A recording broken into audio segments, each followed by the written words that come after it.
All right, good morning. Sorry about that. Had a bit of a tech issue, did we? Sorry about that, guys. Hello. Okay, I should be here. You guys should be shuffling in. Sorry about that. I had a tech issue, had to restart stream, but we are back. We are here. We are queer.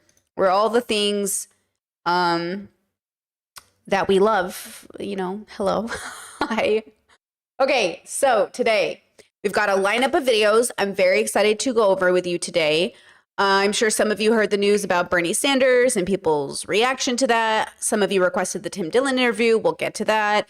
There's a Tim Tebow podcast kind of going around that came up on my timeline that I was kind of shocked about because I don't really fall into that category of person. And gosh, I haven't even thought about Tim Tebow since he was, you know, praying or whatever he was doing on the football field. And but the subject he's covering today might be interesting. And then what else? I guess that's really it. We're going to get through it today with bubble differences in mind, men-focused bubbles in mind, and I think sort of dipping our toes into what conservatives and men perceive as sort of the rebellious new establishment, which I think is sort of interesting. Why are conservatives feeling so rebellious? So we're going to get into that. Let me see. Okay,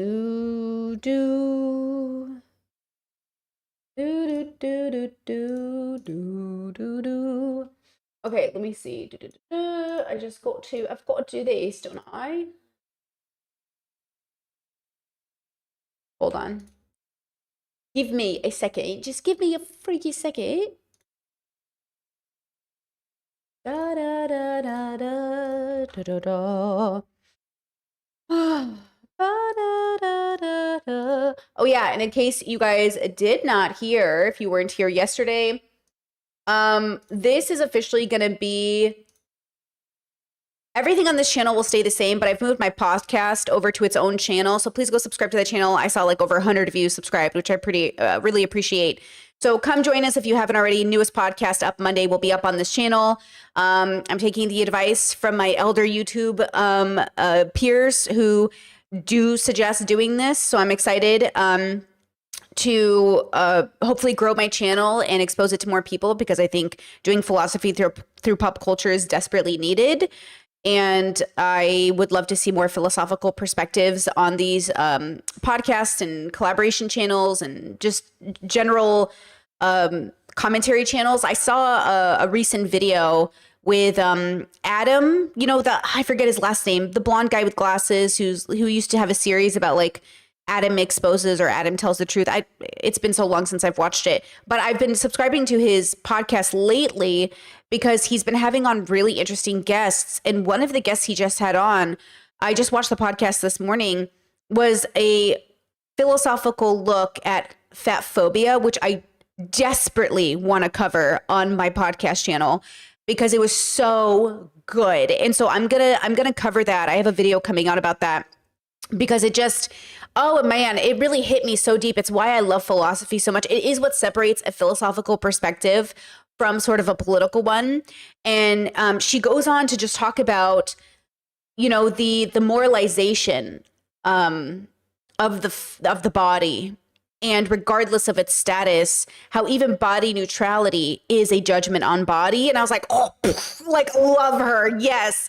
Like this is why it's, you know, so interesting to me when we subscribe to bubble categorizations, how some of them can be inherently contradictory to the intentionality behind those categorizations, like body neutrality, and how calling it neutral is sort of comes with its own set of baggage based off the bubble.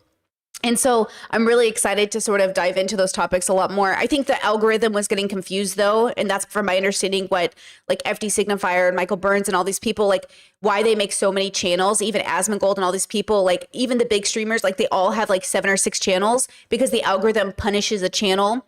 So for the people who are coming today to hear me talk about Andrew Schulz, they don't want to also hear me talk about 6 reasons why autism is disability, like a disability, right? Like they're 2 different audiences. And so the audience also gets confused. So please go ahead and subscribe to that podcast channel, and hope to see you there. Okay, let's start off Bernie Sanders did upset people on the left by going on Flagrant, which is Andrew Schulz and his buddies podcast. And we're going to go ahead and jump into it. But before we do, just a reminder that I used to be a part of the boy bubble and I used to watch it as a viewer. And I used to really enjoy jumping into sort of men's brains. And we mean men on a binary scale because obviously gender is a construct. And the men in this bubble, the way they know that they're men, the way that they identify and move through the world as men is sort of rooted in their idea of men through the patriarchy and through the lens of toxic masculinity. So often with these bubbles, you hear a lot of misogynistic jokes, a lot of racist jokes.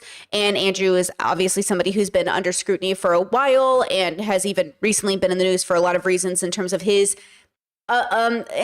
participation in uplifting Trump as a candidate. And with the way that the administration is going, though he has faith that maybe it will work out, he claims himself to be more of a neutral party who's not endorsing.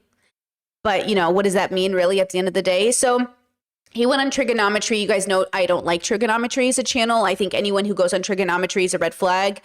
I think anyone who's willing to work with these sort of centrist libs who say that they're liberal and for freedom, but ultimately only end up talking badly about progressive movements are not good people. Though philosophically, they're good people because what does good and bad even mean philosophically? Just in terms of progression and openness and kindness towards marginalized communities, I think these channels are bad. And I want to give you a snippet of why Andrew is considered inherently misogynistic for a lot of people, but also like his way of talking about things is obviously through a comedic lens, but comedians in some sort of way are philosophers. Like that's what's so interesting about the Dave Chappelle's is people say that on one hand, you know, comedians shouldn't be taken seriously, but in other ways, like the gesture is the person between the elite and the common man, that the gesture is supposed to be able to make fun of the king without the king executing them on behalf of the people. And so when I look back at old comedy and think about the comedy that I really liked, it was always comedy that challenged the status quo. And yet even the comedians themselves that challenged the status quo fell, I think as they got more famous, into a problematic categorization because they ended up, instead of being the rebel against the system, working on behalf of the system. So here's a little clip from Andrew on trigonometry. I just want you to get a feel for how he talks about being sort of a lifelong Democrat and growing up in a liberal home and his idea of what the Democrats used to represent, okay, versus how the Republicans feel to him now. It switched so much. You know, when I was younger, like Democrats were cool. They were getting their dick sucked in the office. They were like, right? They were like supportive of like hip hop music. They said, do whatever you want. Like, we don't want to be in your bedroom. They were cool with gay people. Like, it was cool to be a Democrat. Now, conservatives got 3 baby mamas. The president got 3 baby mamas. He's getting pussy left and right? He's cool. He's the one saying, say whatever the fuck you want. So now conservatives have become Democrats. So I don't think I've changed. I just like the dudes that get pussy and say whatever they want. So it's you want me to be a Democrat again? Get some pussy. Tell me to say whatever I want. I'm there. But also the people who are behaving like Democrats as conservatives were Democrats a few years ago. Yes. That's what. Okay. So let's listen. So obviously if we deconstructed that whole sentiment, and I know he's a comedian, so he's saying it a little hyperbolically, but ultimately getting dick sucked in the White House is a president who is married, having an affair, putting an intern in a precarious situation in which the power dynamic was incredibly inappropriate, leading to what I believe is ultimately a sexual assault, given that Monica Lewinsky years later perceives it as a very inappropriate relationship. But at the time, of course, young and stupid and naive, as we all are when we're young, being put in a position where this powerful, charismatic leader sits there and goes, you are special. And then you're stupid enough to believe it. Your stupidity does not excuse their predatory behavior. So she's a victim, right? So I'm team Monica Lewinsky in that regard. But the fact that Andrew hasn't updated his understanding of what happened in that Oval Office tells me that he is still in that sort of Democrat bubble in which the Democrats of today, the ones I talk to personally, still love Bill Clinton and still hate Monica Lewinsky, which is the misogyny of it all, right? It is the misogyny of it all, okay? They blame Monica for his infidelity. Just put that together. Then he says, oh, I want a guy who, you know, gets his dick sucked and tells me I can do whatever I want. So his value of a man, the coolness level of a man, is how much pussy he can get, how many girls can suck his dick. All of that is misogyny, right? All of that is using women as an object to inflate your sense of importance and your sort of the idea of equating freedom to getting your dick sucked is like a very interesting idea because it doesn't take into account the sexual partner who's sucking the dick, right? So I hear this and, you know, he goes, oh, the president has baby mamas. First of all, in what bubble is having multiple baby mamas cool? So much as a circumstance of toxicity and generational trauma. I don't know any bubble that really thinks having multiple baby mamas is cool, so much as that we shouldn't demonize the people put into a situation to repeat generational curses because there are no healthy relationships to observe, right? So I don't really know what that's about, but I think it's interesting that he doesn't understand that the Democrats who supported hip hop back in the day were probably more inclined to be Tupac and Biggie listeners, instead of what Republicans listen to, which is like Tom, what's that guy's name? What's the white Tom McDonald and like you know, all of those guys. Like this is a different, we're not, and maybe white guys are listening to Ye talk about Hitler, you know what I mean? It's not the same hip hop. It's not the same rap. It's not the same relationship with music or expression. And so when we're having these conversations, no, Jelly Roll, no, Tom McDonald, isn't that his name? I think that is his name. Hold on, now I got to look it up. My conservative Tom McDonald. Yeah, Tom McDonald. I love that you guys don't know who that is, actually. That's kind of great. I actually love that. That actually makes me so happy for you. 5 million subscribers, and he's a rapper, a white guy. You know what I mean? Like fake woke, snowflakes, no lives matter, the system, no response, white boy, like this is politically brainwashed. He has a song with Ben Shapiro. Do you guys know this? I don't want to get copyrighted. I'm just kidding. Oh my God, I almost just gagged on screen. I'm sorry. We're very mature. Stay grounded, Brittany. Don't make a joke. Don't make a joke. Okay. Wow, I almost died. I almost had a heart attack watching that. Thank you. Ways. Man, I was in a flow and then I just, conservative rap really triggers me. Conservative rap really ruins my day. Let me tell you, it really hurts my soul. Okay. So Republicans love to think of themselves as counterculture and they're the rebels and everyone's against them. Being a white man is so hard and, you know, okay. So Bernie Sanders goes on Flagrant and it upset people on the left who felt like, didn't we tell you Bernie Sanders can't be trusted? Because Bernie at the end of the day did not as much as he could have to protect Palestinians, obviously. And him and AOC might be on this tour about like anti-oligarchs, but at the end of the day, like, you know what I mean? What is that doing?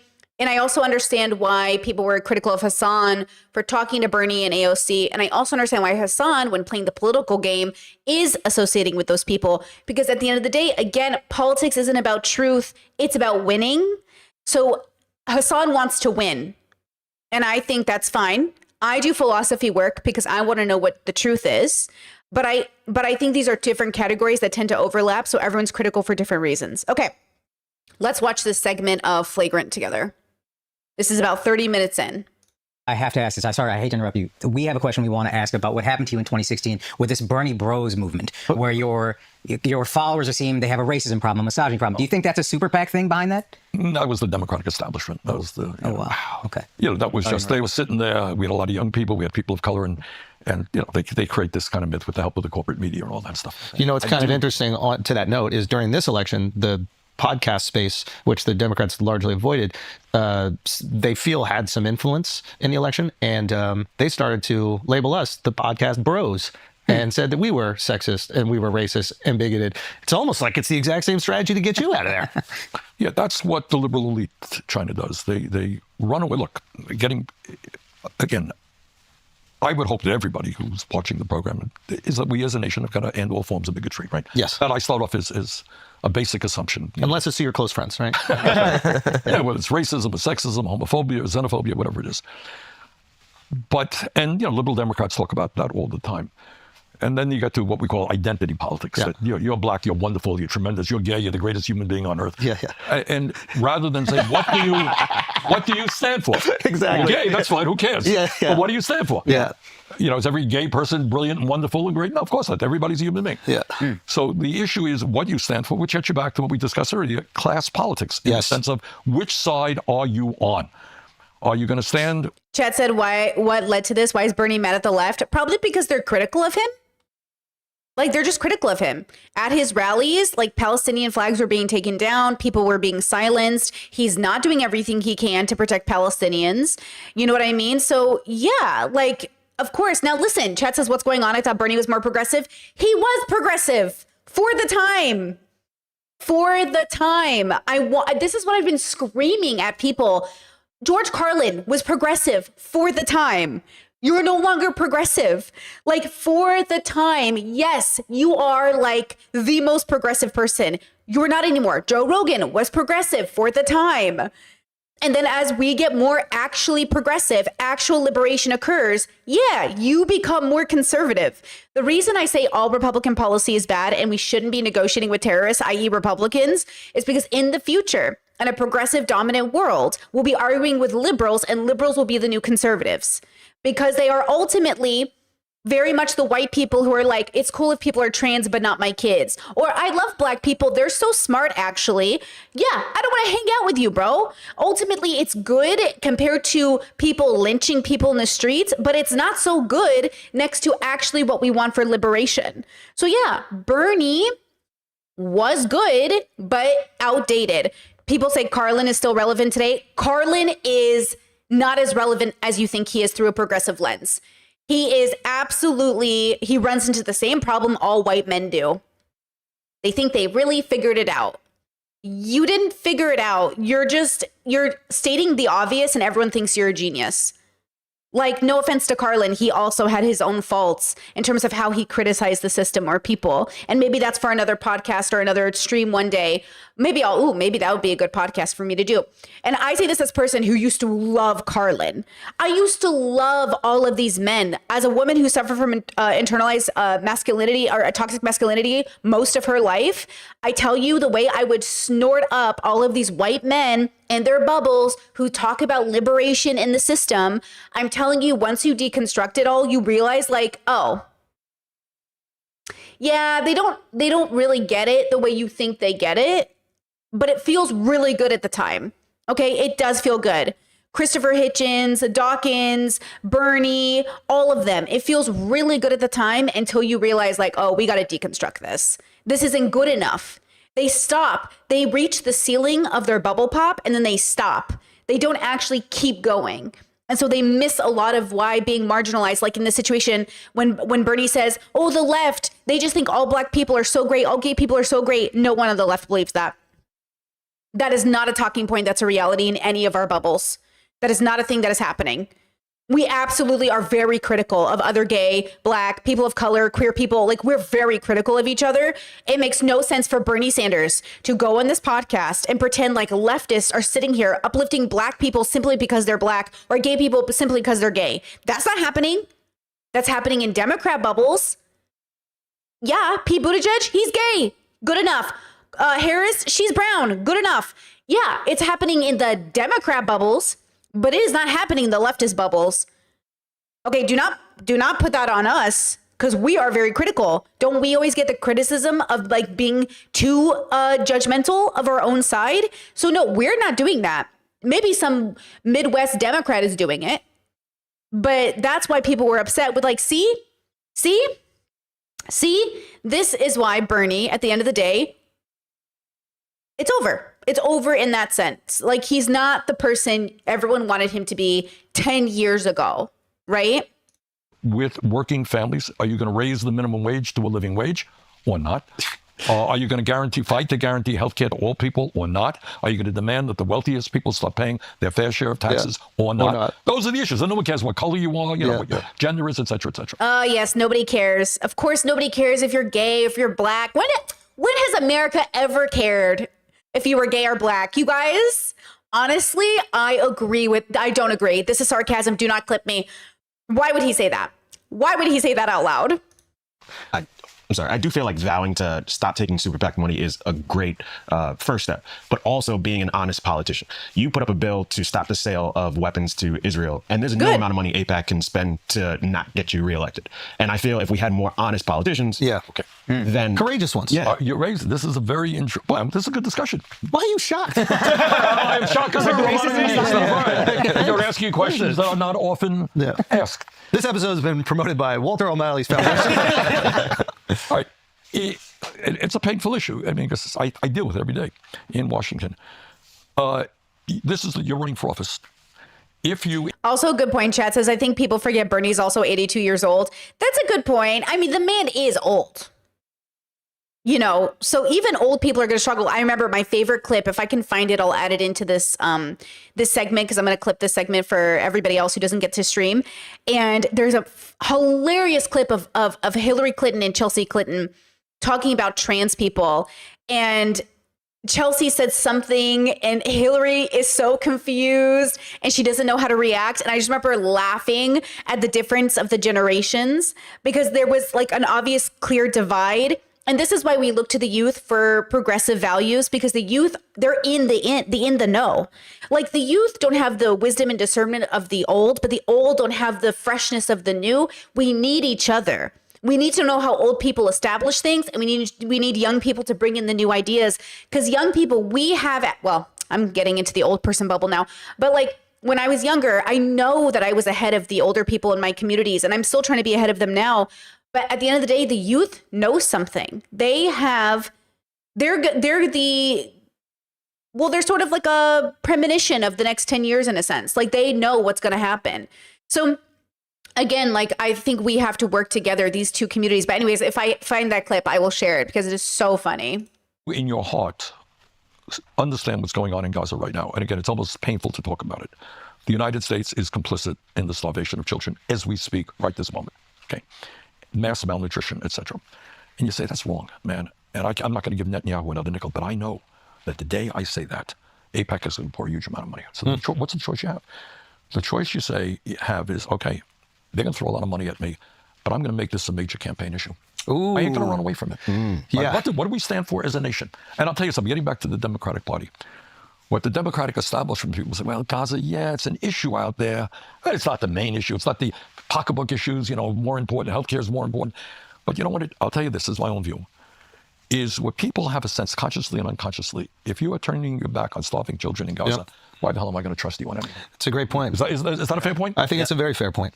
I think if you turn your back on starvation in general, especially if you're complicit in it, I think that's where a lot of, at least voters feel like there is some sort of separation. And if you make them realize that there isn't, right? If we are protecting or funding or rewarding this in any way, then you are complicit. But I think voters feel like they're too derivative from it. They're like, oh, well, that's not exactly what I'm voting for. And I do think, not to undermine those other issues, but like I do think the kitchen table issues, or I think those are incredibly important. And I think the more that people are struggling internally in our country, the less of a concern we have externally. So it is a tough balance. If you make your entire, I mean, that is literally true though. The worry people have is like what they talk about around the kitchen table. And if everything, all the basics are met, then you end up talking about problems outside of your family because you have the spoons and the energy to do that, right? So that's kind of important to pay attention to, and that's why America is struggling, and that's why they got to stop blaming it on the Democrats. Like purely, it is just the system. The system that we have won't allow anyone to rise to power without there being like a degree of corruption and at the expense of somebody, usually the people, right? Chad says, how do we divide liberals, leftists, and progressives in this bubble? Andrew Schultz and his crew are like Democrats who vote Republican or vote Democrat, depending on the candidate. So they're centristy boys. And Bernie is a liberal Democrat with some progressive values, i.e. known for socialism.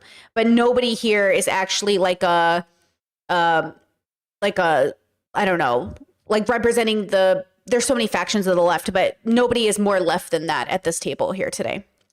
Campaign about Gaza, the people in whatever small area that you represent will go, hey, listen, that's horrible what's happening over here. Right, you're but we're exactly struggling right. too, so don't forget about us. You got it right. So how do you balance those two? Well, that's what politics is about. I mean, I feel like you've done it well. I feel like you talk way more about internal issues than external ones. I do. And Gaza then becomes a moral issue that you cannot run away from. Right. But at the end of the day, we have to ask ourselves, why are we where we are? You know what's funny too is I don't think boys are willing to admit this, but it's so obvious to me that boys want to be liked and they seek validation. They want to be in the cool boys club. And since Trump feels like one of the cool boys, they really want to be a part of that. The podcast bros makes them feel powerful. We saw this with what did they call themselves on the internet? Jordan Peterson and Sam Harris and the Weinstein brothers. They came out. So Harris, Dawkins, there was like the Four Horsemen, the Dark Horsemen or whatever in the atheist bubble. And then they came out on the internet as something else. I forget what they called themselves.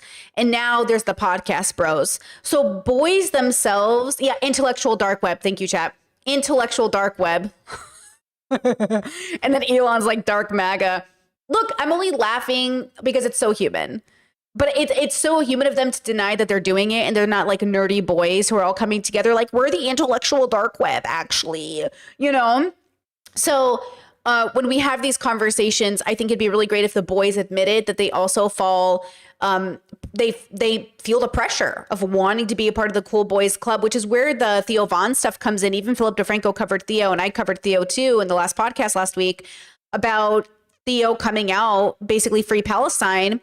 But at the same time, I called it a genocide and everything. He had some people agreeing with him, some people disagreeing with him, and then some people sharing my sentiment of criticism, which was like, thanks for calling out the genocide.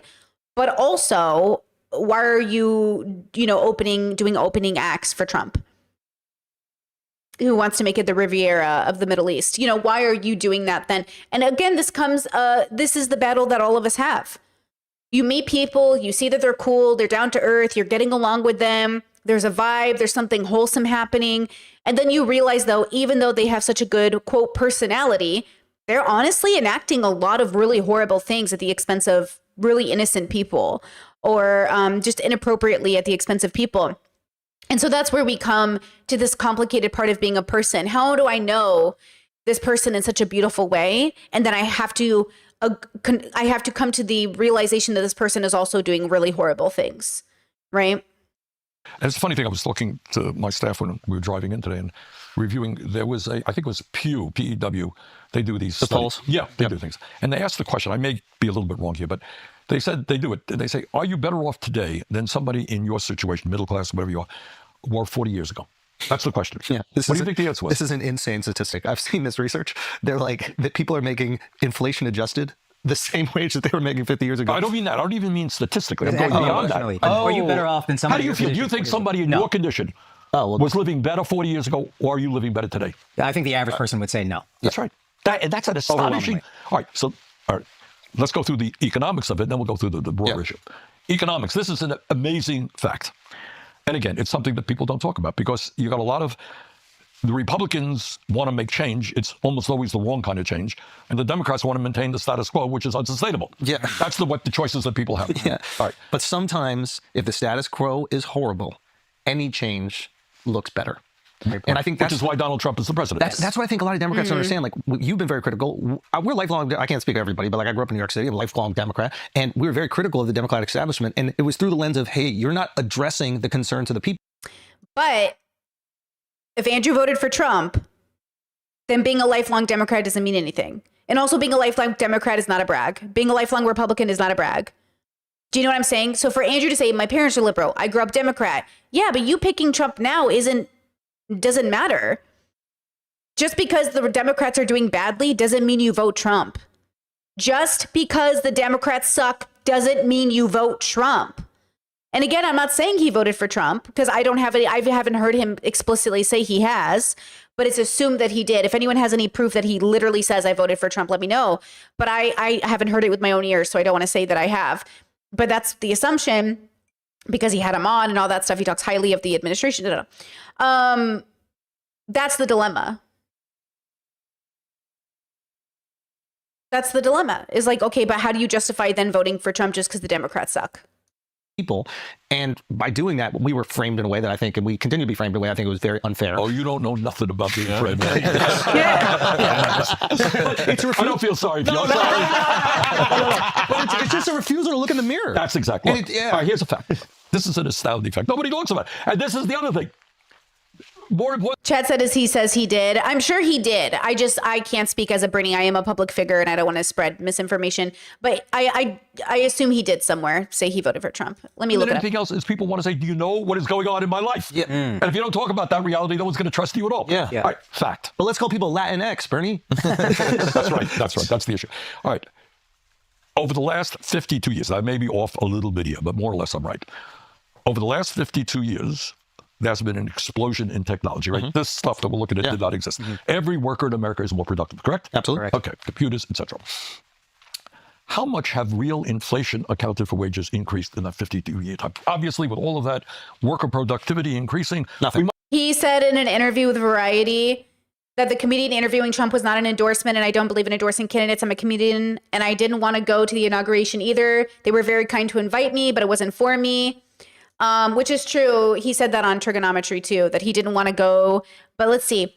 Oh, what I've realized is you've got to have empathy on how people see you based on the way we consume information. You can't be angry that people didn't want to do an 8-hour deep dive and find exactly how nuanced you are and like what your thought process is. I grew up in a fucking dance family and in an arts family in New York City. Do you really think they've been right wing my entire life? No, but I've been a Democrat my entire life.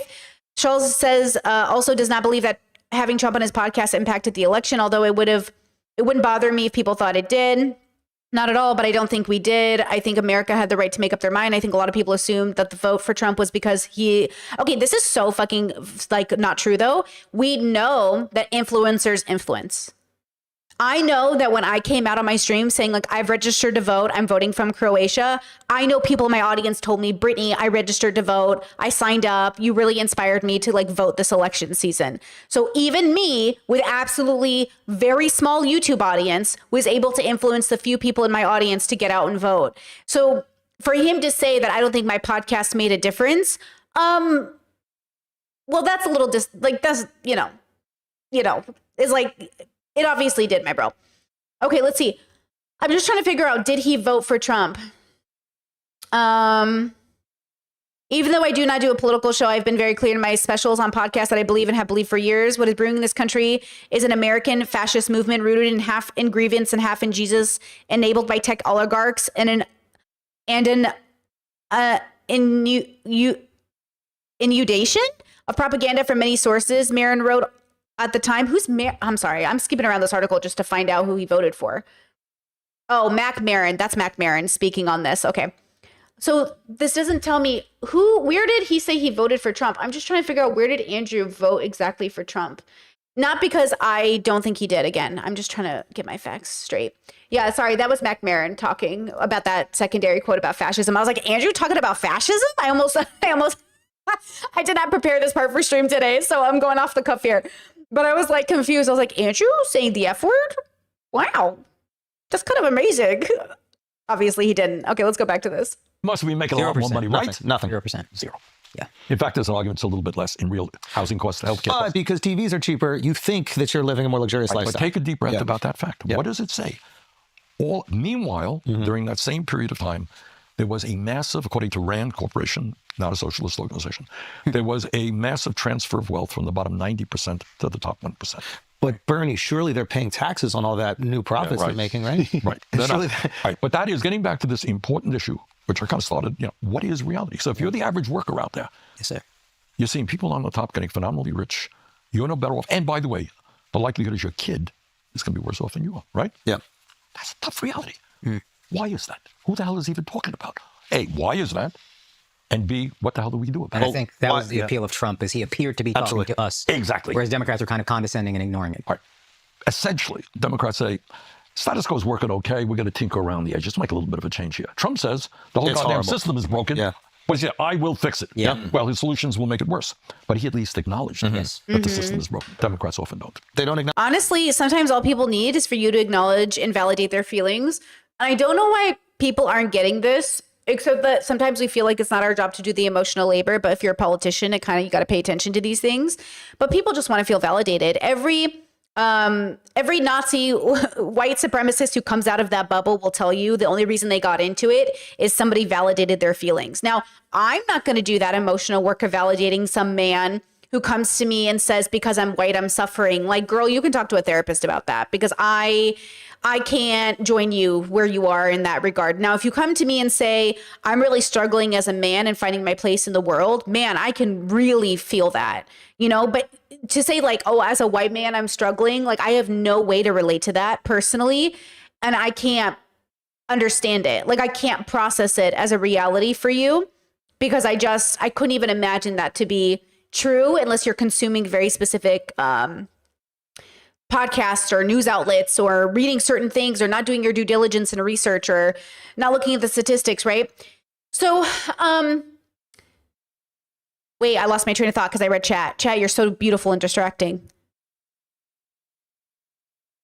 Oh, so the Democrats do need to work on validating people's perspectives. But the issue is that at the end of the day, Republicans and Democrats are much more alike than they are different. And I think that that's what we have to pay attention to. But that difference does exist. And that's what I need you to pay attention to, is that even though they are more alike than we think, they are also different. And that difference is enough not to vote Republican. Because I don't want you to hear me and think, well, if they're not that different, I guess I'll vote Republican. No. Don't do that. But in some ways, they are similar enough in which we should be critical of both. Acknowledge it. And there's a lot of finger wagging, or at least recently. I didn't feel that when I was growing up, but at least recently there's a lot of finger. And then there's almost like this detachment from working class people, which is really sad, because you'll see them echo certain sentiments. They'll be like, look at the Biden stock market. And it's like, guys, 50% of Americans aren't even invested in the fucking stock market. Like, you're so detached from working class people. But that's the problem. We are not educating the American populace to be invested in the stock market. So the only people who remain rich in this country are people with the privilege of the knowledge of how to invest in the stock market. I remember 10 years ago or so, I had a friend in the kink community who was more Republican adjacent, though he was liberal himself. His parents were kind of more Republican. They owned businesses and stuff. And he would tell me, Brittany, you've got to invest in the stock market. And I was like, I don't even know what you mean when you say that. Like, I am so ignorant to this bubble. I have no concept of what you even mean when you say that. And he was a tech guy. A lot of my friends in Seattle were tech guys. A lot of them are still tech people. And I was like, I don't know what you mean. And they're like, you have got to put money in the stock market. And they're right. Had I put money on some version of the stock market, I would have had something to show for it now, all these years later. And I would continue to show for it 50 years from now. But I haven't done that. I'm not in that bubble. If you are in the bubble in which you have any money in the stock market, you are ahead of most of America. And that's good. I think we should be a part of America. I think we should invest in our economy. I think it's good that we should educate the populace. We should bring people up from poverty and into somewhat of a middle class existence, right? If not more. And, for the lack of better words. But I think that the problem is, like, we don't even know these things. Chelsea talks about this on the Financial Diet all the time, that I know it's easy to dismiss investing in the stock market, but the reality is the system only works a specific way right now. And we don't do the work so it changes in our lifetime. We do the work so it changes in hundreds of years from now. And so we have to invest in the version of the stock market the way we see it, which is why we're asking billionaires to invest in the market and not just their wallets. Because if billionaires were actually paying their fair share, they would also be investing in the system, social security and Medicaid and Medicare, and, helping with food stamps and helping with welfare and helping the communities. We should be engaging in our communities, uplifting our communities. And that's another struggle that progressives run into when they use verbiage like, hey, we should be a community and not individualistic. But by being a community, does that also mean putting money into the community? Because a lot of us don't have the money to put into, but also we have to talk about that, right? Chet says stocks are gambling. Stocks aren't gambling the way you think it is. From my limited understanding of the stock market, if you do daily stock trading and you're doing that, sure. But if you're talking about stocks over a certain length of time, over time, it's just a different kind of gamble. But you know what's more of a gamble? Not doing it. And it's why people in their elder years aren't getting enough on Social Security and they are having to work until their 90s. So again, like we have to think about what that means and what feels more like a gamble. For me, it feels like a gamble either way. And it feels like one has a more just statistical return rate. And that's all you're looking at, guys. You're not looking at your feelings. You're looking at the math. And so from my understanding, the math is the math. Because right now, if you are holding out as a millennial for Social Security, like we're playing different games. You know what I mean? But you have to be smart in how you invest, which is hard because we're not educated to be smart in how to invest. I knew of a woman on a story I saw on a podcast who had put money into her Roth, but had never assigned it. And so all those years later, she thought her money was working for her, only to find out it was never assigned to anything. So she wasn't actually getting any money back. You can't just put money into your Roth. And so that's the problem is people think, oh, just put money into my Roth. I know what that means. You have to know what that means. You have to know what it means. And I'm telling you, as somebody who's just educating herself on it now, no wonder the rich stay rich and the poor stay poor. We are not given the same education. We're just not getting the same education. And again, I might not like how the rich operate, but I am trying to figure out why they maintain their power. And what can I do that's adjacent, that's also within my values? There are a few things, and I think you should look into it. If not for the sake of yourself, for the sake of maybe your kids or your grandkids, or maybe just your parents or people who can help you, you know? So you can have all the, like you do you. We're all going to end up doing whatever we're going to do for our families. I'm just saying it might not be, limiting yourself doesn't make sense to me, but you do you, right? You don't even know the talking points to make them feel good about the economy. Right. So how They do even you lie to them properly. Yeah, it's like so what happened? How do we get here with the Democrat establishment? It's a great question. Well, and the answer is that we do know, and that is during the 70s, 60s, Democrats caught on that you could raise a lot of money from wealthy people, and that so it's and it gets back to campaign financing and all that stuff. So you got a Democratic establishment now, which is funded by wealthy people. You have consultants who are really way out of touch with reality, who make a whole lot of money in campaigns, and working class is ignored. Donald Trump comes along and says, you know, I care about you, which was a lie. So I don't know if that's a lie. I'd give pushback on that. I think that it has to be proven that it's a lie. all right, I'll prove it. Yes, thank you. And you're right. I could look through rose-colored glasses, but the idea, I think that when people are struggling, anybody who goes, "Hey, I'm going to help you out," like I'm sure when Obama, I remember the impact of Obama. Change. He ran on reform and he ran on hope, right? Yes. He ran on this idea of we're going to make it better for you, instead of Kamala seemed to run on this idea like, "Hey, it's good. We're going to keep doing the exact same thing." Right. Which is a losing strategy. You got it. So that was her bloody consult. I mean, I know Kamala. She's a friend. She's very smart.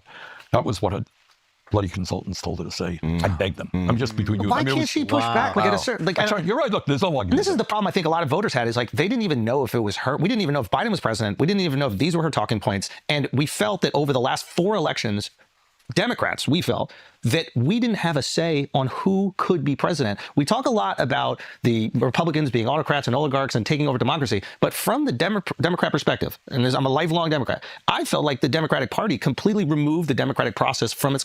Chad says these guys are exclusively focused on vibes and Bernie's talking about policy. 100% agree.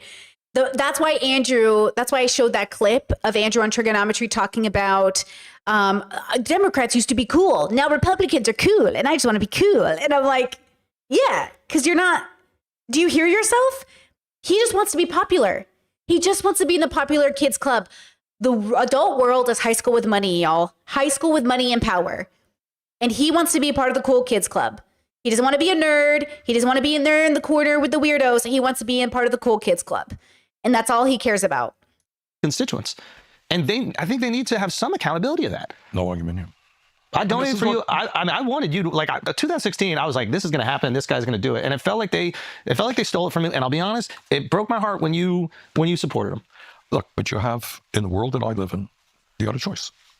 And I mean, a lot of people, including my wife, agree with you. But, you know, you're down to a choice. Is it going to be Hillary Clinton or is it going to be Donald Trump? Not a great choice. But it ended up being him anyway. So why don't we burn it down? Well, because it's easy to say burning it down means that children are not going to have, you know, food to eat, that the schools will deteriorate, people will not have health care. I got it. And I'm an elected official. I got to represent the people. That's fair. And I can't turn my back on. And that's really important to pay attention to. Is like the system sucks as it is, and we do have to worry about it. But I don't know about you, and I don't know what people mean when they say burn it to the ground. But burn it to the ground sounds like people who are like, I just want to grow my own vegetables. I don't want to grow my own vegetables. I want to improve the system. I want to deconstruct it. So let's talk about deconstruction. Deconstruction is when you pull it apart to put it back together again, but you pull it apart to understand it in detail. I'm going to take the system and pull it apart and figure out ways to make it better. But the reason I say we have to tie this to philosophical framework and we have to tie this to human nature is we have to tie it to the limitations of our own biological experience. We are limited biologically. We are limited in our ability to process information at a large scale. And we are dealing with a very large scale, right? And so again, when I say things like, and this is meant to help you as the individual, when I say, if I can't even make people in my family get it, how am I going to make strangers get it? Now, psychologically, I am actually more likely to convince a stranger to my position than a family member, because family members have a bias about you. And so they don't want to listen to their daughter be right, or they don't want to listen to their sister be right, or they don't want to listen to anyone be right. They want to listen to somebody else who they assume knows more because they don't know them. Because it's hard to admit that the people in our life know more than us, right? So I am much more likely to convince strangers than I ever am to convince my family members. But the reason why we have to pay attention to why it is so difficult is so we don't feel so lost and worthless in our attempt to make the world a better place. It is never wrong to attempt to make the world a better place. I just don't want it to eat you up from the inside out, because Habibi, it was never your burden to carry. It was simply the burden you have decided to carry, and I need you to decide to carry it, because if you feel like it was put upon you, it's going to feel like a cage. Don't let it be a cage. Let it be a choice, but make sure it's a choice that coincides with your joy. And I say this as somebody who talked to her therapist about this during 2016 when I had an absolute breakdown over Trump winning. And she told me, who told you were going to be Superman? Well, kind of everybody, girl. Kind of everybody. Ever since I was a little girl, my parents would say, you could be the president. You could really help people. Brittany's going to be president. And I really believed in some part of my head that I wanted to be like those protesters we saw in the 1970s, or the people who were fighting for desegregation, or these people who were fighting for civil rights. Like, I really romanticized activism. And I think we do that now. We really romanticize activism, instead of recognizing that marginalized communities have to be activists to just get the basics. And then in that case, it's not too romantic, is it? At that point, it's just fucking exhausting. And it feels like I shouldn't even have to do this. But the romanticization is also a part of what they sell you in regards to the bubble. Look at these amazing pictures. You know that picture of Bernie Sanders that's always going around? Hold on. Bernie arrested. You guys know this picture? This picture of Bernie is always going around, and everyone's like, oh my God, Bernie Sanders, he's amazing. You know, he's getting arrested, protesting segregation, right? And everyone's like, whoa. And then they see this photo and they're like, oh my God, this is like amazing. Look at this man. He really believed it. And everyone says like, oh, you think this Bernie is pro-establishment? Yeah, why not? You can be anti-segregation and pro-establishment, but you can also be progressive for the time. Listen, I caucused for Bernie. I was a fan of Bernie. I'm not anti-Bernie as a person. I just don't think he's as progressive anymore for the way that we need him to be in this climate, in a way that would matter. And somebody in chat said it earlier that Bernie's not a leader. Sometimes you grow too old to be a leader. Sometimes it's about being in your prime because it takes spoons. And then sometimes the reality is that just because you're an activist doesn't mean you're meant to be a leader. Being a leader is a very specific role. I myself don't think I am leader material. I might be later in my life, but I certainly am not. I might have a dominant personality, and I know because I heard it all my life. Oh my God, Brittany, you should be the leader. People would pick me in group settings to be the leader, and I'm like, I don't want to do this. I'm not actually a leader. Like, I'm just dominant and confident. But I am not actually like leader material, like, because I think leader material requires you to understand the nuances of what you're leading, to dedicate your life to being there for your community in a specific way. I think it takes a lot to be a good leader, and I don't think I'm qualified, which is interesting because I would argue neither is Trump, but you know, and somebody says that. Somebody says like, Well, if Trump thinks he's a leader, then you could be a leader. Yeah, but Trump thinking he could be the leader isn't the problem. Like, that's the problem. Is that people like Trump, people like me, shouldn't be arrogant enough to think we can lead. We should be humble enough to know we can't. We need to earn that. We need to have a relationship where we could be those people, not to assume that we are just because we're loud. Okay. But then could we not also say, if ostensibly there hasn't been a fair primary for the Democrats since 2008, are they not also a threat to democracy? We often hear... Fair enough. That is, yeah, I'm not going to argue with that point. And that's why I'm proudly an independent. What we're trying to do now. Wait, Chad says I find leading as serving in a way. Absolutely. Exactly my point. To be a leader is to serve the community. I am too, and I know this about myself, I'm in a very personal journey right now. I cannot serve the community in that way. I'm very much in my research era. I'm very much in my aging into my 50s era. I'm very much on a very personal journey right now.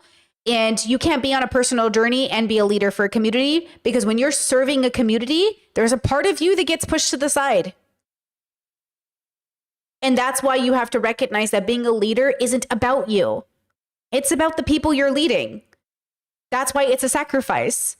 And that's why it's scary when you get really arrogant, narcissistic men volunteering to be leaders when they don't know the first thing about service.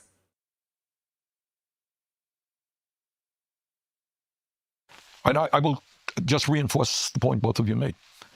The hatred that we felt in 2016, 2020 from the Democratic establishment. I'll give you an example. We would do rallies and we have thousands of people, often young people of color coming out, working class people coming out. They were great, full of energy. Yeah. And then we go to Democratic Party events. There'd be a few hundred people, mostly older, whiter, wealthier. And you saw the clash. And the establishment did not want to open the door. They hated the idea. But all these people whose hands were a little bit dirty, who didn't have PhDs or weren't wealthy, imagine walking in, it's my party, man. You ain't getting in. Yes. We will fight you in the most ruthless ways that we can. And that's the struggle. Are they going to open the door, or are they prepared to lose elections, literally, and maintain the status quo? Go down with the Titanic. So that is. Do you think you're forcing the door open? Because it seems like that's what's happening right now. Exactly what we are trying to do right now. In the last month, we have enlisted some, I think the latest 7,000 people who are prepared to run for office, from school board to Congress. Wow. Not all of them will run, but they've shown interest. There are training programs that we're undertaking with other groups right now. And by the way, a good percentage of them. By the way, the title of this segment is, Are the Democrats Also a Threat to Democracy? Don't want to run as Democrats, they want to run as independents. So do you sense from the Democratic establishment that they're more willing to listen to people like you, or are you guys just going to have to kind of take it by force and win elections? Are they, well, I don't want to, are they more willing to listen to me? No, they're not. But they'll take on some of your ideas for salvation. Yeah. They realize often they can't ignore it. Often lip service. Yeah. Yes, they will take on the ideas, but these guys, they want to protect what they have. So your question is you would say, look, okay. And by the way, Joe Biden, to his credit, I know everyone beats up on Biden, but what Biden did, unlike Hillary Clinton did, is he and his people saw that we had a movement. And what he did was prepared to put together task forces. We sat down with their people, and we brought people like Alexandria Ocasio-Cortez and some of the strongest. We're sit down with establish and come up with a program. A lot of what went into the American Rescue Plan, which got us out of the COVID pandemic economically pretty well, and some other stuff. So the Biden people were more open to sitting down, understanding that we represented millions of people than other people in the past, or are right now. I feel like most politicians are swayed by money and lobbyists, and that, like, I wouldn't say dictates, but it definitely influences their decisions. You feel like one of the last honest politicians. Can you tell me what other politicians have the Bernie stamp of approval that they're like honest? Yeah, who's not bought? Oh, there are a number of people. Look, one of the successes that we've had that doesn't get a lot of attention is in the House of Representatives now, there are dozens and dozens of young, often people of color, often women, who are there. I mean, Alexandria is maybe the best known, but Pramila Jayapal from Washington State, Greg Kazar from Texas, Mark Buchan from Wisconsin. There are many of them, and they're doing a great job. And they We should start paying attention to younger people. I was thinking about that I have laxed on. I used to know everybody. When I was in the political bubble, I feel like I could name everybody. I could name everybody in office, senators. I felt like I was so in tune to like everything happening. I could name policy. I could reference things. But because I've been out of the political bubble, I don't know who's there. I don't know who's young and in there. I see people and I go, oh, I wonder who that is. But I've been away from the bubble in that sense. I'm still just paying attention to the boomers. But I think we should start doing that too. I haven't seen as much of it even on streams and things. I think we're forgetting that the next generation is here and we should start paying attention to them because one of them is definitely going to be president. The question is, who's it going to be, right? Like which of the young people now it will eventually be. And JD Vance was a part of that group. Technically, he's not that much older than me, right? So I think that's a part of it too, is like, I'm not a fan of, obviously we're not fans of JD Vance on this channel, but the fact that he is one of the young ones and he is very much probably going to be president. Maybe, you know what I mean? Like, ooh, something to pay attention to, right? They don't take corporate PAC money and they stand up for the working class. By the way, guys, this episode is also Okay, that's it right there. That's the segment I wanted to show you. It's the first part of the segment is really what people were really upset about. And I just want you to keep in mind that everybody is progressive for their era, but there is a point if you don't keep deconstructing and keep moving towards progression, you will just eventually become a conservative. Okay? Okay. I need to sneeze. I need to take a tinkle break. And when I come back, we'll get into the next two topics I want to talk about. So give me just a second, listen to some music, and I'll be right back. Listen to some music. I'll be right back. Let me turn it down because it'll blow out your ears. Samantha Dragonati. Do, do, do, do. Do, do, do, do. I'll be right back.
abrupt pause. I'm back.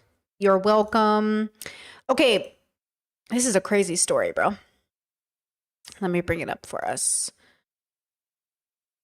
Okay.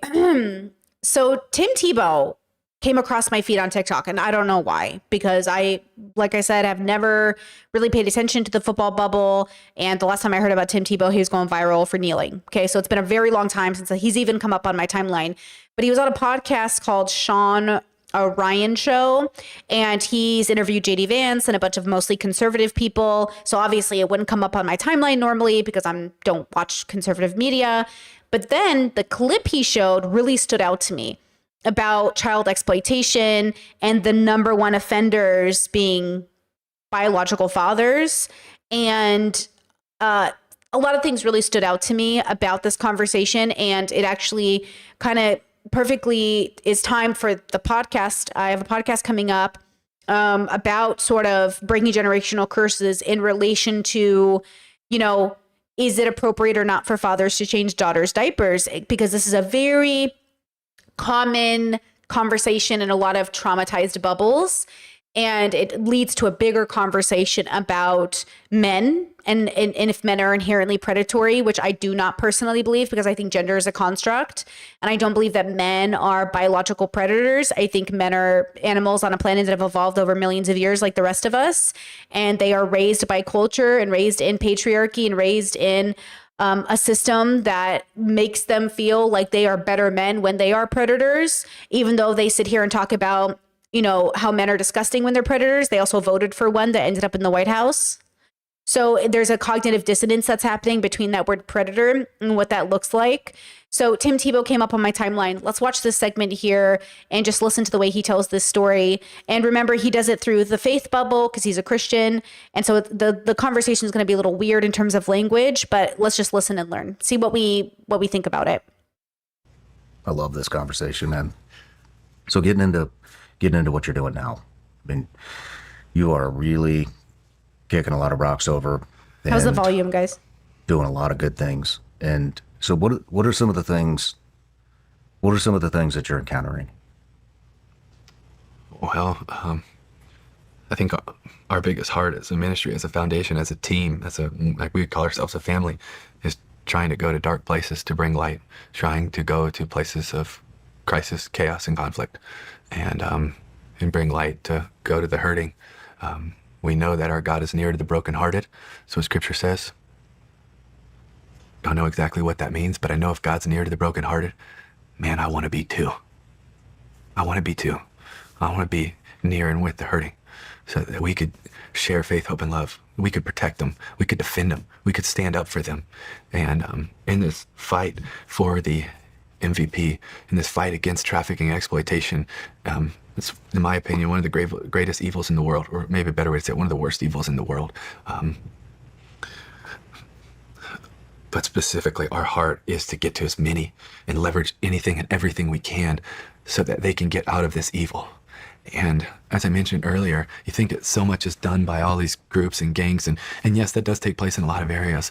But man, it's overwhelming when you think how much is done by families, by friends, by those in the trusted circle.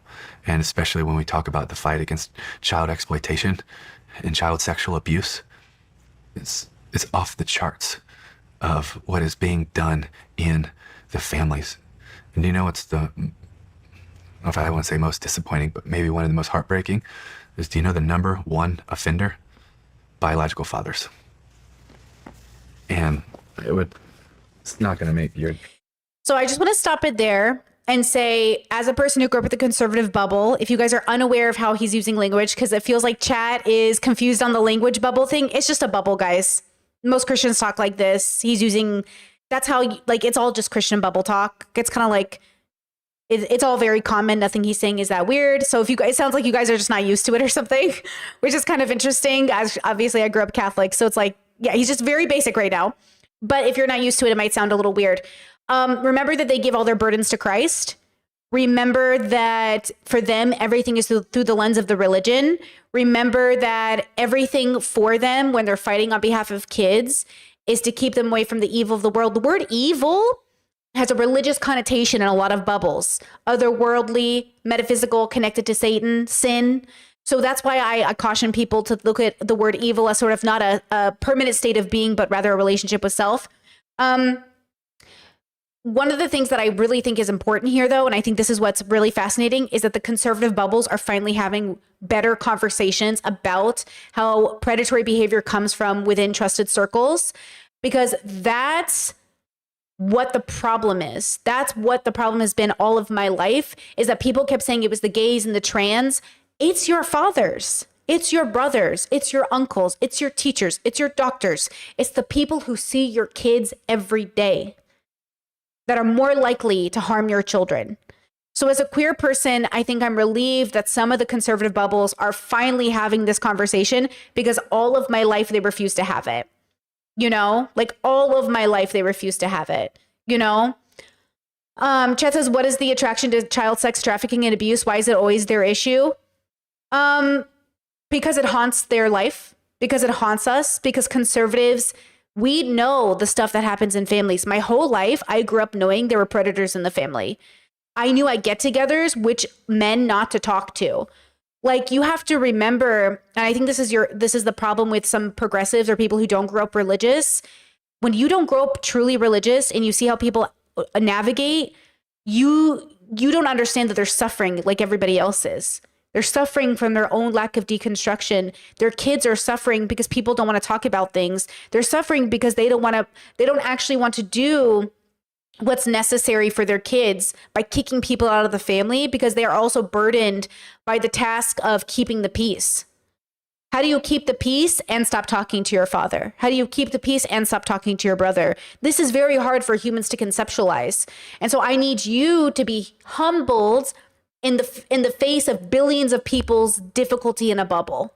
Like, this is your opportunity to be compassionate and to recognize that if you don't stop teasing them and making fun of them and give them their flowers when they finally make an effort to save children in a real way, like, this is the problem. Now, that is not to say that you shouldn't continue calling them out for going after trans people and gay people.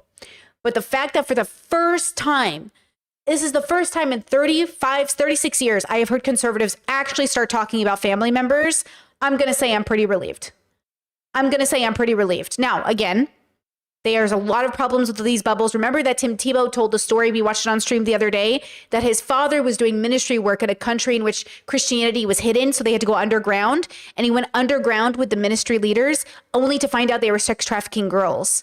So sex trafficking and harm against children is so prevalent in religious bubbles. We need religious people to start calling it out. We need religious people to start actually fighting for children, because the religious communities are riddled with sex trafficking. From the Vatican and the Pope and the Catholic Church to Muslims to everybody else, we need to stop pretending like religious communities around the world aren't advocating for child marriages. So when I see religious people finally start to say something, I'm going to give them credit, because there's billions of them. We are not the majority. They are the majority. They need to say something. And so that's why I'm excited to cover this today, because I feel like, you know, we've got to really pay attention that children are being harmed in religious communities in more than just sexual ways, right? Good day. I brought a map to share with you. Is this map? Every red dot on that. So first of all, that is a DOJ law enforcement map. It's called the Red Dot Map. And this is over the last 30 days, and every red dot on that map is at least one unique IP address of individuals downloading, sharing, distributing child abuse and rape images under the age of 12. And there's over 100. Look at the map. Hold on, let me pull it up for you. Look at this map and tell me what you see. What stands out to you guys about this map? Every red dot is a unique IP address looking for child content. What stands out to you about this graph?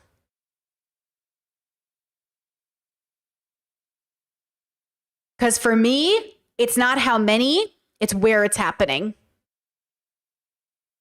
It's not that it's basically everywhere. It's not basically everywhere. It's actually pretty much only in one area with it spread out kind of in other places. Look where it is. Florida, all the Midwest, a lot of conservative places right here, also a lot of Democrat for sure. But this is the thing that I find so interesting. What is over in this area? The Protestant South, right? Like this is the stuff that I find really interesting. The Bible Belt, exactly. And I'm like, interesting. So obviously there's like Maine and, Massachusetts and all the Democrat places. But this is a big part of the religious bubble. Chat says internet access, very possible that because there's internet access in less rural areas in that particular place, there could be a part of that for sure. But I think that's why we have to, and this is a really difficult subject. Like, honestly, when we talk about bringing babies into the world, one of my hesitations to bring a new baby into the universe is because of exactly this problem. It's because there are too many babies that already are born into horrible circumstances, and we don't have enough resources to just save them, let alone make new babies that are just as under threat ultimately. And so this is the dilemma we're having, is like, we're growing up in a conservative bubble. Have you ever heard this when they'll say nobody cares about boys, nobody cares when boys are sexually assaulted, right? And then the same people that say that, when there's a female teacher who went after a boy, they'll say, well, it's not as bad. And even when when I've had conversations with men on the internet about this, they'll say, well, women can't rape men. So the same group of people that say nobody cares about men's feelings are the same people who are first to ignore the fact that men can be raped by women. Or that when boys get sexually assaulted, it's going to be worse if they're sexually assaulted by a man. I heard from a conservative once that he believes that women are more impacted by rape than men are. Because women are just like emotional like that.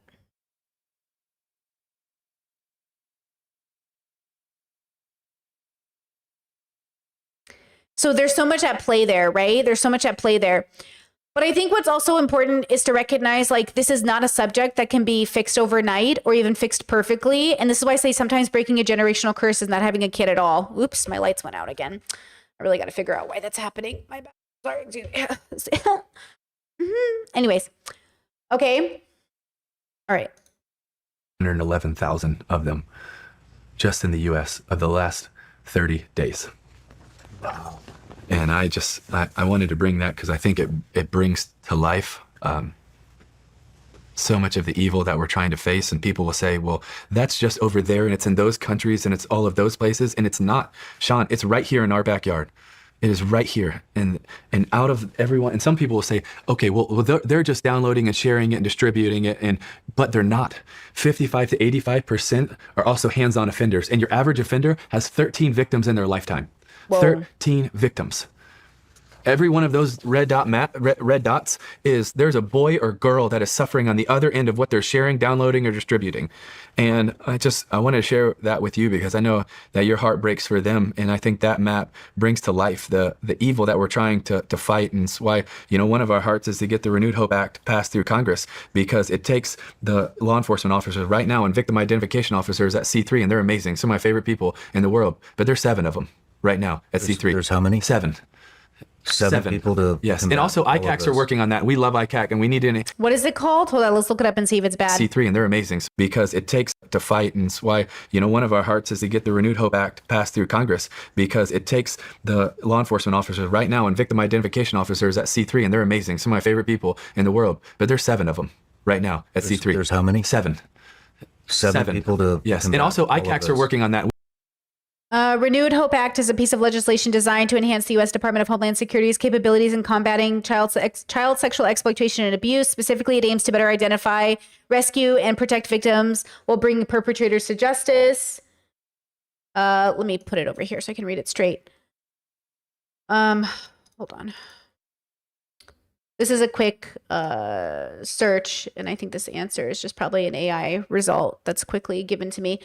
Here's more detailed focus. Okay. The bill focuses on child exploitation. The bill addresses the growing issue of child sexual abuse material being disseminated and collected online. enhance DHS capabilities. It would bolster the U.S. Department of Homeland Security ability to combat online sexual exploitation and abuse. Renewed Act proposes to hire, train, and assign a dedicated workforce of at least 200 investigators, computer forensics, and criminal analysts to the Child Exploitation Investigations Unit. Increase the number of victim identification specialists and analysts, strengthen the victim identification laboratory at the Child Exploitation Investigations Unit, improve coordination between the different agencies within GHS to prevent duplication of effort.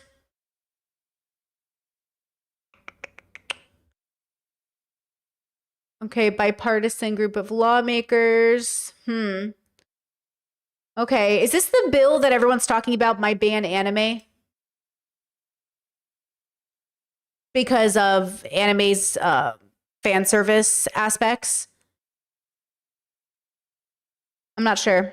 We love ICAC, and we need to enhance their funding because they desperately need it. Internet crimes against children, and they're awesome, 62 locations around the country, but primarily the ones that are also working on this are at C3. And we want to get the Renewed Hope Act passed because it would take it from 7 to 200. And now we have a much greater chance if we have all of those officers that are trained and equipped to be fighting against this evil. And again, that's the last 30 days. And that's not getting into live streaming or sextortion or grooming or so many of the other issues we're fighting. That is just in peer-to-peer networks of them sharing and distributing child rape images under the age of 12. This is 12 and under. 12 and under. 111,423 unique IP addresses. And some people will say, well, that's just, they're just downloading it and they're just sharing it.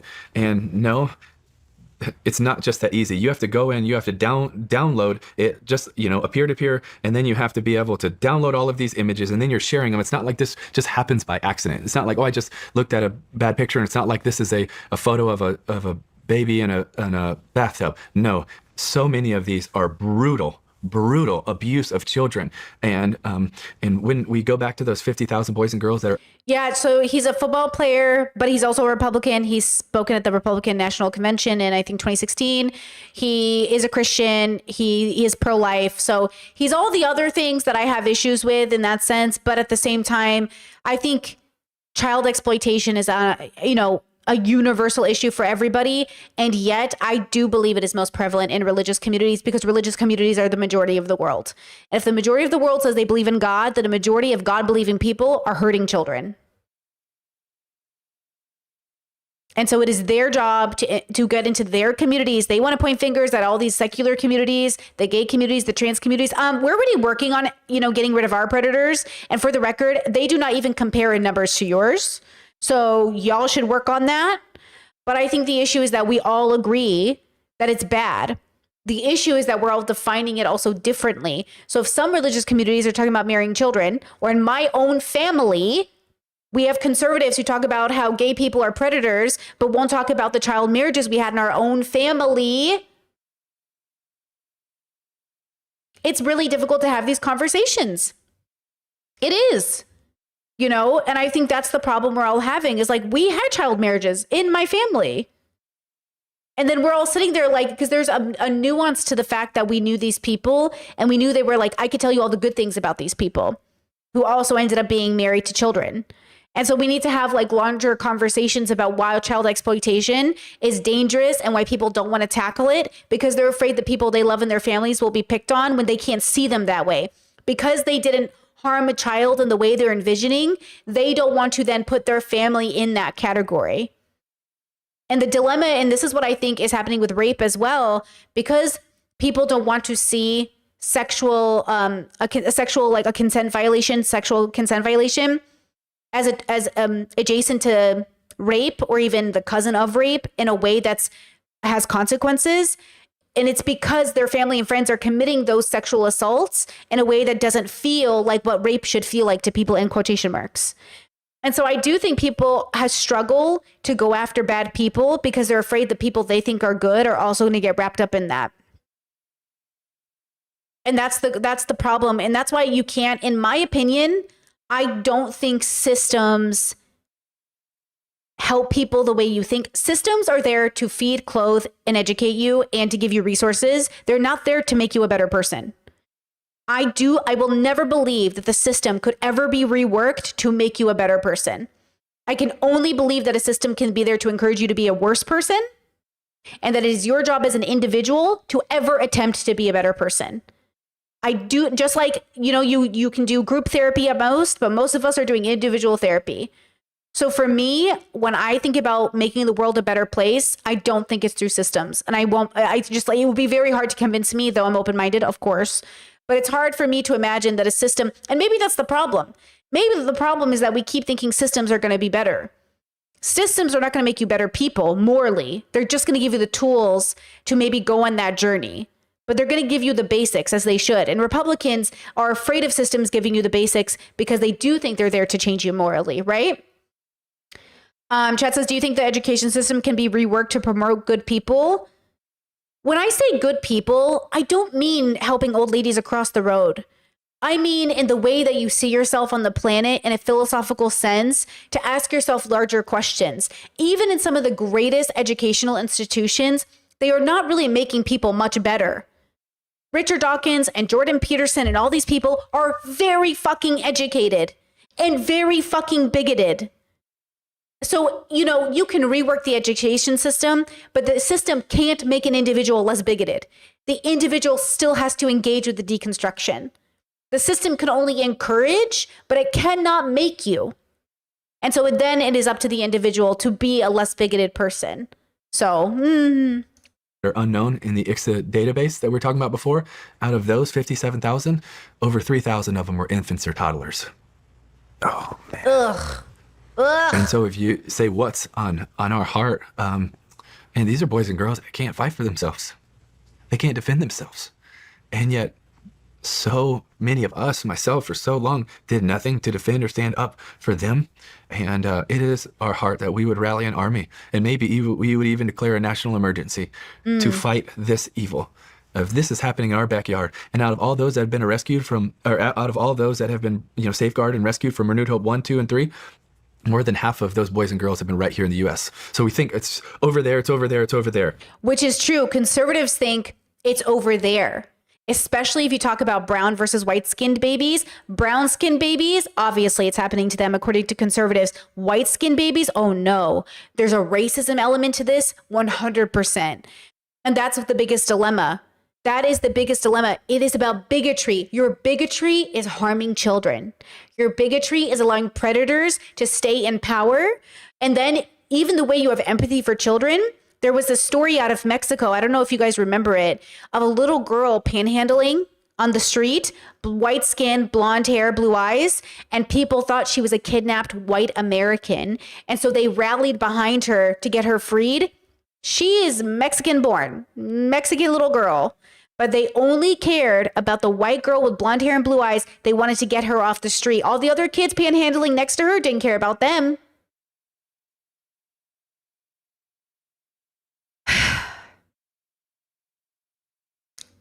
You know what I'm saying? You know what I'm saying? So we have to fight and deconstruct our own bias and prejudice that makes us think, right? And there's skits and TV shows that kind of have this as well, where they'll have like a brown nanny, and they think the brown nanny is like kidnapping the white kids, or I'll have a male nanny and think the male nanny is being a predator towards the kids. And usually the people who call that out are conservatives. Most of the people I ever met who argued against male nannies were conservatives. And then conservatives have the audacity to say, I can't believe these left-winging women just hate men. I'm like, you raised us to hate men.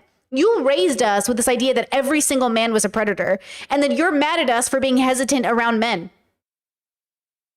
And then you know what I'm saying? Like, it's like this conundrum, this mixed messaging we're getting here. And again, that's why I say deconstruct gender, because the men who fall into these roles, do you know how many men I have met who are so pathetic because they refuse to go to therapy and get help that they end up internalizing. They end up creating a scenario where, in order to be the right kind of man who, quote, gets girls, will go for younger women in order to get anybody willing to give them street cred of saying, I've had a girlfriend, I've had sex. But they're so desperate for the validation of being a real man that they will play a line between how old those girls are in order to fulfill a resume obligation of saying, I've been with a woman. I've done it. I know what a woman is.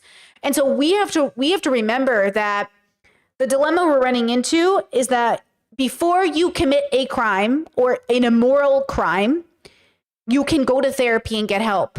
Because the fears you have, the loneliness you feel, it's real, but it doesn't need to turn into predatory behavior. You choosing to be a predator over a person who deconstructs and introspects, that's all on you, boo-boo. That's all on you.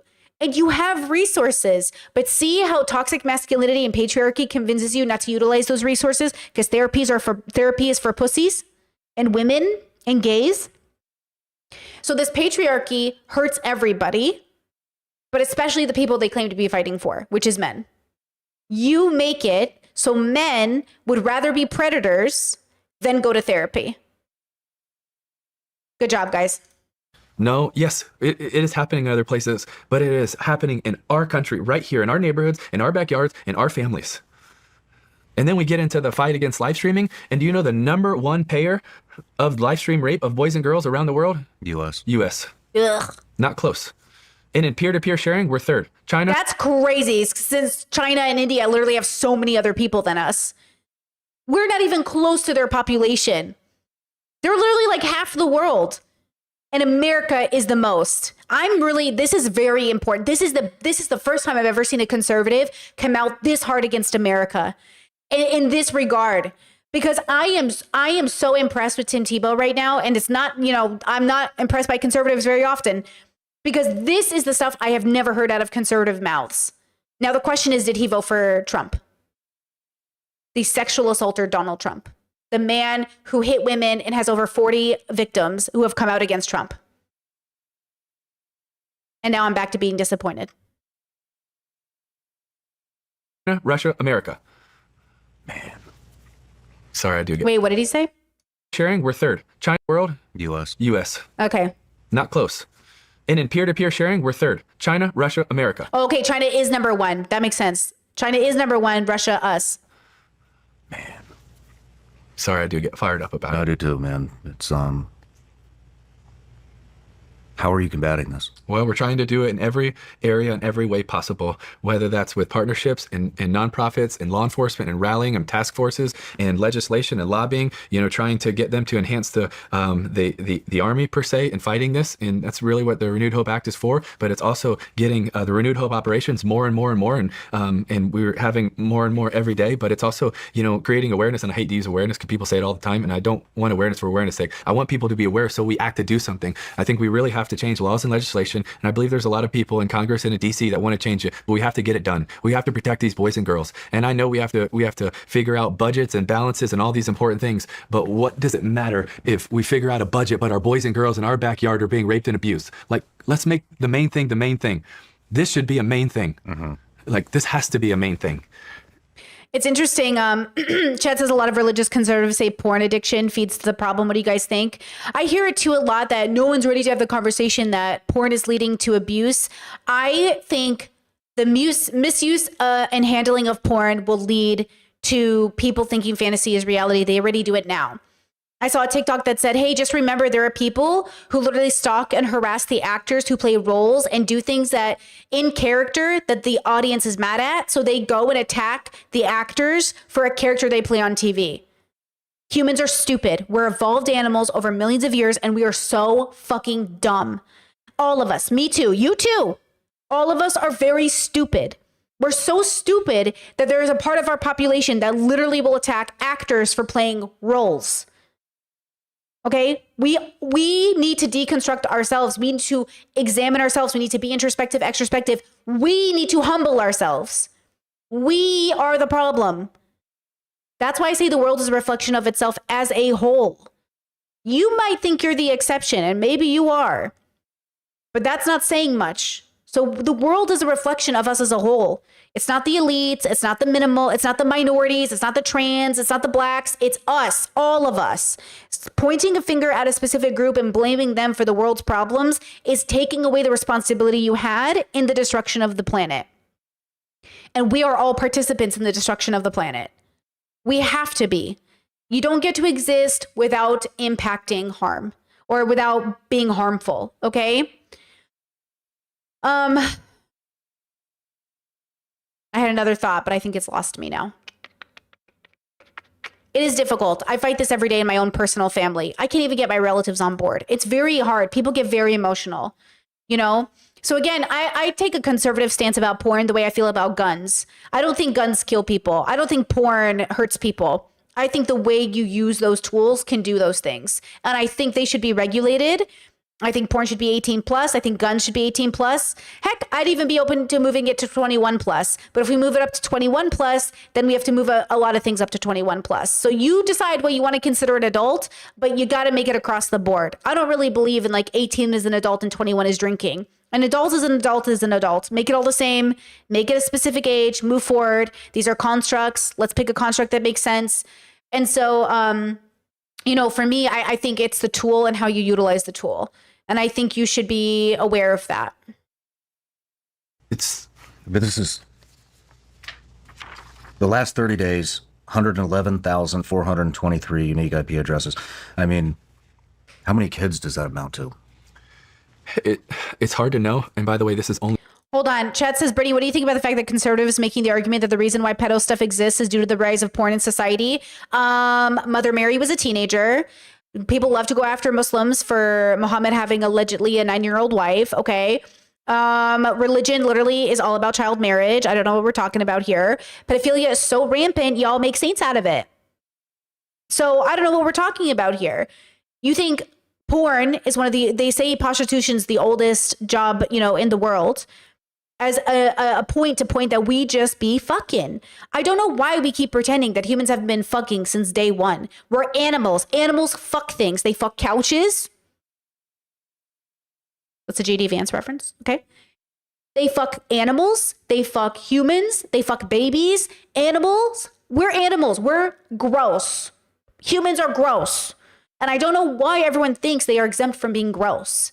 That's why you have to. Pies. Thank you, chat. Pies. Okay. We have to have these conversations in a way that is realistic with our biological experience. But we're not having those because half the world or most of the world believes that God put them here. That's what we're fighting against. We're not fighting against the fact that we could be problem solving so many of these issues if people didn't think God was playing a role. But if you believe God is playing a role, then the way you tackle this, it's going to be different, right? And that's why Tim Tebow's interesting, because he is a Christian, but he's also having this conversation. Look, misogyny and patriarchy are making the porn industries incredibly dangerous for the people participating in them. But nobody wants to talk about that. It's not the porn. It's everything surrounding the porn. It's not the guns. It's everything surrounding the guns. It's everything surrounding it. And we are the things surrounding it. That's my opinion.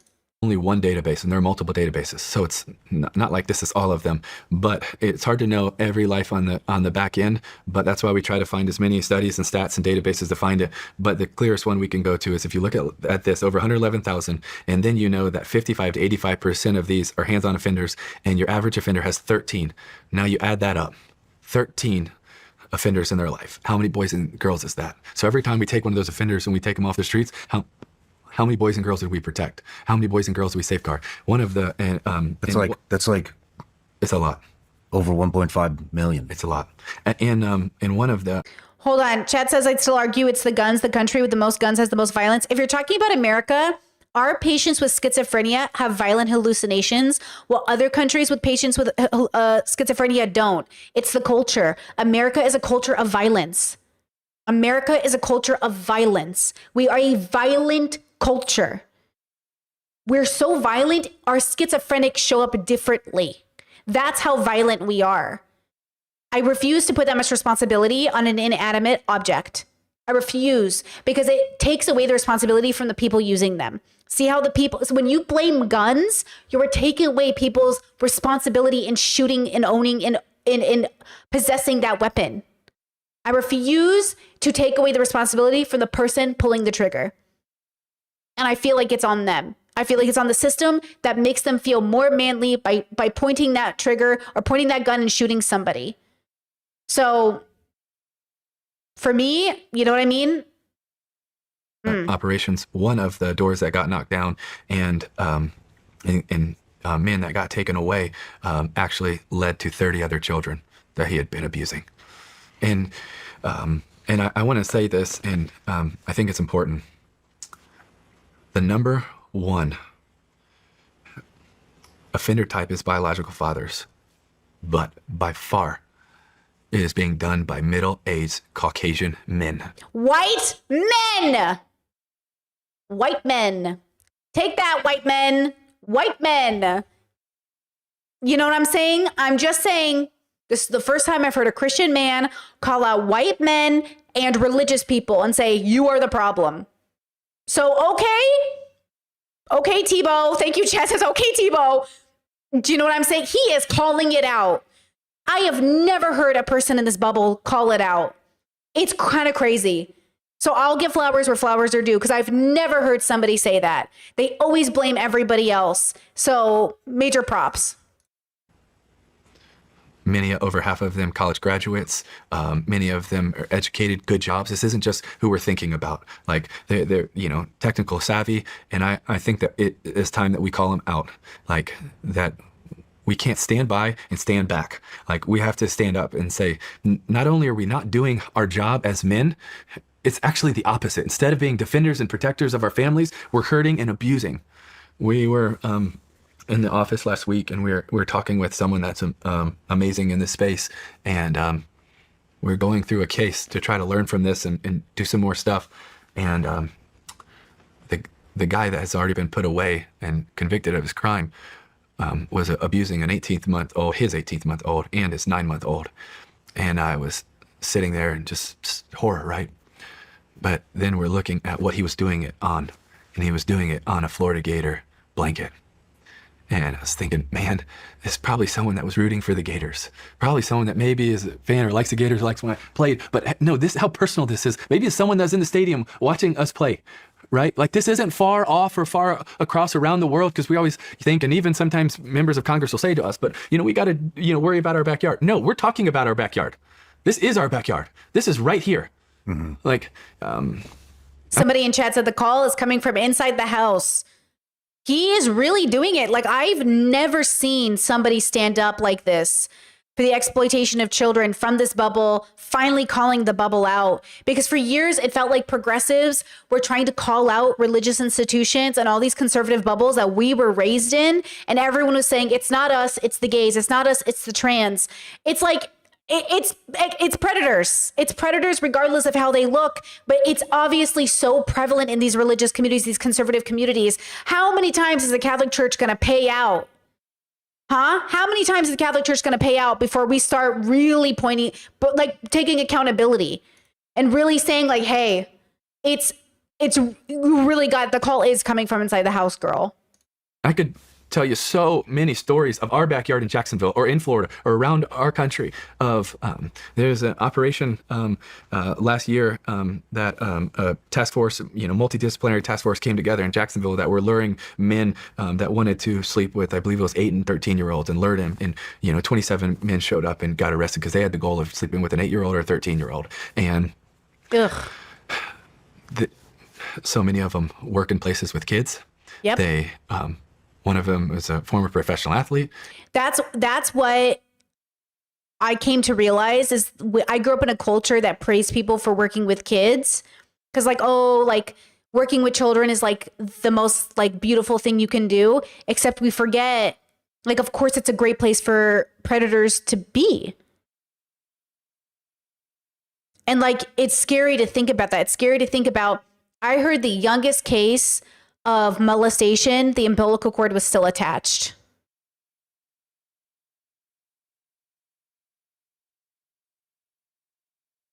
So when I say, zoom out with me, guys, stay grounded, but zoom out with me. When I say we are biological creatures on a planet, I'm saying this idea of free will you think you have doesn't come across the way you think it does, but it also doesn't exempt what people do. So without getting angry, without losing yourself to how disgusting humans can be, we must act with compassion and reasonable stoicism, shout out to the boy bubble, and move people in a direction of acting and reacting accordingly. There is a new bill that's being proposed to castrate offenders. Castrating offenders is a form of torture that does not prevent rape or molestation from happening. There's no reason to do it. The only reason to do it is to seek revenge, and revenge is never good. Okay, revenge is never the goal of an elevated society that's having a deeper relationship with its consciousness. Okay, we want people to be compassionate and to not become as ugly and evil, not to engage in evil the way you see these people engaging with evil. These people need to be locked up in a facility that dignifies them the way they could never dignify others. And they need to be given options and choices that make sense for our systems and our lives. Okay, but to become the evil that tortures the evil is still evil, guys. Okay, so if you've been an offender of a child, you'll probably never be released, as you shouldn't be, but you should remain in a facility, or maybe you can take the right to end your life in a humanitarian perspective way, because I think like chosen death is valid, right? But I think they should be 100% convicted and 100% proven to be guilty and 100% treated with dignity the way they could never treat other people with dignity. But I need you to remember that there are too many innocent people in prison for all of us to be very excited that these people are getting, quote, castrated. Take your anger out on a punching bag, not on humans, not on human bodies. Okay? Take your anger out on a punching bag, not on other people's bodies. No matter how much you think they deserve it. It's not good for you. And I think you should be paying attention to what's good for you. A couple of them were tied to law enforcement or part of law enforcement. Like, this isn't just like over there. It's here. It's our backyard. And we have to stand up for these boys and girls. And we got to change laws and legislation. We got to build a bigger army. We got to be able to create awareness, know what families can do, protect your kids. Also, in the same time, when your kids go onto the internet, they have to know that they are getting lured, groomed, stalked by people with intent to do evil. And people with a goal to do good have to work better. I was telling you earlier when we were downstairs when, there's a dark web site that was taken down. And before it was, one of the last messages that was sent out was a message you had thought would have been coming from a pulpit. Hey, I just want you all to know that I believe in you. Stay strong, stay vigilant, stay alert. We can get through this together. We can do this. And it was a place where so many men were joining it so that they could view the rape of boys and girls, be a part of this terrible evil. And yet they're working together many times better than people with the goal to do good. Why? Is because so many times we're more worried about the credit than we are about the mission. And what does the credit matter? Who cares about the credit? It doesn't matter. Like, we don't care. Anybody take it. We just want these kids to be out of harm's way. Chat said someone was trying to groom my 10-year-old niece on Roblox. From what I've seen from professionals who work in this space, Roblox is one of the #1 places where predators go to. And video game lobbies, your children online. And you need to pay attention to these things. I mean, gosh, I think as a millennial who's in chat rooms, I think we've all interacted with adults. And I look back on that now and just think, like, I can't believe I got out of that without being hurt. But there were definitely adults that engaged with me when I was a kid. And so I think for some of us who have been there, it's like, oh yeah, like that did happen to us. Now, I was an older kid. So I was a little bit, I was like in high school. So I had a little bit of a different relationship with it, but I guarantee you it's happening to kids younger. And there was even a case recently. Did you hear a guy met up with a girl, I think from Roblox or something, Minecraft or something. And he was like 20 something and she was like 12 or 10. And he met up with her and he was arrested. Yeah, there's something to be said about that. So, I think your kids can find a space online that's safe. I just think you need to warn them in the way that a lot of young parents are trying to warn their kids of how to stay safe in this world. I mean, all of our parents gave us, hopefully some input on how to stay safe with adults that are strange. Like my mom always told me, never be alone with anybody. Be careful who you're alone with, and like that alone is a thing that I remember even as an adult person. Even as an adult person, I'm very cautious about when I'm alone with somebody. And I think that's important, right? But listen to your kids when they come to you. Believe your kids when they come to you. Get down to it when your kids come to you. And I'll say, I think one of the issues I found growing up is as much as adults would advocate for kids, when the kids said something, the kids were also blamed for being, quote, in the situation. And I think it's really hard for people not to say, like, why were you there? Why did you do that? Why'd you put yourself in that situation? Right? Why does there seem to be so much pushback on this particular subject? Well, I think there's quite a few things to that. I feel like because it's very complicated. I feel like it's complicated to be able to understand and discern the problem that there's peer-to-peer networks, but then there's live streaming, but then there's grooming, but then there's sextortion, but then there's also trafficking, and they get merged to all look like, it's the same thing. So people just sort of be like, oh, it's trafficking. Well, no, it's not the same. There are difference. There's overlap between sexual abuse, exploitation, and trafficking. There's some that happen in all three, but there's also some that is just exploitation, some that is sexual abuse, and some that is trafficking. But it's Ooh, we love a categorization king. Because if you can categorize the nuance and differences between the problems, you can actually solve the problems. Whoa, Tim Tebow, very impressive. He might be he's very impressive to me right now, even though we disagree politically. He's a pro-lifer. I agree very much with this. An ability to categorize allows you to problem solve in ways you could never imagine, which is why I'm a big fan of categorization. Because lumping everything all into one box, it's not helpful. It's not helpful. It's such a complicated nuance, something that honestly I'm still trying to learn every day to just learn and understand as much of it as possible so we can know how to best strategize. And we put so many, try to find so many wise people, and our team is full of people that are smarter than me and trying to learn and understand how we can understand the problem so we could try to have solutions. But I think one of it is we just don't fully understand all of the issues, and we just think it's over there, or we just think it's border, and there are issues at the border. There's no doubt there is trafficking there.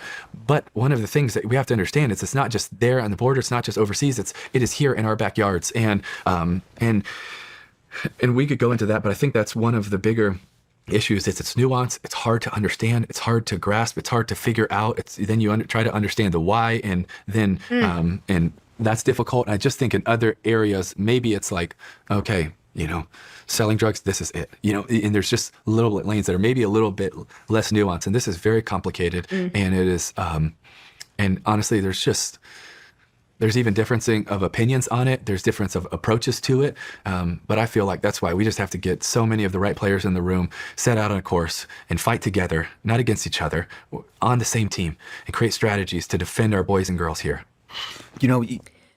I love this. Like, this is the stuff that I think conservatives do need to hear. So maybe the message isn't going to work coming from us, but maybe it will work coming from Tim Tebow to say that, hey, like, it is happening in our backyards. It's happening in our communities. And it's so much more nuance and layers. He said all the right words. He said, why? He said categorization matters. He said it is complicated. He's saying it is happening now. Like, sure, things are happening on the border because everyone loves to blame immigrants. But like, it is happening in our churches. And so like, that's the thing that I think is so key about this, is he's saying it is happening here. And that's what's, so scary. I see in the chat, you guys are talking about sleepovers. Like, I was never allowed to sleep over my friends' houses until I was. And I was mostly nearing high school. And there were rules. There were rules about sleeping over people's houses, who it was. And my parents were afraid for a lot of reasons. I think the dilemma growing up with my household, though, and I really do mean this, is like, my parents would do everything they could to keep us from getting, in that situation. But then when kids in the family would come out and speak up, they just didn't know how to handle it. They just didn't know how to handle it. They didn't know how not to humanize the predator over the children. And I found that so interesting, that time and time again, the adults in the family failed the kids when they came out. And I found that really difficult to pay attention to. Why were the adults in the families, not all of them, a lot of the adults were rightfully taking the side of the children, but sometimes it was weird to be in a room with an adult who would be like, I understand, because they knew, like, we all knew the predators, and I have really good memories of those people. My childhood, a part of my childhood was defined by how good my relationship was with one of the adults who would eventually be outed as one of the predators. So I understand why it is difficult for some of us to have really good memories of that person, but for us to also say, like, regardless of those good memories, they're now tainted. But for some people, it's hard for us to taint those memories, and so they want to deny it. I think I'm one of those new generational people that is able just to be like, hey, it is what it is. What are you going to do? Like, they did that thing happened. And now what's important is that regardless of how hurtful it is for us, and we can talk to therapists about it, ultimately, children were hurt, And children matter. Children matter more than anything, more than our memories, more than our good times, more than, but it is a real relationship that you are also mourning. You have the right to mourn those good memories. You should talk to a therapist about it. You should talk to a therapist about it. You went your whole life thinking this person was the coolest uncle, the coolest auntie, the best part of your childhood, your godfather, your godmother, and then boom, your whole life is shattered around you. Yeah, you should talk about it. You should talk to a therapist about it, not the kids, not the victims.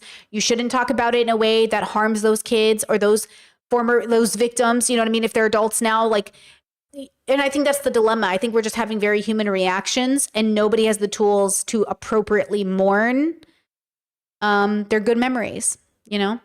Chet says, do you think there are more children essayed in conservative bubbles more than liberal bubbles? I don't think so. I don't think so. It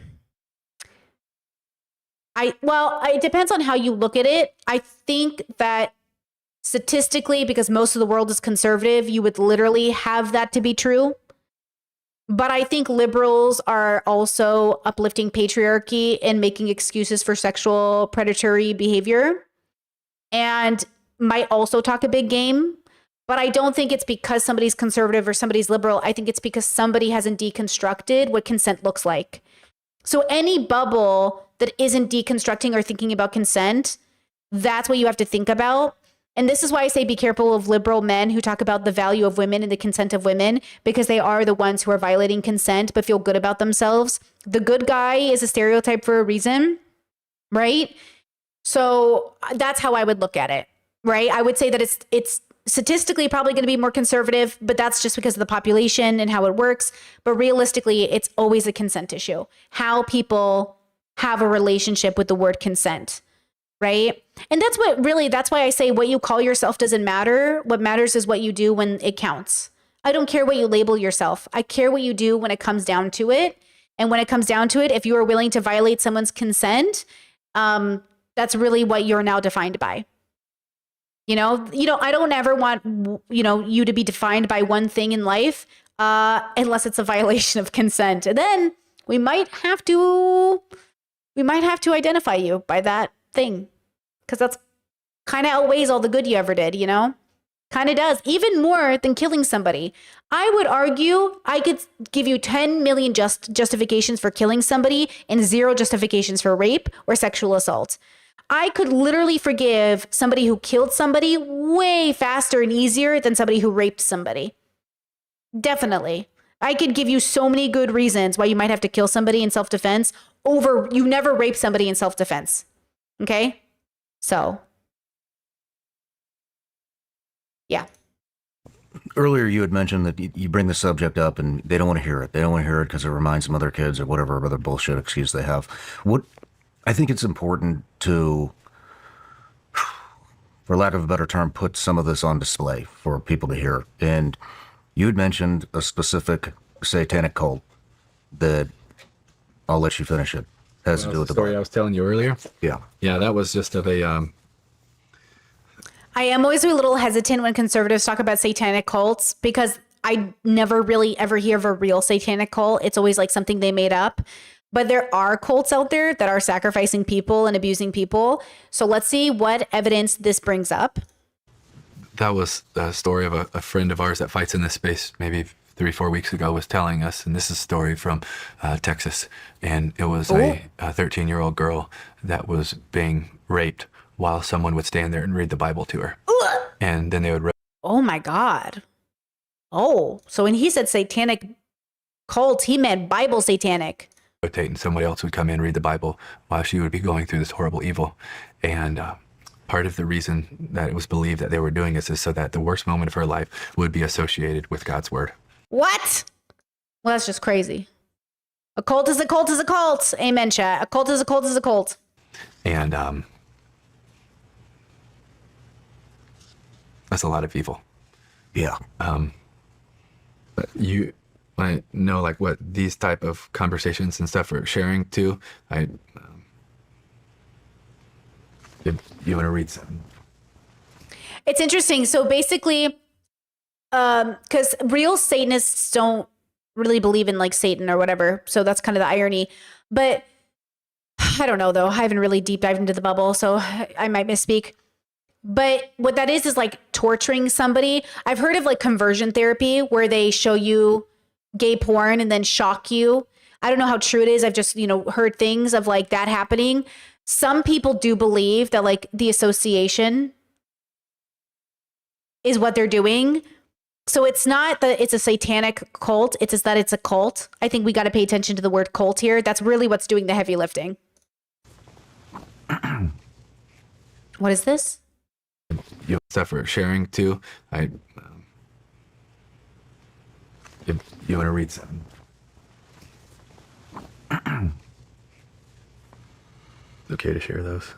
Okay. I can. You want me to? This forum is entitled Force Baby and has Sean is reading conversations from the dark web recovered by law enforcement. Yo, you know who really needs therapy? The people who have to read this shit every day. Because honestly, bros, it triggers me. I get triggered. I know a lot of people are like, oh, Brittany, you'd make a great therapist. Not if I'm also in the room crying. I cry over videos. You see me cry on stream all the time. I can't handle this shit. I get physically sick of how gross human beings are, which reinforces in me every day that I'm a good person for not having a baby. Because I ain't bringing a baby into this world. You know what I'm saying? And I'm not saying you're a bad person for bringing a baby into this world, but... And this is, I have so many rants I want to go on about finding partnerships, and women are so afraid of like dealing with men who won't do the dishes. I am worried about that too, but I'm really worried about being with men who are secretly on this part of the internet. That's what I'm afraid of. Don't get me wrong. Like the worst case, you get a divorce, a man won't do dishes.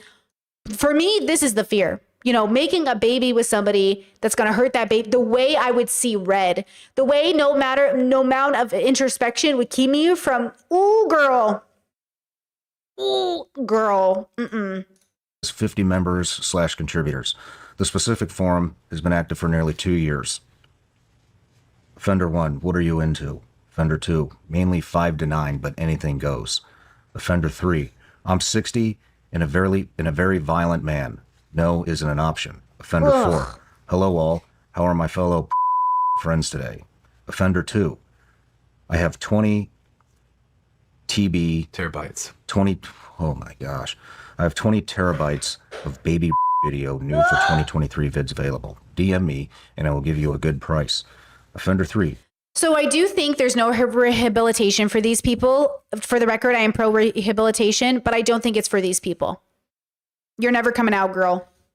You're going to prison, or you're going to be in a facility, and nobody should mistreat you because we're not going to become monsters because you're a monster. But I don't think rehabilitation is for these people, for the record. When I talk about rehabilitation, I'm talking about people who were convinced to be in a gang and were part of like gangbanger activity that didn't involve fucking raping a child, okay? Like I'm talking about people who evaded taxes. I'm talking about people who got addicted to drugs, okay? I'm not talking about people who fantasize, exploit, create content of actual children being raped, okay? So when we talk about rehabilitation, I'm not talking about these people. These people need to be in facilities away from people, period. Do you have any baby videos? I have a problem. I want it all the time and love new stuff. Offender 2, yes, DM me. I have a great supply and can help guide you how to do it. Offender 3, yes, me too. DM me and I can show you how to abuse your own kids and get away with it. It's the life of a true. Offender 4, oh man, I'm not even gonna read this. I love their. I have a daughter. I would love. And it goes on. And this is why I'm so angry at family vloggers. There's obviously people on TikTok who are exploiting their kids. Like it's so obvious when I watch it. And look, women might not be the women. This is how women play a role. If we're going to binary gender it, men do the physical offense and women do the recruitment. I don't know why it happens that way. I don't know why it happens, but women somehow stand by and let it happen. Like women just somehow are always complicit. They're complicit. And that's why I say women are complicit in holding up the patriarchy and standing by while their men commit horrible crimes. And this is what I mean to say. Oof. Yeah. Yeah. Wow. This is what we're facing. Yeah. And so this is why I know the world is changing and everyone is trying to be so like pedantic and specific about definitions. But this is why we say like you're 21 and dating a 15-year-old, you're a pedophile. Yes, you're not by definition a pedophile, but we're saying we can't take the risk because you're already risking. We can't take the risk. You're already out here risking. You're already out here proving you can't be trusted. You have no discernment or wisdom. So, you know, I know we want to look at the world and I just think we're evolved animals and we don't have the tools. I think you can prevent this. I think you can raise better children. I do think there's a stuntedness in it. But hear me when I say this. You don't have to be a literal biological pedophile to be a sex offender. You don't have to be somebody born attracted to children to have sex with children. My issue isn't whether or not it's a part of your nature. My issue is that you acted on that nature. And now the consequence is a child living with what you did to them and having to deconstruct and work on their own therapy and problem solving and trauma and generational curses. So like, I don't care. Like why you did it is for your therapist and for your own, you know, but what you did matters and it's about to impact just about everybody because that didn't just happen there between two people. It happened there and it continues forward and it becomes what becomes the pick-me woman that stands by predatory men and says it's just their nature. And this is why I'm cautious about saying it's men's nature, because if it's men's nature, you're going to start saying we shouldn't have baby boys. You're saying baby boys are naturally going to be predators. It is not in men's nature. And if we believe it is within men's nature, we are facing a huge crisis in gender. We are facing something way bigger. So be cautious with your language, but it is patriarchy. It is systems. It is the way you raise your boys. It is the way you raise your boys. Patriarchy is bad. It is hurting your children and is turning your boys into predators because you've normalized predatory behavior. You've normalized it. You are creating predators in your homes.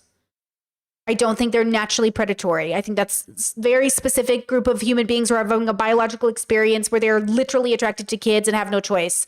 Most people are picking children because you raise them in an environment to think of children as an option, whether you think it or not. Whether you think you did it or not, you did. It's what we're facing in our backyard. And there's a lot of things that are hurtful and disturbing about it. One of the things that we're seeing grow bit by bit is offenders that are saying instead of finding their next victim, some of them are saying, let's just grow our next victim. Oh.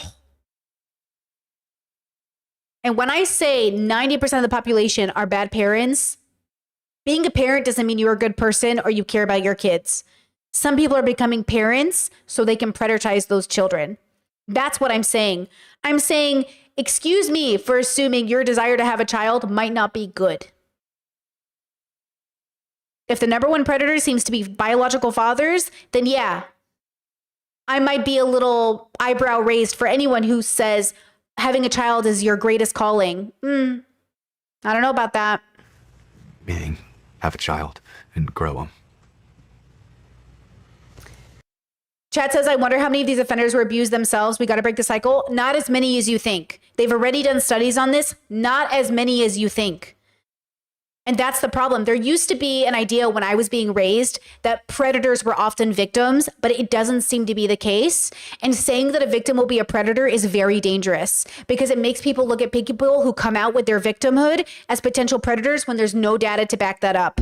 Most of us, or most of anyone who's abused or raped or assaulted, do not go on to carry that statistical probability. That is just a way, that is really reductive science that isn't backed by data. But it is something I grew up with as well. And I've actually misspoken on it. Like 10, 15 years ago, I said something to that effect in a video and somebody was like, hey, that's not true. And I was like, yeah, actually, that's not true. So we need to be very careful that we are saying that this is true. Though it's true that generational curses need to be broken, it happens with non-victimized people. Because if you uphold the patriarchy as a woman and you allow excuses to go towards these men in your life, like Stephen Bonnell Destiny, who refuses to be seen as a predator, but has often violated sexual consent through the way he's doing it allows him to get away with it because we're saying it's just Coomer activity. It's just a part of being just a gooner? Coomer? Is that the same word? Is that the internet language? I'm now forgetting my bubbles. But the point is that like peeping Toms, people who took your picture without consent, that was very, very bad. And the fact that it's been normalized, the fact that him sharing videos of people in their most intimate settings without asking consent, explicit consent, tells me about him. Gooning, thank you. Gooning. So like that's the problem we're having, is that we are not holding it to the same standard of importance. That's why I am annoyed that FD Signifier went on Kyla's podcast and Kyla put a pinned comment on that video saying, I haven't like denounced or renounced Steven.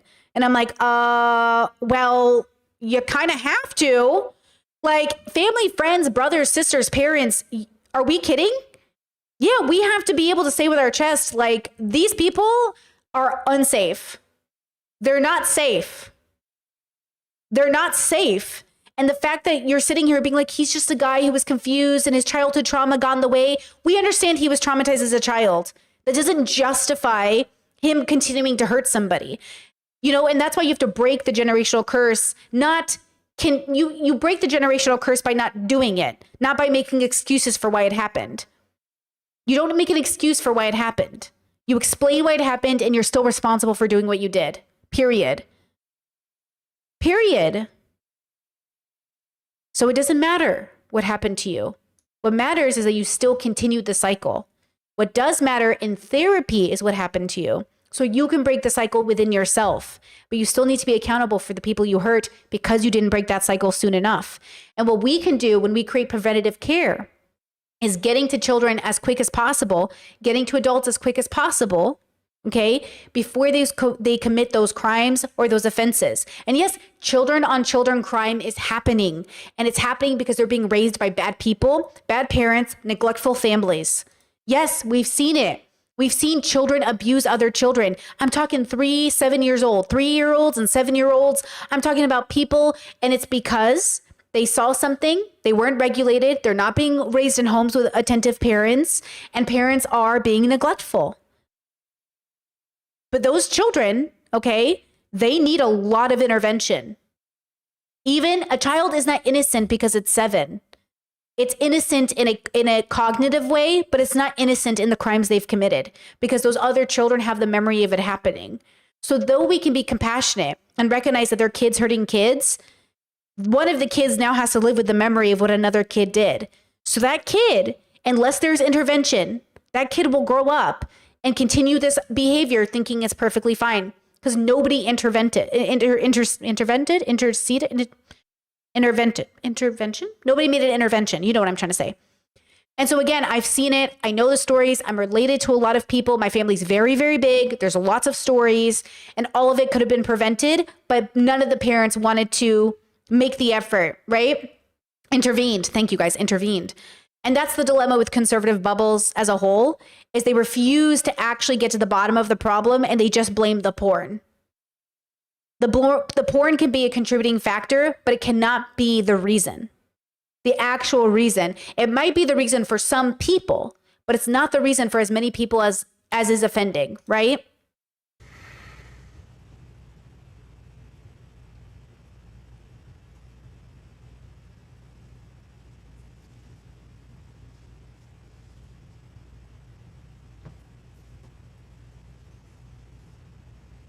Do you think there's more motivation besides sexuality or whatever you want to call it? Having sex with kids? Well, I would say we get to work with some experts and some expert psychologists that we think are some of the best in the world. And some of what we have been able to learn from them is that some of these offenders, yes, that's part of it, but part of it is they actually enjoy the pain that's being displayed and shown. Exactly. Because it's about power. It's not about the orgasm. It's not about other things. It's always been. Sexual assault has always been about the power you have over people. And Chad is saying, curious, has it been proven that Destiny did share intimate pics? Not only did he admit it, but there's proven, he said it with his chest. He's downplaying it in interviews. He literally has DMs that have been leaked of him going to the victims and offering them money. Okay. It has not only been, he said it with his chest and he is downplaying it in interviews. Okay. You need to watch the videos. You need to see the things. He doesn't think it's that big of a deal. And he thinks he was given explicit consent by an unspoken rule. So he says because the victim shared intimate videos with him of somebody else, he could share hers with somebody else, except she got consent and he didn't. So he will say Pixie. Okay, he'll say Pixie shared videos of somebody else to me. Yeah, but Pixie had consent from that person to share them. And then he said, well, that's explicit consent then, in some inferred way, that he can now share videos of her with other people. No. And what about the videos and audios he took of other women who didn't know they were being filmed? And then he shared those. So, okay. Chet says, then why isn't he in jail? Because it's called due process. It's called America, proven until guilty. It's called the system. What do you mean, why isn't he in jail? You think you can just go, you can't even go arrest people for fucking kids. You think you can arrest people for just, no. Chet says, isn't it a criminal offense? Yeah, so? What are you talking about? He's literally in the middle of a court case right now. But like, why are you acting like, oh, he did a bad thing, he admitted to it? Guys, people admit to crimes all the time on stream. You can't just get somebody because they admitted to a crime. People literally admit to crime all the time. Chet says, sorry, I'm from a different part of the world. Yeah, like, okay, people literally get on podcasts and admit their crimes every day. You still have to build a case against them. That's why all of us get on streams and talk about how we did drugs. Like, they're a felony offense and we talk about doing them all the time. But because they have to prove we did them and it wasn't just a story we were telling on stream, right? He might win or lose, we don't know. But either way, he admitted to doing it. There's text messages that prove it. There are proof he tried to pay his victim off to keep her basically silent, in my opinion. Okay, so you know what I'm saying? And by the way, the fact that Destiny is still getting paid gigs, the fact that people are still inviting him over to their like events, this is rape culture. Rape culture is that what Destiny did doesn't matter because for people, he didn't hold somebody down and rape them. And that's how you uphold rape culture. That's how people get away with exploitation of children. It's all connected. It's all connected, and this is why we have to be so diligent about consent. Okay? Well, understanding that there is room for genuine mistakes made in relation to consent. It just doesn't involve, oopsies, I shared a nude you did. I thought it was okay. You knew it wasn't okay. That's why you didn't ask for explicit consent. Okay? This is why what Team Tebow is doing is kind of amazing. Because we have men in our own, quote, liberal progressive bubbles who are downplaying sexual assault every day. And here's Tim saying it's in our backyard. It's in our backyard. One story, I hate to even say it, but it was by one of the top psychologists that he shared with us. Is one offender went to a playground and he... Sorry, and just before he gets into this horrible story that I know is going to be horrible, this is exactly the issue with Diddy. There is a chance that Diddy gets off, and I need you to process that information. Diddy, who we've seen video of, Diddy, who had over 30 victims come out, Diddy, that we know for a fact was doing what he did to people, he might just get off. And I need you to remember that. So when people say, well, Brittany, if he gets off, do you think he's innocent then? No. I don't need to. They bragged about it. They talked about it. Trump talked about it. He bragged about grabbing women. I don't know what more you need than a man's confession, but even when a man confesses, it's never enough for people. He watched all of the boys and girls, and he picked a certain one. And so when the psychologist, after he gets caught, is talking to him, he said, why did you pick that one? Why when what's the reason why you did it? Why did you select that person? Is it height? Is it weight? Is it size? Is it color? Is it background? And it was no. Innocence. He said, no, I waited and I watched and I tried to find the happiest kid.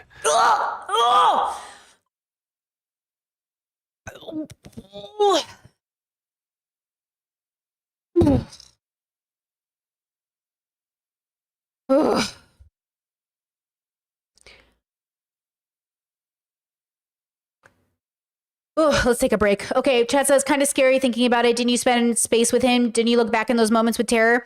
I spent like a weekend in Miami collabing with Destiny and other content creators that were there at the time.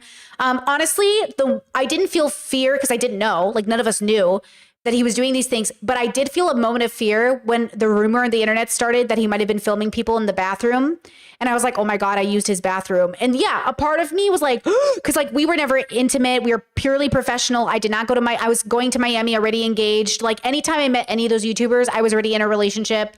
And so like I hadn't exchanged anything to be afraid of. Right? Like I was just there professionally. So I had no reason to be afraid of Destiny in that regard. I never shared anything with him. We were never intimate. We were never romantic. We were never anything. We were purely professional. But the one thing that scared me was the idea that he had a video of me going to the bathroom. Because I was like, Jesus, like filming you when you're the most vulnerable is gotta be one of the scariest, most offensive things you can ever do. And I'm not saying that's true. I'm just saying that's what the internet was saying or reporting. And that's the problem. It's like, I don't know. He was already secretly recording people. He had been doing it for years, like over a decade. Destiny had secretly recorded people over the years. You know what I mean? So I think that was the only thing that I was really afraid of. But otherwise, like, no, I know he had nothing on me. I knew I'd never sent anything to him. I knew that we had never been intimate.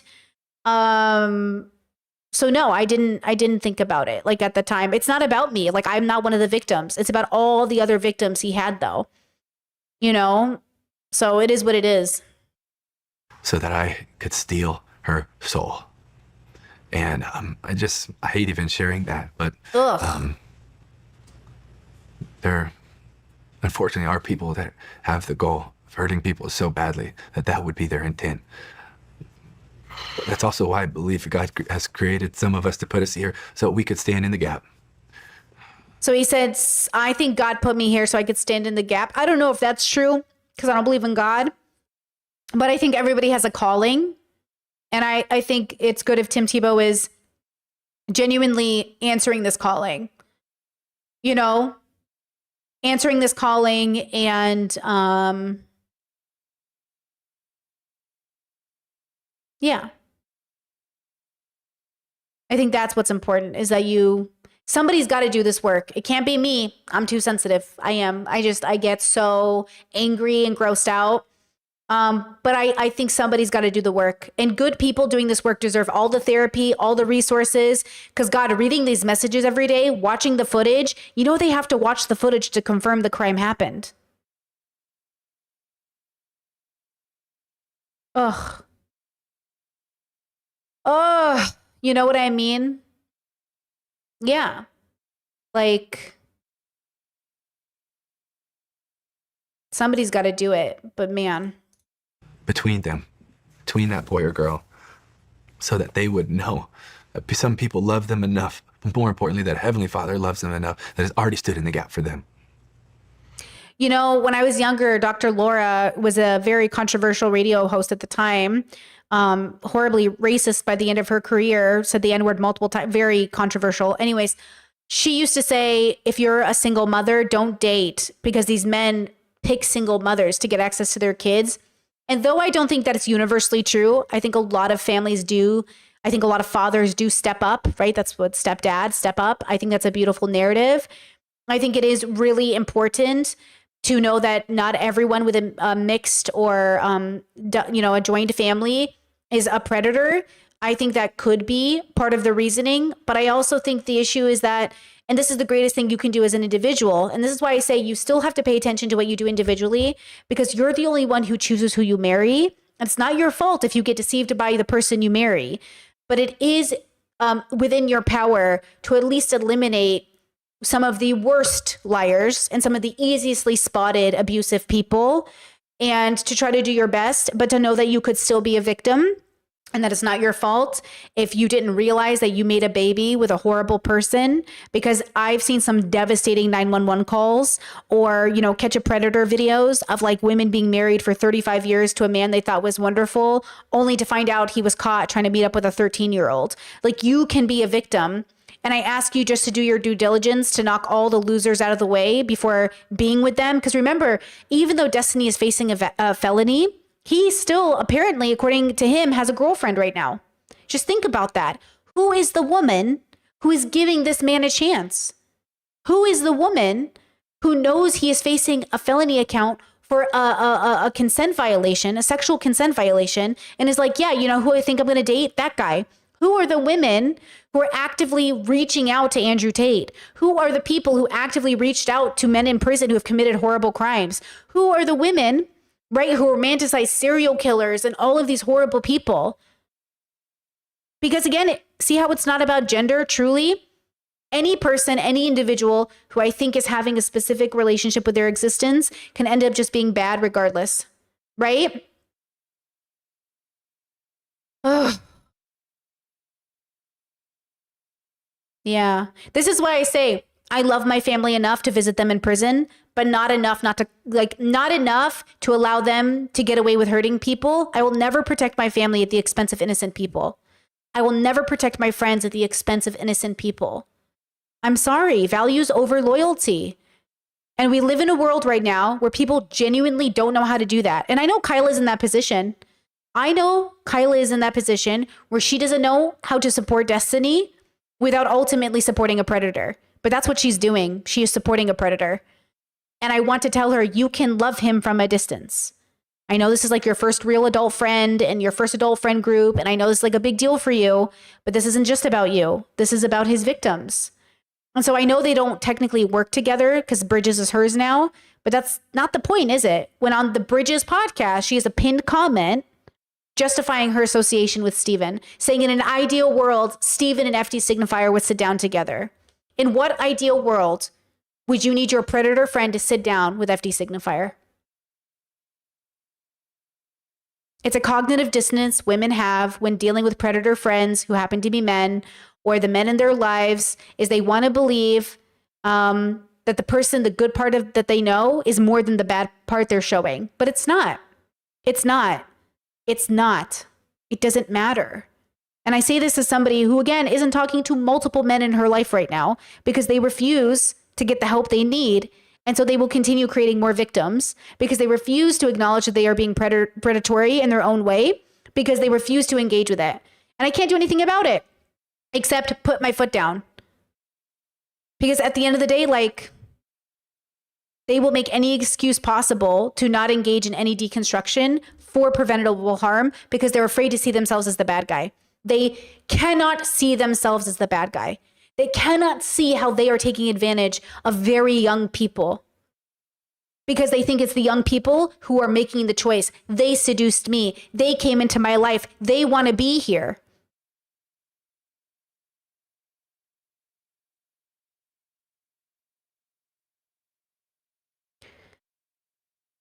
And then what I have to do is I have to fight against the people in my family that are like, do you have like a personal issue with them? I don't get what your problem is. And I'm like, I'm going to slap you. But good news is 90% of the people in my life are supportive in my endeavors. Even if they're not doing the same thing I'm doing, they're supportive of it, which is interesting.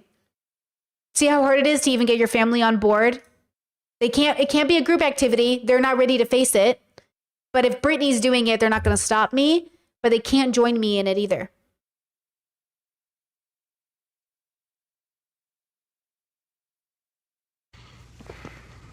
And I'm going to share something that's terrifying as well. And it has my friend Ryan, who I've been telling you about. He is working this thing against this satanic cult, and they are exploiting kids through graphic content. Of they'll have a young girl do something, and then they'll exploit her.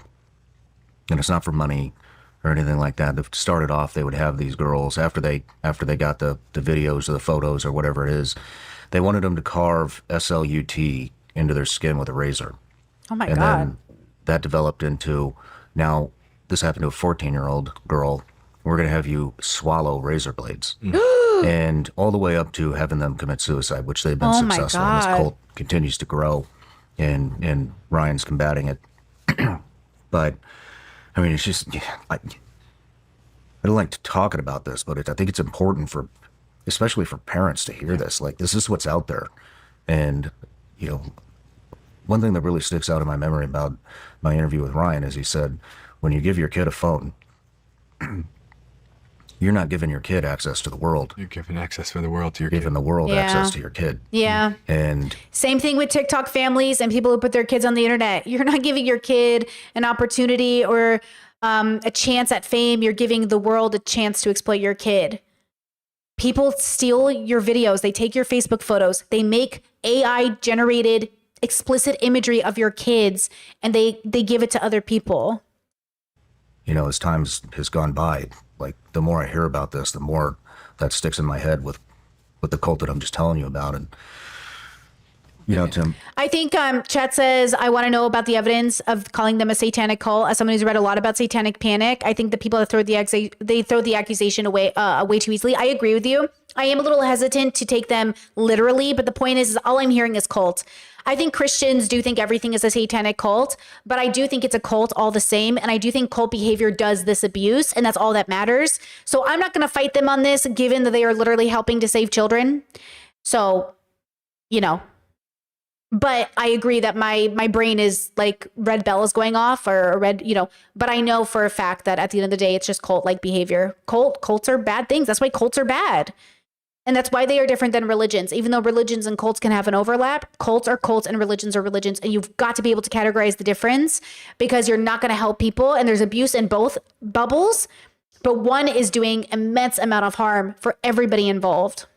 it's just, I mean, you're doing big things and you're making a tremendous impact. But what I want to ask you is, you know, what can parents do That's to a good protect their question. kids?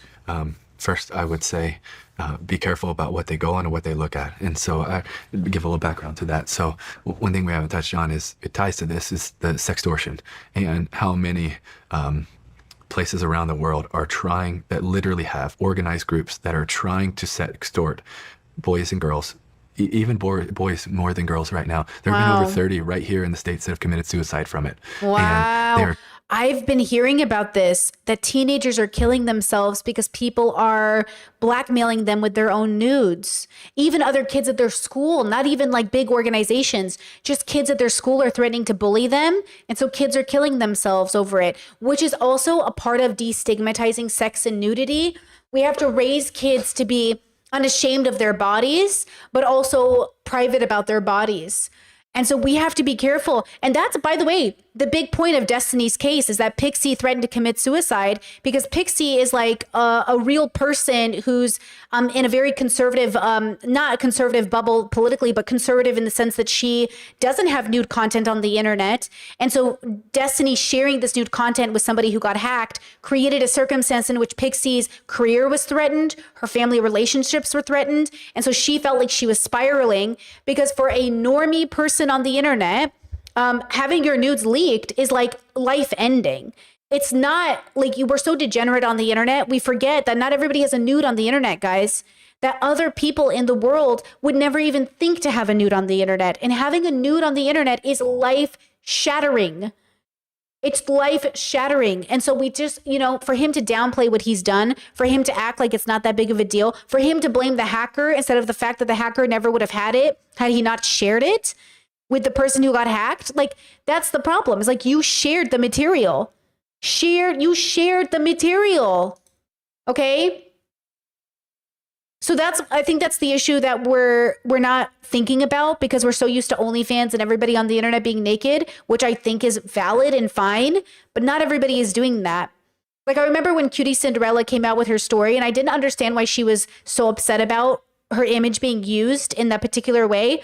And it was because I'm in a different category of person where I don't think I'll ever be exploited for my nudes. I'll be exploited for something, you know, else. They would have to, because I have a different relationship with nudity. But Cutie reminds me of, and I love Cutie Cinderella, she reminds me of like my friends who have traditional jobs, who do not have nudes on the internet, who if anyone made a video about my friends, I would destroy them. Like, I feel like so in a very human way, emotionally, I feel like I would want to burn the world for my friends being, you know, abused in this way. So, you know, I'm kind of surprised Trump is doing it, but apparently he signed a bill that protects people from being used in AI videos against their consent, especially in sexual ways. And so like, I am so happy for people like Cutie Cinderella, for Pokimane, for all of these YouTube girls who don't have nudes on the internet, especially, but even if you have nudes on the internet, you have a right to feel exploited by people using your image in a way you didn't like. Right. And I think this should be AI for everybody. Honestly, I think I personally think you shouldn't be making romantic, fanfics about celebrities. You shouldn't be, AIing celebrities into certain images. I think there's this new technology too I wanted to go over with you guys, where now, apps are allowing you to shop and put your clothes on your body. Like, you upload a picture of yourself and then you can put the clothes on yourself, which is cool. The dilemma is you can upload anyone's photo to these apps and put whatever clothes you want on them. So, this is why we have to be careful about where the line is between like freedom of expression and exploitation of people. So personally, I can't wait to fashion out myself and wonder how I would look in clothes, but how mortified, it would be for somebody to be put in maybe lingerie or a bikini that they would never go out with in public, and to be like exploited in that way, right? So all of this to say that this is why we have to take it so seriously. This is why it's not a joke and can't be downplayed. And this is why one offense leads into bigger offenses. You want to protect kids? Protect adults. You want to protect kids? Protect women on the internet. You want to protect kids? Don't let debate bros on the internet downplay the way they are contributing to the sex trafficking industry because they want to say it's not that big of a deal. Because that's how rape culture continues to exist, is by downplaying men slapping women when they're reporting the news. Remember the journalist who he slapped her butt as he ran past her, fired from his job as he should have been. We've covered this story in the past, but that's a part of it. Oh, what's the big deal? He slapped her butt. Fired. You can't be out here slapping women's butts. Okay? Absolutely not. But anybody who defended that man or downplayed it, that's exactly the problem. That's exactly the problem. They're trying to become a best friend, trying to act like they're a young girl, and they're getting boys to send them a photo, and then they're trying to take everything from them. And then ultimately it's leading to so many suicides. And last year, and I believe it was 2024, Meta took down 63,000 accounts from, I believe, mostly in Nigeria, of accounts that were just trying to sextort people here. Like, wow. If you think, oh, it's one or two people, it's not. It's at a mass number. So when you hand the phone to your kid, know that the world and people with bad intentions are trying to lure them into something. Absolutely. Whether that's to groom them, to sextort them, to try to lure them into something. Unfortunately, I hate to be always a person trying to talk gloom. I'm not trying to be doom and gloom. I'm trying to say that we can have hope even in the midst of it because of Jesus, but we got to protect them. We have to protect them so that they are in a safe place. And it's just also where we work with so many different companies and technology that are trying to find all ways to fight the trafficking and exploitation and the sextortion and all of them. Because just like there's this all this social and technology being used for bad, we have to also fight it for good. And there's a lot of great companies that are trying to create products to fight it for good, whether that's on phones, whether that's on devices, whether that's to keep kids safe. And so there are a lot of people that are fighting back against this, and they're trying to step up and stand up the right technologies, the right teams, the right companies. But we have to know that it is even a battle. That if you just say, here's the phone, go do what you want, know that it's... So I'll give you an example. We're having several years, maybe it's 4 or 5 years ago now, we're having a meeting at the offices, and one of like the best trackers of finding missing people is sharing stuff. And he's saying, this is how so many of the boys and girls are getting lured in. And they're so good at their phrases and their sentences, and they use the same ones, and they copy paste all of these kids, right? And they work the same phrases, and they build relationships. And so he's going over some of these phrases. And one of our team members goes home, and she has 2 daughters. And she said, have y'all ever seen some of these phrases? And they go, yeah, I got some today. The exact same words, said the same way, same phrases. Like, this is absolutely it's real and terrifying. And if you just think, oh, well, it's people with I want to know what it is. What are the phrases? With good intentions, or it's just the internet. No, there are people that are using that with the goal to do evil, and they want to be able to get access, to get in, to build a relationship for something that is not a good reason. And I don't want to be doom and gloom, but I just want to tell parents, please be the protector that you're called to be. And sometimes maybe if that means that you're the bad guy and you don't give them the same access, but would you please look into some of the... But tell your kids, I think the best thing you can do is explain to your kids and make them watch interviews and have them be involved in the choice to protect themselves on the internet, make them feel prepared and ready and like they're part of the decision versus like it's happening to them. Because like not explaining to your kids why you're trying to protect them and not explaining to them what you're concerned about is going to make them curious. They're going to go looking for it. Like you got to make the kid make it a team effort. Like, hey, what are you doing to protect yourself on the internet? I need you to be a part of this decision making with me. What are you doing? What's your goal? How are we talking to people? And by the way, that's why my Discord is 18 plus. That's why my content, you know, I try to make, you know, as much of it like I, you know, signal it that it's not made for kids. I try to make sure that I appeal to an older demographic. Like my analytics say that like basically kids don't watch me. And I do that because, you know, honestly, I don't want to get on my Discord and talk about philosophical concepts with a 16-year-old. Like, I think kids should be talking about philosophy. I just don't think it should be with strangers on a Discord who I don't know who people are. It's not like I control my Discord. It's not like I vet people on my Discord. They're just patrons. Like, they could be anybody. And so I also have to be aware that anybody and their mom could sign up for my Discord. It's a public space. You know what I mean?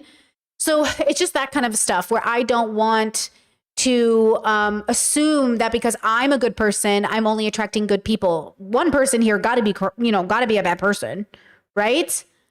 Like one person got to be a person, you know? Chet says this dude gives off a vibe. I can't quite put my finger on it. It's called Christian. It's the Christian vibe.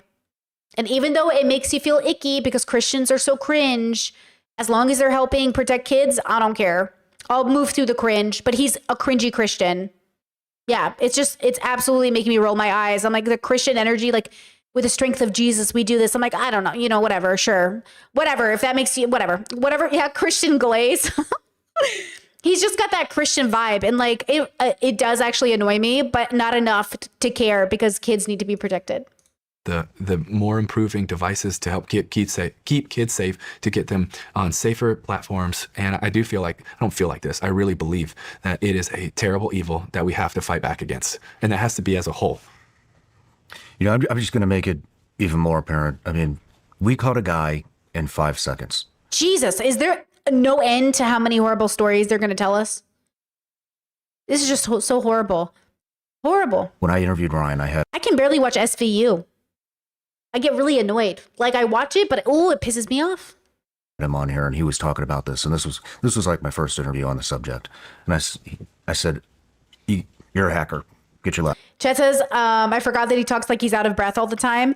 I wonder if he does that too, because I wonder if he was told he screams into the mic. But yeah, the breathiness can be irritating to especially certain or divergent tonalities. The breathiness is an interesting way to speak. But hey, maybe it's better than my metallic-y sound. I told my partner, I was like, hey, my mic is too metallic. He's like, your voice is metallic. I was like, oh. FG Signifier said that with Michael Burns, that he loves certain content creators, but their voices are just so bad for video. And I was like, it's me. I'm the one. It's me. Laptop out. He wasn't really talking about me, but he could have been. He said, "I don't care what forum you get into, what social media platform, I want to see how long this takes." He said, "Okay." And I said, "Screen record it so we can prove it." So he gets in the chat room, comes up with the name. He tells me, he goes, "All right, I made the name Ashley 13, New Jersey." Oh, God. Right after that, he goes, got a 40-something-year-old man, wanted to have sex with a 13-year-old girl, wants to meet her at Walmart. I'll roll the clip right now just so everybody sees how fast this is happening. And he says it's on Xbox, PlayStation, Instagram, everywhere. Yes. Anywhere that you are online, Yes. this is happening. Ryan, do you think you could demonstrate right here, right now, how fast these sexual predators will show Oh, up my in the chat God, room? no. Yeah. Fire your computer up. Let's do it. No. Recording, so now I'm just going to say, Oh, my Hi. God. who wants to chat? And I named myself Ashley Female New Jersey, 13 Female New Jersey. Let's see how many private messages come in. 2 already. Oh, my God. 3. It's been like 10 seconds. Yep. Hey, want a full round? Hey, how Oh, my God. old are you? We just copy that and send that to everybody because we got other messages coming in. What chat room are you in? Just a teen chat. Hey, you want to cuddle a bit? I'm giving them the benefit of the doubt right now that they didn't read the. Oh, he's 47. 47 years okay old in with a my teen age? chat room. You got him in what, 5 seconds? He's Yeah. already messaging in? Oh yeah, there's a ton. I can't even keep up with them here because every time I click one, there's more on the list. He says he's okay. I said, are you okay with my age? He says, yes, age 13, like my profile says. I got 2 more messages, so now we're at 1, 2, 3, 4, 5. I'm 19. Let's ignore the 19-year-old, even though it's disgusting. It hasn't even been 60 seconds yet.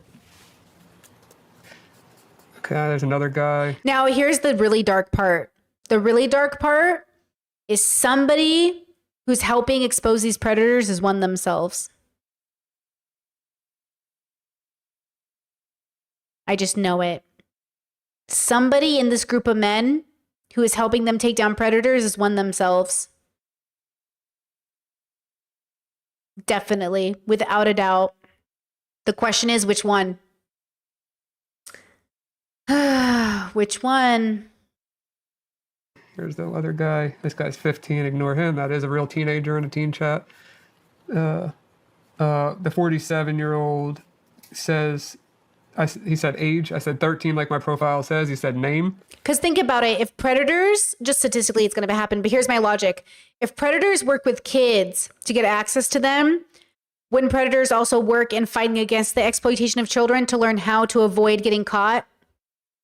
It's like bad cops. You think people who sign up to be a police officer are good just because they're a cop? You never seen The Departed? You never seen The Departed? Huh? Girl. Ashley. And another guy just messaged. How old are you? Okay, this person's a child too. So out of all of these, there's one guy here who is 40.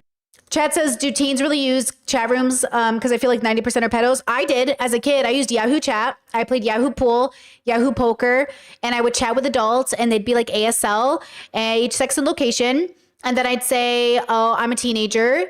And then they'd ask me, you want to hang out? I even had a relationship with a guy who was like 22 or something. He was obviously very nerdy, and I was like 15. And we used to, this is so stupid, but, and I was absolutely like, it was so inappropriate. Like, it was so bad. But like, I used to literally turn on my webcam and wear like cute clothes so he could like watch me in cute clothes.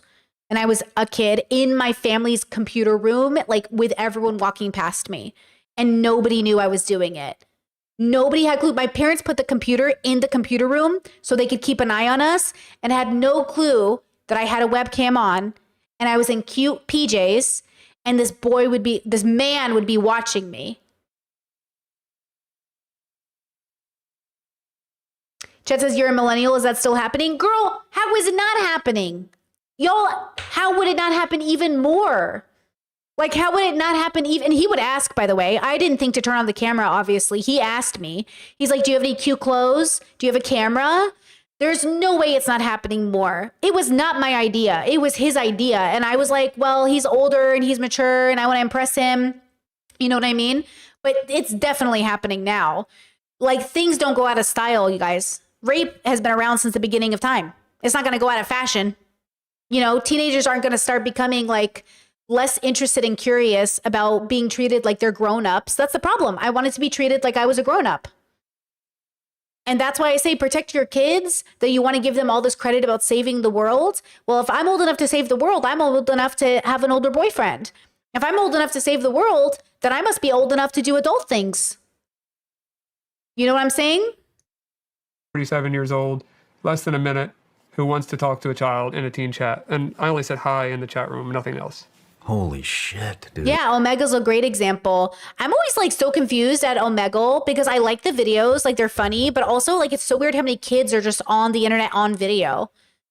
Like your kid is just on the internet on video, on Omegle. What are you doing?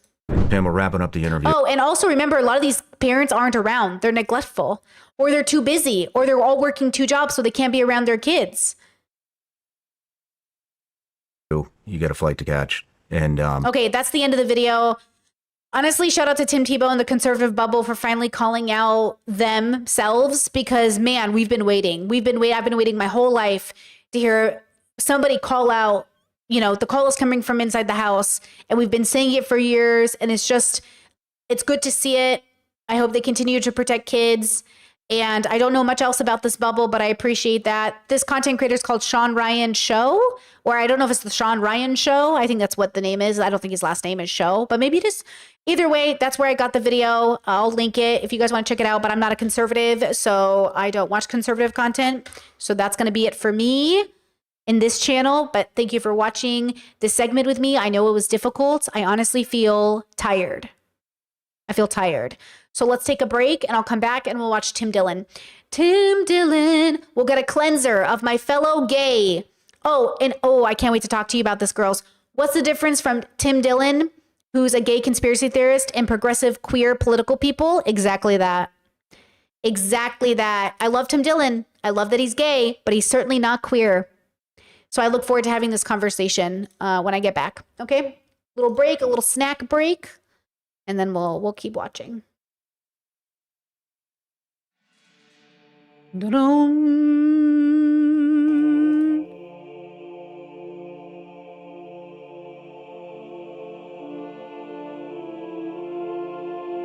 dun, dun, dun, dun.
right, girls, I'm back.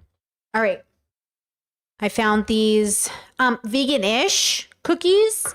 We read sometimes when something isn't explicitly labeled vegan, I go for like the ingredients list. So it's not perfect. Don't judge me. I'm heart-reducing. Okay. Bite me. But I found these really delicious oatmeal cookies that claim to not be made with milk or eggs or animal products, but aren't vegan. So close enough. Okay. Jess says, Britt, do you still eat eggs? Absolutely. Do not eat eggs. No eggs. I don't eat eggs or anything made with eggs. So if eggs are listed in the ingredient list, I try not to eat it. I will say though, on occasion, I obviously eat a donut. I'm going to try to make my own vegan donuts though, so I don't have to eat a donut. Chat says, do you miss eggs? No, I'm the kind of person that gets the egg ick. So sometimes before I stopped eating them, I would eat like only eggs every day. And then I get an egg ick and I go off eggs for like 6 months. So when I went off eggs, I was in an egg ick. So it was really easy. And I haven't craved them since. But yeah, I used to eat eggs. Like I go through moods. Like we grew up my whole life eating eggs. There's a lot of really, what did the Jews have it and we have it. Ours is tomato behe, but the Jews call it shakshu. There's like an egg dish that's really famous on the internet. We have a variation of it. And I grew up my whole life eating eggs, like hard-boiled eggs, soft-boiled eggs, eggs with tomato. Yeah, shakshuka. Yeah, exactly. So we have our own version of it. And so I grew up but I'm very picky about my eggs. Like I can be icked out very easily by eggs. But it's so specific because like I love soft-boiled eggs. I love sunny side up eggs. I like eggs where the yolk is runny, but if the egg is like fried and too runny, then maybe I get icked out, but I like soft boiled eggs almost always. So then it's like, and then if the egg is overcooked, maybe I get icked out, but then it's just dependent on my mood. It's so weird. Like I can't explain it to you, except that it's all dependent on Brittany's mood. Like when my partner says, oh, do you want to eat this food? I go, hold on, let me think about it. And then I have to imagine myself eating it and smelling it and dealing with the texture. And then I'd be like, no, I'm not going to eat that.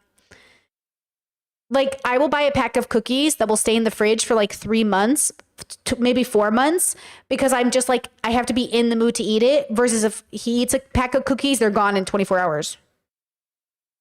But mine will stay in the fridge because I'm so picky about texture and like if I want to eat it and if I like the way I imagine when I eat it. Like I noticed that the Beyond Meat in the restaurants is so good here, but I noticed the vegan burger patties I get from the store, they're not as good in the bread. They get too mushy. So tofu burgers and bean burgers are better. But when I imagine eating it, that's what tells me, it's very autism. I think it's autism, honestly. I think it's all the autism, So yeah, I don't really miss anything. I will say, what I miss the most is beef jerky. I miss beef jerky the most, the absolute most. I miss beef jerky. And actually, there's a meal my partner makes a lot for themselves and used to make for me all the time called goulash. And there's just like a lot of variations of goulash in Croatia. And I'm going to try to make me a vegan version of goulash because I get the smoked tofu. My mother-in-law is so sweet. She bought me 4 blocks of smoked tofu. How sweet is she? And so the smoked tofu is so good that I think I'm going to try to make me a tofu goulash. But with regular goulash, and actually maybe you guys can tell me, with regular goulash, you take the ground meat and you kind of like cook it in the sauce for like many hours. If I cook tofu that's been grated in sauce for many hours, will it dissolve or will it hold? Will the form of it hold? I feel like miso soup holds and the tofu's in the broth for a while, isn't it? I don't know. What do you guys think? Have you ever had turshi, the pickled vegetables? Yeah, turshi I love. I actually told my partner, you have to try this. I'm going to make some turshi for us. It's my favorite. I love cabbage turshi, carrots, cauliflower. It's so good, girl. It's so good. You said we have it in our Afghan tradition. Yes, girl, you know how it is. Love turshi, love everything about it. It's like that's what I'm saying, like pickled things, dishes. Like if you guys see a picture, I just posted it to my Discord. I'll post it to YouTube memberships.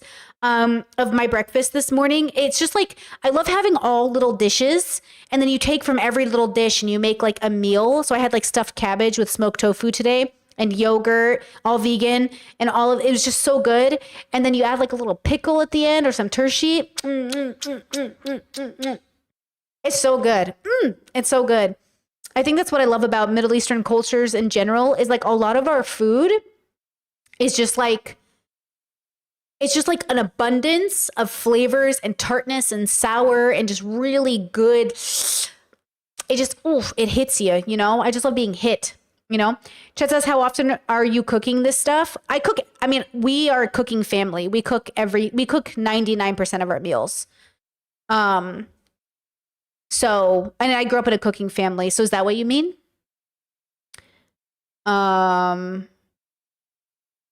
But yeah, we're a cooking family. Though I joked with my partner because I make so many dishes. I was like, should we just be a family that eats out every day? No, because one, it's not good for you, and two, the budget is not there. But yeah, we cook everything. We eat. Though I have been, you know what's been, oh my God. Do you know what's been my favorite thing to eat? I've never been this person. I don't know what's happening to me. You'll never believe it. Well, you would believe it because you don't know me like that. I have a safe meal I've been eating. So the store ran out of my frozen chicken nuggets that are like my safe chicken nuggets. It ran out. So we're done. So one of the meals I eat a day is usually a meal that comes with something a little bit pre-prepared for me. So the meal I have in the morning is something I've cooked from scratch and brought together. The meal I eat at night after stream is usually something really easy. So I've been eating ramen. But when I make ramen, and my family, this is how my mom and dad taught me to do it. I take ramen out of the package, and it's like less than €2 for 5 ramens. And I run ramen a meal. So it's like really budget friendly. And I take the pre-sauces they give me and I put it in there. But then I add my own smoked paprika, hot sauces, chili peppers, leek, you know, for flavor. I make my own quick broth for the ramen, and it's so fucking bomb, bro. It is so fucking good. And that's how my parents always said, if you're gonna eat something prepackaged, at least make it your own, you know? So I buy a vegetable ramen, and it's so good. It's so good, you know? Chet says, I'm just scared of all the salt in the ramen. Honestly, girl, fuck it. Also, I just got my test results back and I'm doing pretty good. You know what? The sodium, go crazy. Yes, bok choy and ramen. Oh, bok choy so good, bro. You know, it's so good. It's so good. And yes, shout out to kimchi. Love kimchi. But I'm not even gonna lie. I throw in some MSG. I even add more salt to the ramen. And yes, we have vegan ramen here. It's one of the best parts of being here is they have vegan ramen. They sell vegan ramen here in Croatia. I feel very lucky. Yeah. And I also do make my broths from scratch, but this is like a quicker way to like just get something quick if I don't have time to make a whole ass broth. You know what I mean? Chess is just make sure you're staying hydrated. Girl, I'm not going to play. I need to drink more water. I need to stay more hydrated because like I do need to do that. Yeah. But anyways, all of this to say, food is personal, but man, I really make that ramen good. I'm not going, and I undercook it. I don't like ramen that's too pasta. I'm very sensitive about. If anything is too overcooked, I won't eat it. So I cook the ramen, they say for 3 minutes, but I cook it for like 1:30, and then I let it sit in the steaming, boiling water, and then it's perfect. I'm very sensitive to texture. That's why as a kid, I never ate it. As a kid, I hated cup of soup and ramen because everybody always overcooked the noodles. And I just wanted the broth. And I'm like, I'm not going to eat these noodles, but I'll drink the broth. So my siblings didn't care for the broth. So I would just drink their broth after they were done. I never, ever, ever loved cup of noodles or ramen as a kid. Yeah. I hate it. So yeah, ramen al dente. Exactly. I'm all about that al dente magic. Okay, girl. That's it right there. All right. So this video was recommended from one of you guys. Elle Reeve, who I don't know who that is, but let's get to know her, interviews Tim Dillon. Do you think you're a part of the new establishment? I would like to know that too, because I have a conspiracy theory that regular gays go conspiracy theory or apolitical. And queer gays obviously go progressive because queerness within itself is a progressive movement. But this is why I think it's really interesting when Tim Dillon, who I liked at some point, watched all of his podcasts at some point, just ended up being such a man at the end of the day. You know, and let's see how we feel about this. Some of you recommended it. I was going to watch it on my own anyways. Happy to watch it with you guys. Good. Okay, great. Oh, why isn't it showing up on screen? Because I'm a boomer. Do you want to talk about your special? Sure. Give me the short version. It's a comedy special on Netflix, and I think it's the most important thing ever. Dude, everybody's making a special. Sarah Silverman, Tom Segura is out with a show. See, I don't watch specials usually unless they're trending and people want me to talk about it. But yeah, I think that's interesting. Also, why is that there? Oh. Do you guys see this red dot on the left side of my screen next to me? I'm like, why is that there? It's the YouTube thing. It's the YouTube thing is red. Sorry, boomer moment. Okay. And it will change the course of human history. So you should, if you'd like to be a part of that, as we know, podcasters are like the most important. Is the volume too loud? Too quiet? In the world. I think he's being sarcastic. Actually, we didn't know that, but now I've realized it, that we are the arbiters of all things, and comedians matter. Yeah. We thought we were just trying to get over stuff that our family did to us, but it's big news. So it's super important, and you should watch it with your whole family, and the course of history will change. There's a lot going on.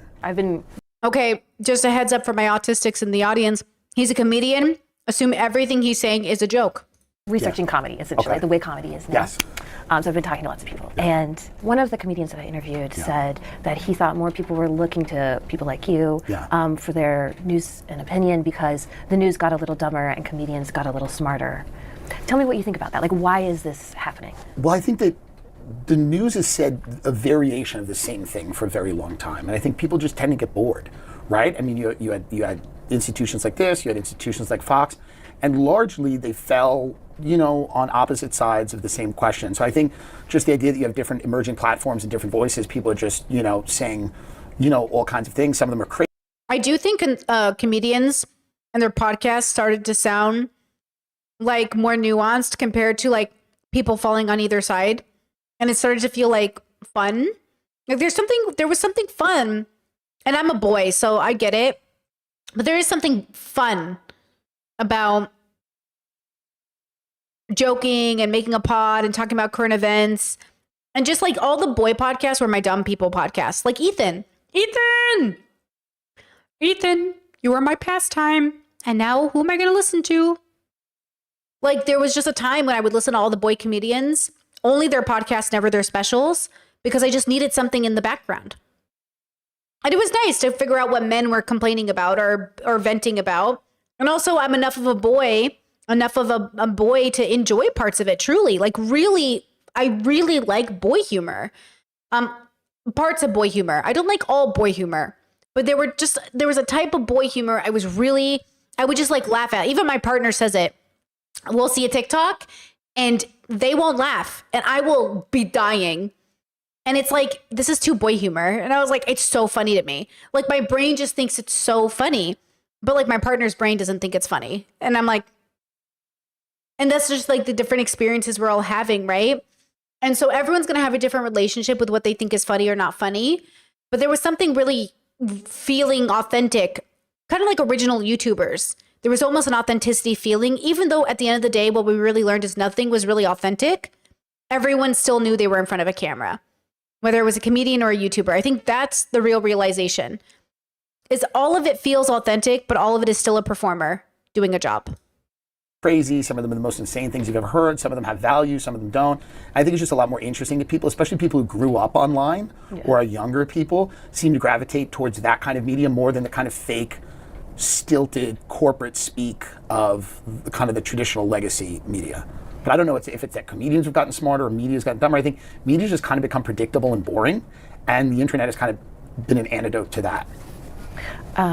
I've heard comedy podcasts referred to as a friendship simulator. What do you think about that? I think it's comforting to hear somebody you listen to a lot. I don't know if it's a friendship simulator, but I think that there's something comforting about turning on something that you listen to a lot in the same way that watching a television show you like was comforting. I think it's comforting to, anything that's recurring seems to provide a level of comfort. And I think podcasts are intimate, like radio, they're very intimate because you're listening to something. A lot of times you're alone. You're, driving your car, working out, taking a walk, cooking, whatever. So I think there's an intimacy to that other forms of media might lack. So I'm sure you're aware of the where's the liberal Joe Rogan, that whole conversation. Yes, that is a question they're asking. That is a question they're asking. So I was interested in that. I did a lot of research, but I think that's maybe not the most interesting question. However, I think you have to admit, Joe Rogan has changed comedy. I think Joe Rogan's changed. No, is that a joke? Is she making a joke? I don't even consider Joe Rogan a comedian. I'm sorry. He's just, I don't know why he does it. I tried to watch it. I can't, I don't get it. I do not get Joe Rogan comedy whatsoever. But did he change comedy or did he change podcasting? Change media. Can you explain how that works? Well, Joe Rogan has this amazingly popular platform where he's led by his interests, meaning he's bringing on people that have these long form conversations.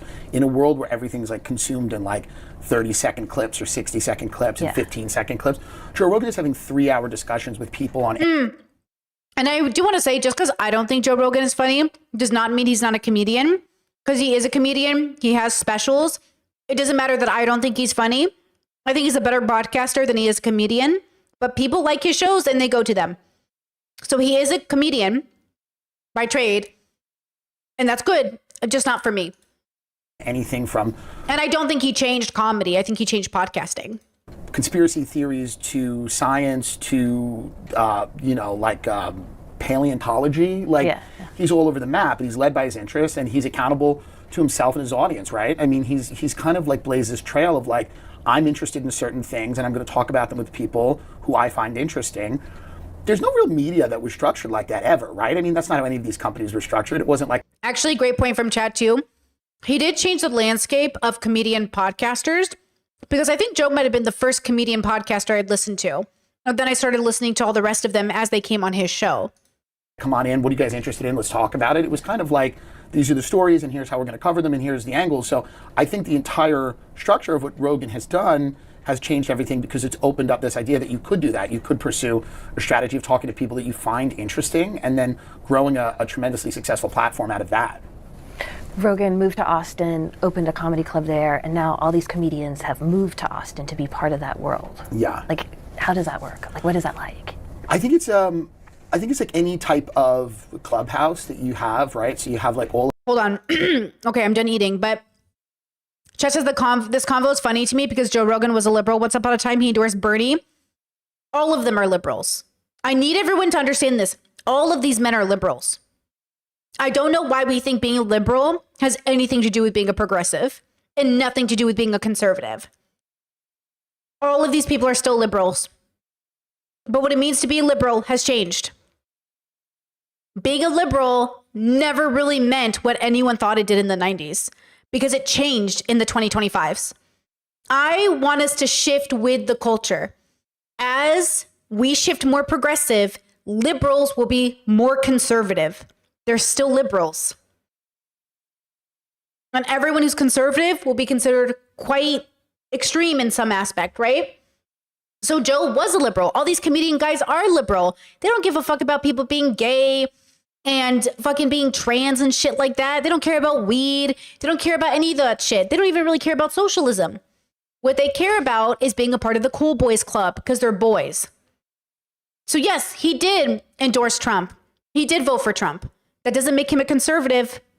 Because if only conservatives voted for Trump, do you think he would have won? We have to accept that liberals voted for Trump, because being a liberal doesn't matter. Liberals are happy to vote Republican when it benefits them. You know what I mean? All those tech bros that are liberal will vote conservative if it helps their bottom line. That's why progressives don't care about liberals, because they know liberals at the end of the day will vote in a way that benefits them over the community. Chet says, how are you defining conservative, liberal, and progressive? how are you defining it? Right? Like, progressives, okay, Democrats and Republicans work within the system as it is to change it to benefit individuals. And if communities benefit, great, but they're not concerned about it.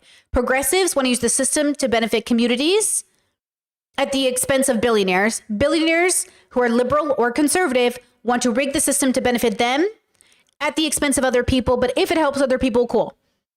Like, Democrats and liberals are happy to help people as long as it doesn't fuck with them.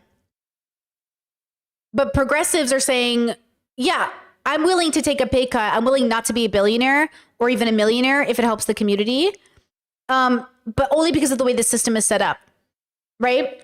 I feel like when I think of who is a liberal, I think of Democrats as being people who are cool with other people being the way they are because they haven't thought about it that deeply, right? But when it comes to their real life being impacted, they will choose the status quo at the expense of marginalized communities, usually, but not always. Conservatives tend to be people who are tied into moral constructs based off of religion or traditionalism and conservatism. Conservatives want to keep it traditional. Liberals are okay with some progression, but not all the way progression. And progressives want to go as far as we can get.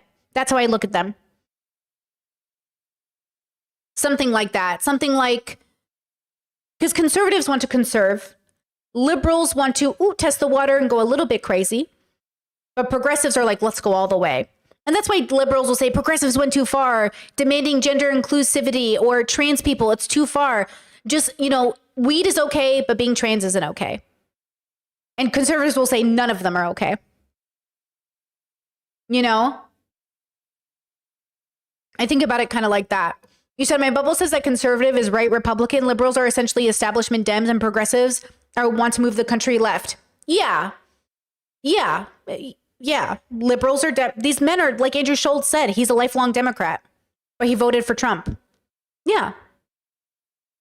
Because Democrats will vote Republican if it benefits them. A progressive should never vote Republican.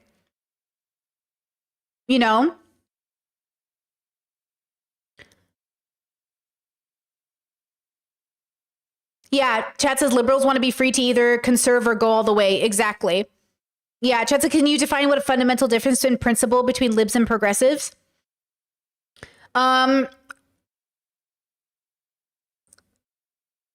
Liberals, fundamentally, like liberals, how do I say this?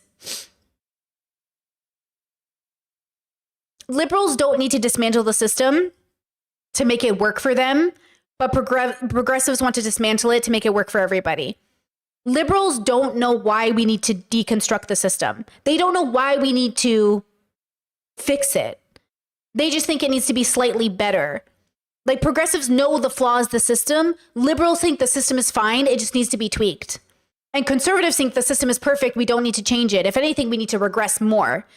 But like, liberals are okay with the system. They just think, oh yeah, let's change a couple things here and there. And progressives are like, no, we need to redo stuff. Not necessarily from the bottom up, but kinda. Because the beginning of it is like pretty bad. Chet says, what do you mean by dismantling the system? Like deconstructing it, taking it apart and redoing it, building it to be better, not relying on this conservative traditional notion that it's perfect the way it is when we know that it's needed tweaks. So liberals will say the Constitution's been amended. We need to progress.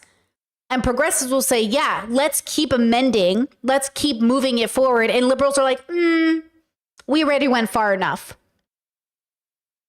Like, we did it. Like, liberals are the kind of people that are like,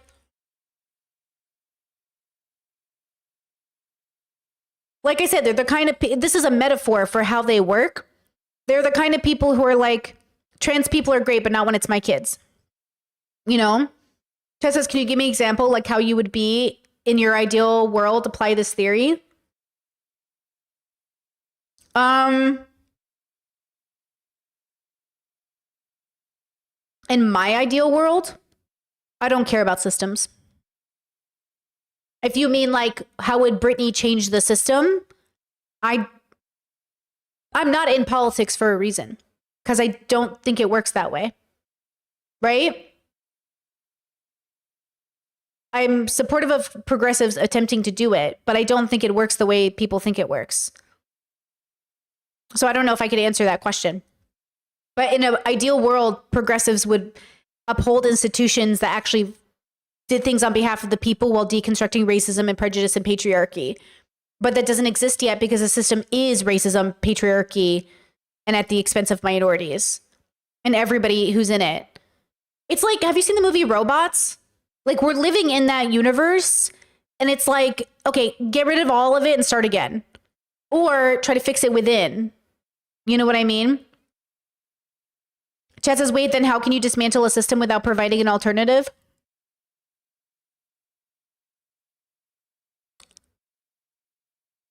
That's a loaded question. First of all, am I saying to dismantle the system and offering a solution? Or am I saying like, hey, it looks like our present system isn't working. Looks like we have to start again. See how these are two different things? I don't have to offer you a solution to know something's wrong. It's like, hey, child marriages aren't working out. Okay, what's your solution? I shouldn't have to have one for us not to do it. Hey, our prison system isn't working. What's your solution? I'm allowed to point out what's wrong without having a solution. You know? Like, I feel like we should first be pointing out that it's wrong, because what we're doing is we're not even agreeing on what's wrong. But the fact that people want to keep something going when they know it's wrong is the problem. It's wrong. We need to do something else. And then we have to have a conversation about what could work. But obviously what we're doing isn't working. Too many people are suffering. It's not working. The harm reduction is not happening. Right? So we need to do something. The question is, what are we going to do? Chess says, but what would you suggest the alternative is, like, purely based on your intuition? Which system? Globally or just America? Canada or the Middle East? Do you want me to give you a solution for like Iraq, or for who? For what? For which part? For the whole globe? For 8 billion people?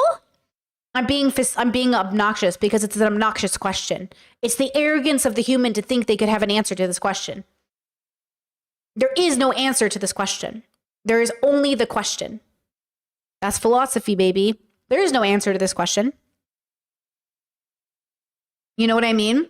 You said just America, just a scope, a scope of your worldview. That's the problem. This is my worldview. There are no solutions. There are only problems. There are no solutions. There are only problems. So, in a philosophical sense, how do you solve a problem with no solution? You deconstruct the problem. And we're not deconstructing the problem. We're just at the stage where we're calling it out. We're only at the stage where we know how to call it out. We are not at the stage where we're asking, why did we even have to ask this in the first place? But we're starting. This is the first, like, I need to really, because I know people get like fatigued on the internet. This is the first time in history we are actively, globally asking each other the question about dismantling or deconstructing colonialism, racism, patriarchy.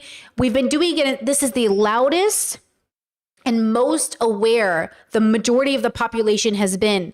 We are in the beginning times of a very long road ahead of us. That's why I say we're not doing it for our generation. We're doing it for generations, 5, 6 generations into the future. Like, this is the beginning, girls. We just started. All these white men that are fatigued over hearing the word deconstruction or toxic masculinity. Oh, get ready, girl. We're in the beginning steps. We just started, girl. We're not close to the end. We're not even in the middle. You know? Chat says facts. We are nature questioning itself and deciding what direction it wants to move in. Exactly. There's no tutorial for this part of the game. No tutorial.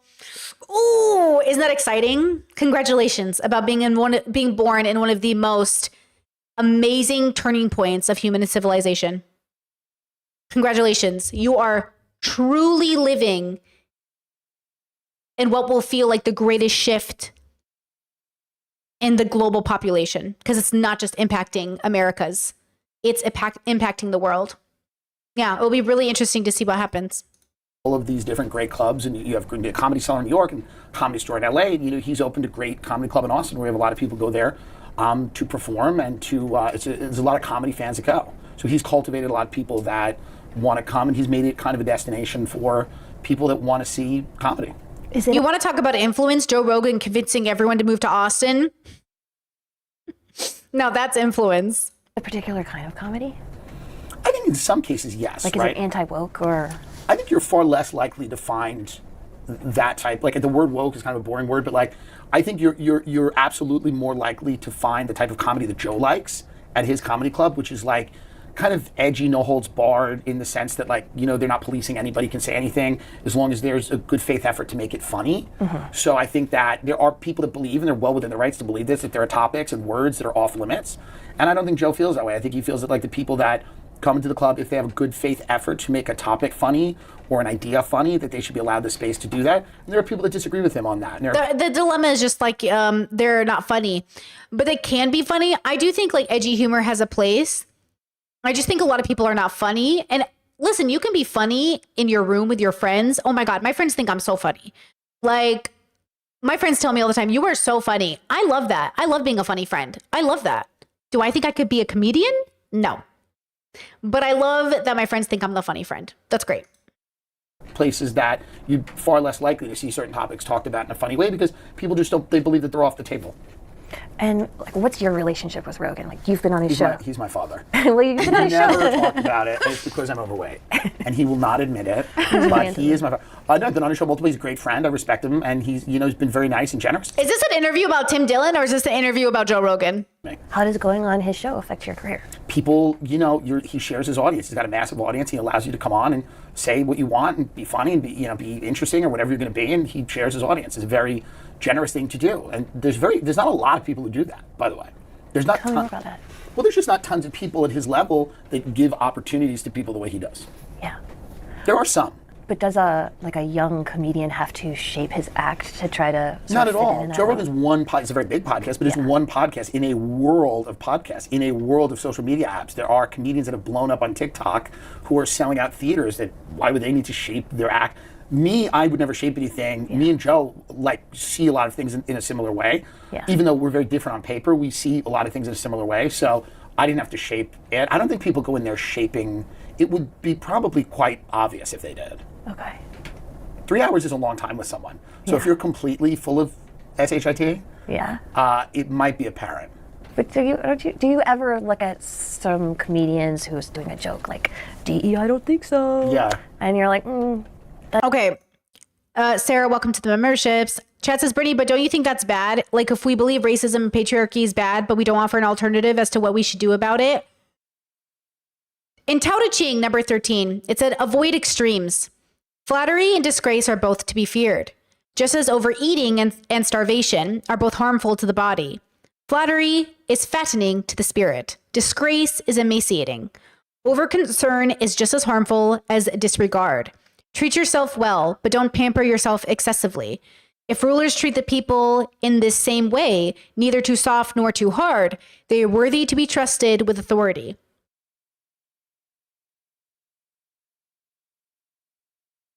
Okay? When you ask a philosopher, what should I do? The philosopher will tell you to meditate. Go meditate. What does society need to do? Meditate. What is the alternative to patriarchy? Meditation. What is the alternative to racism? Meditation. You can't ask a philosopher what to do and expect them to literally tell you what to do. The greatest part about philosophy is they give you the lessons through story. You learn by existing, by really living. Only through really living do you find real answers. So my answer is go meditate. I've never heard DE, I don't think so. I made that up. I tried to do the shortest. By the way, there is definitely someone doing that. That's what I mean. There's definitely someone doing that. Yeah, that would be not a good joke. I know, That's but not a great joke. All right, let me give you an example. Okay. And I won't name the person. Okay.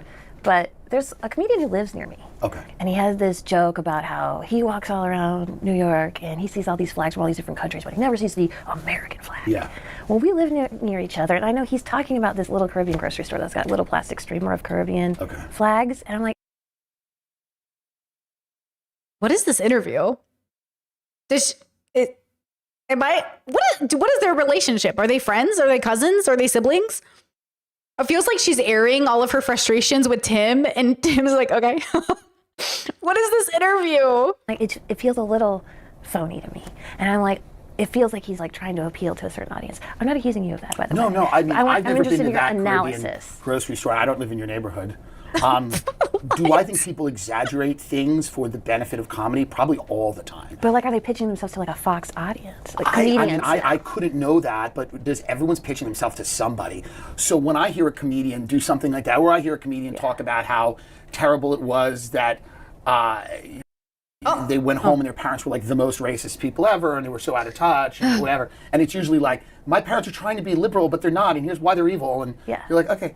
It usually feels like it's something that's been wildly blown out of proportion, because that's most of comedy, right? It's like taking something and then extrapolating something from it. I mean, I don't know that particular joke, but like, it just feels like the basis of a lot of jokes is like, let's blow something up beyond the scope of its actual meaning. True. To make it kind of goofy or make it... And then the audience is so stupid, they take it verbatim, and then they build a whole narrative off a thing that was just a joke, which is an observation. The best kind of joke is like the greatest kind of lie. It has a little bit of truth and a little bit of fiction. And it's your job, and this is why I love philosophy, it's your job to see a story and actually learn the right lesson from it, instead of the lesson that's obviously being presented. Symbolic of something else. So I think a lot of people do that in comedy. They just find something that's symbolic of something else they want to talk about. But like when you must like to shit talk. And by the way, chat, when you ask me a question and I answer in a philosophical way, it's because this is a philosophy channel. If I was a political channel, I would have a whole sheet of things you could do that I think you should do, and I would make a prescription. I'm not even dismissing your question. I'm actually engaging with it in the most philosophical way I can, that allows you to see that my belief around existence and our just being alive in general is predicated on a construct of knowing what's right based off the ego, instead of admitting that we don't know based off humility. And I'm trying to say, I don't know, but I know something is wrong. I don't know the answers, but I can point out the problems. And that should be enough for us to then brainstorm solutions. The dilemma we're having, and Chat said it earlier, we're not agreeing on what the problem is. And because we don't agree on what the problem is, we cannot create solutions. And therefore, bubbles come together, identify with the bubble, the problem, then they create solutions. But the problem is all of us have different bubbles, and that's where the clash comes in. We're not arguing that there's a problem. We're all just pointing in a different direction about what the problem is. I mean, I should talk within my industry. Of course. Do you ever see other comedians and think they're not good? Yes, but like we all do. Like going for this like overt political all content. over. Yes, on the right and the left, absolutely. But there's comedians that are doing that from. It's not just people that are appealing to the right or to the left. It's people that are appealing to, like, there's the mom comedian that every joke's I'm a mom. There's every joke is that I'm this or I'm that. Sometimes every joke is about, I don't know, being a twin or something. I don't know, like. There's always an annoying version of that where you go, oh, so everything you think about is filtered through this lens? Okay. That's annoying. I think across the board. Yes, are there people that we hear and we go, oh, that's annoying with the right wing stuff? Absolutely. And with the left wing stuff, and with the, my kids, no one, whatever it is. It's like, or the Italian stuff. Do you know how much is going on right now, like this Italian nostalgia? It's disgusting. All my friends are Italian. We all grew up with chicken parmesan. We all know what it is. Enough already. It's crazy. I hate as you see this on the internet. People act like a meatball is like a new thing. No one talks like that. Forget about it. No one does this and hasn't for decades. So yes, it's all horrible and bad. The culture's a mess. I mean, of course. And everybody's just trying to grab on to whatever money they can before we all, float off into oblivion and become robots. But yes, are some of them annoyingly right wing? I suppose. Okay, just something else related to that. So one comedian who was like kind of in that world, Fox, etc. Yeah. That I tried to interview, his manager told me that he wouldn't do an interview with me because Rogan would get mad at him for talking to CNN. And that's untrue. That's completely insane. Okay. That's completely insane. Okay. That is completely nuts. He was afraid of you. Oh, okay. He thought you... He was afraid of you. That's so much funnier, actually. We're going to come in and really rough him up or something. There's no such thing as Rogan would be mad at someone for talking. That's crazy. Oh, well, that's good to hear. Okay. No. Good. I'll You're a scary dummy mommy, lady. That's what it is. That would be so funny. Joe Rogan should spank whoever said that. Because if somebody's going around saying Joe Rogan will let me talk to you because it's CNN, first of all, Joe Rogan should bitch slap whoever that was. But also, that is so funny that this guy might be so afraid to interview with her that he actually blames Joe Rogan on it. Like, just say you don't want to do the interview. But because it's hard for me to believe that Joe would also say that. But also, like, if he did, then, like, he's a piece of shit. But also, like, I just can't imagine it. But it might, maybe. But there might be a little twerp going around saying that. And that's so much funnier to me. You think that's how it works? Rogan sends emails. I know you don't. But that's a crazy thing. Like, Rogan's like, what are you doing? Oh, you're doing this? No, do Gutfeld instead. No one cares. I mean, no one cares what anyone does. And the idea... I think people think life's very interesting. We see this with the QAnon people, right? Where they're like, there's tunnels, and you go, it's really just rich people. Okay. And you go, well, but they're doing all these terrible things. You go, absolutely, but they always have. And a lot of them always probably will if they can get away with it. But the levels of intrigue that people build around these things, I don't find that they're not that super interesting. You know? I just want to be clear that this didn't come from like a commenter. If he canceled my appearance because of this. I can't imagine any manager saying that. I mean, that's... Oh, no, the manager I spoke to directly. No, I believe that they did. It's just such a funny and ridiculous thing to me. All right, well, that's good to know. Do you think Rogan would talk to me?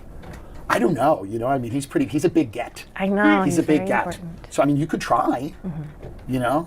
I don't know if I had his money if I'd be doing any interview. I don't know if I'd be here. I think I would be on a boat. I probably wouldn't be doing the podcast. I'd be somewhere else. I don't know if you'd be able to find me with his level of income. I think I'd be gone. Can you talk about, like, you had Steve Bannon on pretty recently. You had JD Vance on in the fall. Yes. We reached out to Bernie. Said no. Said he couldn't do it because of his schedule. We like. Chad says, by the way, you can make prescriptions within philosophy. Does it infringe upon the tenets of philosophy to make prescriptions? But I appreciate the convo, Brittany. By the way, you could also... No, Brittany? No. Hold on. Okay. Sorry, I was going to be spicy. I'm sorry. No, we're moving away from spicy.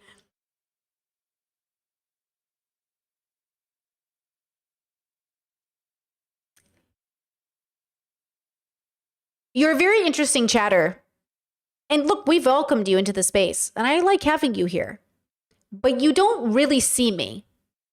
And what's interesting about the way you engage is you don't engage with me because you're not listening to me. But I appreciate your comments because it definitely gives me content. But you're not engaging with me. And that's why all of my answers feel like non-answers. You're not listening to my opinions. I'm giving you a lot of opinions. The way I practice philosophical beliefs, frameworks, the way I look at it. I have opinions. I have ideas of right and wrong. But I am doing it through a philosophical lens in the way that I practice philosophy because it is subject to the construct of the bubble. You're right. There are philosophical bubbles like veganism makes prescriptions. Veganism is a philosophy that makes prescriptions. Absolutely. I'm engaging in a philosophical framework that is trying to move away from those philosophical frameworks. Right? So we love your engagement, but I'm waiting for you to get it. I'm waiting to see how long are you going to watch me before you actually understand me. And I wonder if it will happen. It's like when you ask me like, oh, what do you think about talking to these people? Would you want to talk to these people? Don't you think we should talk to these people? You're not listening to Brittany Simon. You are treating me like I'm another content creator. Girl, I'm the one and only. My work is very specific. So we like you here. We think you should stay here. But I would really love to see you actually try to engage with Brittany and my content instead of assuming I'm like every other content creator who's ever going to say something like, we ought to be. I'm never going to tell you we ought to do anything. If you want to hear someone say ought 20 times, you can watch Andrew Wilson. You know? But I'm doing something different. And so you have to engage with my content differently than you engage with other people's. But I like having you here. Keep asking questions. I can respect Bernie. We reached out to Tim Walz. No response. Okay, fair enough. But what I'm interested in is like, well, actually, I want to separate those two, but like Vance coming on your show. Yes. Ooh. So he kind of talked about what he would do in office, or what he and Trump would do in office. This was before the election. Right. All right, Trump's been in office for some months now. Do you think about that interview in a different way at all? Like, I would have asked more about the tech people. I didn't know. I had no idea that Elon was going to have a major role. I don't think anyone did. Yeah. I would have asked more questions about that. I would have asked more questions about people being deported because they've criticized Israel on a college campus, which I think is silly. I would have, but I didn't have the foresight to know that that was a plan. I know that. I think a lot of people are not thrilled with those things. Yeah. Both on the right and the left. a lot of his interview with you was about portraying him and Trump as like the anti-war candidates who were opposed to these adventures overseas. Yes. And though he didn't directly say they would end the war in Gaza, he had referred to, you know, wanton killing of Palestinians. Right. So what do you make of their policy since then? I think it's disappointing. I think it's disappointing that to deport someone who wrote an op-ed or participated in a protest, and I may not agree with these people, but if they're here on a legal resident visa and they didn't commit a crime, and you can't show that they're supporting Hamas, I think deporting them on the grounds that they said something objectionable isn't good. And I think that writing a blank check for whatever Israel wants to do is not good, in the same way that I oppose the idea of just completely having an open-ended commitment to the Ukraine. It's not because I think Vladimir Putin's a great guy, it's because I think every war in the history of mankind has been ended with some compromise and usually some territory deal. This is like every one, right? It hasn't been total obliteration. So my whole thing is I lived through 9/11, I lived through the Iraq War, I lived through the war in Afghanistan, I had friends die. We had this idea that we were sold that we were going around democratizing these countries, which was complete, insanity. We really learned the no bid. Ooh, Chet says there may be a bit of a language and cultural bubble gap as well. I will say this. I don't think it's because you're not from America. I think it's because you're in the political bubble. You give me most of our communication is a difference of political bubble versus philosophy bubble. It's not really the fact that you're not from America, because like I talk to people not from America every day, and we also have similar miscommunications or similar non-miscommunications. It's the political bubble. Every answer you give is a political lens. But Brittany, shouldn't we be navigating with these communities? Shouldn't we be convincing people? What do you mean you don't have a replacement for a solution? All political questions. They're not cultural, like, oh, you're not from America or you're not from the place I'm from. It's literally a political bubble. I can hear it when people talk. I can start to gauge where people are coming from, right? Chet says, Brittany, what I would really like to have is a clarity over people's worldview, so I know what they're saying and where they're coming from, because I get a lot of ambiguity with your positions. It's on purpose. The ambiguity is on purpose. That's why I'm saying, listen to what I'm saying. I'm giving you the answers in the ambiguity. It's that I'm doing it on purpose. It's to make you think your own thoughts. I'm not telling you how to think. I want you to think your own thoughts. I just want you to listen to me and see what your thoughts, what happens to your thoughts as you listen to me, right? I want you to feel like Brittany's not saying anything. What does she believe? I believe we should reduce harm. I believe we should be kind. I believe we're animals evolved on a planet. I believe in pro-choice narratives. I believe in LGBTQIA communities having basic civil rights and more than. I believe everyone should have housing and clothing and food and education. I've been very clear about all the things I'm very, supportive of. But me trying to give you a philosophical answer is because I don't want to tell you how to think. I'm so opinionated about my thoughts, right? Like I feel like I'm so, some people tell me I'm so judgmental, and then other people tell me you're not being clear about your position. It's how you hear the words, right? Discord said you always give us tools, not answers. Exactly. I want to give you tools so you can come up with your own answers. Chet said, your opinions are beyond clear. I feel like I get this a lot from political bubbles, though, where they're like, be more clear with your thoughts. I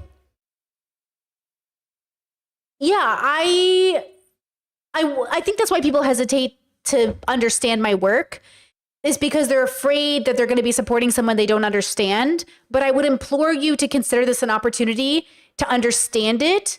But it's interesting that some people get it and some people don't. But I think that's a part of the filter. They call it the Brittany filter. Like, yeah.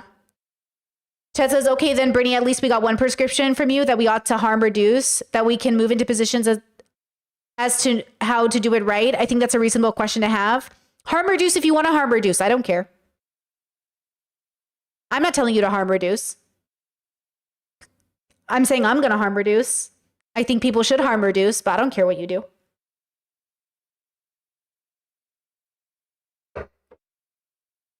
It's not my job to tell you what to do.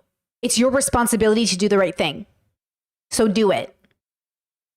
Contracts and the giveaways, and now the counties around Washington, D.C. are the richest in America, and you have this permanent war machine, and they're, and what attracted me to a lot of what Vance said in that interview was that he was saying things like, we don't want to run the American economy on permanent war, and we don't think it's a good thing. The war's continued. That's why I'm disappointed, and that's why I don't want to go to Iran. I think that would be a big mistake. But do you feel like Vance used you or spun you? I don't know if Vance has the power you think he does. He's the vice president. I don't know how powerful the vice president is. Historically, they're not super powerful. If you read the group... Ooh, I really like this farmer analogy. The farmer doesn't tell you how to prep and cook your vegetables. They just give you the veggies. Yeah, and you wouldn't have those veggies without the farmers. So everything is predicated on the farmer. Everything is predicated on philosophy. But I can't tell you what to do. I can only give you the tools. And it's your job to figure out how the philosopher was able to make the tools, like how the farmer was able to farm. That's why, I want to encourage you to be curious. I would encourage you to figure it out. Instead of saying hey, can you tell me how you figured it out? I tried that method. I tried the method of just telling people point blank what I did. It doesn't work. People come up with excuses. Brittany, I can't do that. This, that. But Brittany, we can do that. This. So instead of giving you a chance to make excuses, I'm going to give you an opportunity to figure it out instead of expecting me to tell you how to think. I did try. I tried to tell people what to do. They didn't like it. So I don't tell you what to do. And people still don't like it. Right? But that's the dilemma. If you know it's wrong, don't do it. If you think it's right, make sure you know why you think it's right. Chat, Vance has expressed some disagreements with Trump, I think. That's pretty obvious. I don't think Vance can wave a wand, but if the question is, if I could go back in time in a time machine and ask about tech people and the war with Iran, I would have asked more of those questions. But as you said, he was very open about the fact that, and Trump was very open about the fact that they were, the anti-war people. So hopefully they remain the anti-war people and we don't go to war with Iran and they find a way to end this conflict in the Middle East, which is absolutely terrible and heartbreaking. And, I think a lot of people are disappointed with some of these deportations and things like that. I think it's a very fair critique. On the tech people. Yes. Obviously, it is. She has a very weird way of interviewing. So, about that, she always seems like she's afraid, but also going to be mean. Is she a comedian? Is that who this is? Maybe we should watch her comedy. You and Rogan aren't the same. You're all part of this very different human being. Yes. I understand. But there's this kind of loose association. To me, when I hear, you have Vance on, you've talked about knowing Vance on your show. You joked about knowing RFK Jr., but I didn't know if you I know him. I mean, when I know Vance, I say, we did an interview. I know people that know him. RFK, I've been to dinner a few times. These are not close friends. Right. I'm not getting inside info. I just know them in the sense that, I've sat in a room with them and talked to them the way you would say you meet to this extent, right? But you don't have inside info about, what my inner dynamic, But RFK is, a very interesting guy who's said the same thing for 20 years, like it or not. And, he's kind of one of these guys where the world caught up to where he was. Again, for good or ill, depending on what your point of view is, but he's been out there saying these same things for a very long time. But I ask because, do you feel like you're part of? Okay, so you're saying, I heard her say, I think people should harm reduce, which is a prescription. So when Andrew Wilson says you ought to make babies, it is your moral obligation to make babies, that's a prescription. When I say, I think people should do this, I'm not saying they ought to do this. I'm not saying they have a moral obligation to do it. I'm not saying they should do it. I just said I think they should do it, which is different. Andrew Wilson would not say, I think people should have babies, but they don't have to. He'd say, no, You have to have babies. And I'd say, yeah, I think people should be this way. But like, I don't know, whatever. You're going to die. Yeah, it would be nice if, exactly, chat. It would be nice if people did this thing. I'm not saying you have to. I'm saying it'd be nice. Okay? And that's the difference with language and why it matters. Now, I understand why this chatter is assuming I'm making a prescription, because everybody's making a prescription. Everyone is so egotistical, they think they can prescribe to 8 billion people what they should do. And I'm saying, God forbid I'm that narcissistic. I am trying to be humble in this very narcissistic world, y'all. And I'm trying to tell you, I do not have the answers for 8 billion people. I have general ideas of what seems to work for people, and harm reduction seems to be very helpful.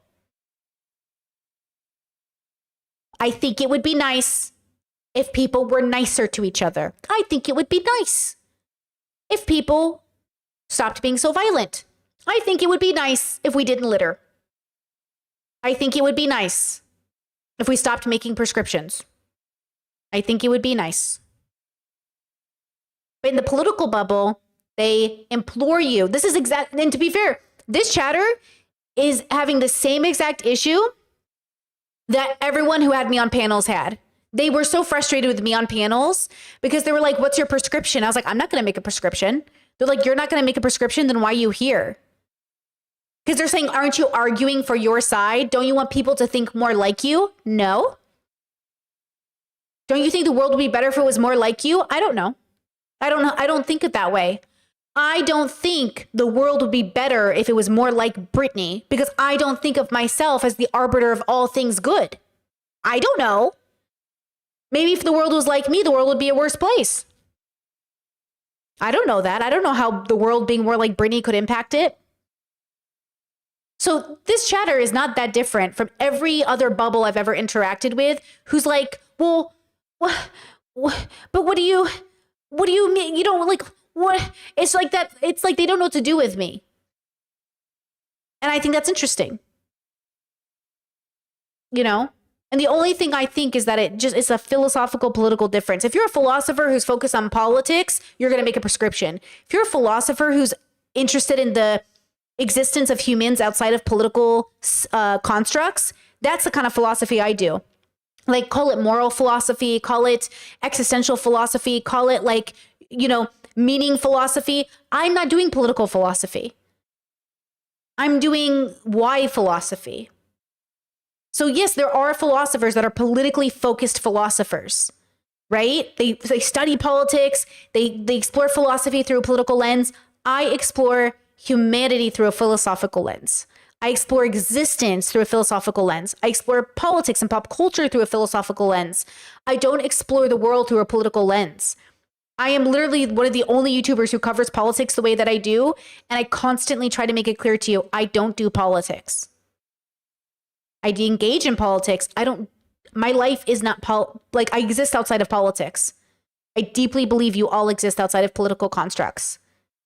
And most of these people don't even have the ability to think of existing outside of political constructs because their philosophy or their work is rooted in combating these philosophical constructs, right? So I'm glad that you're asking the question, but I'm really giving you an answer. As much as it sounds like I'm not giving you one, I promise you I'm giving you an answer.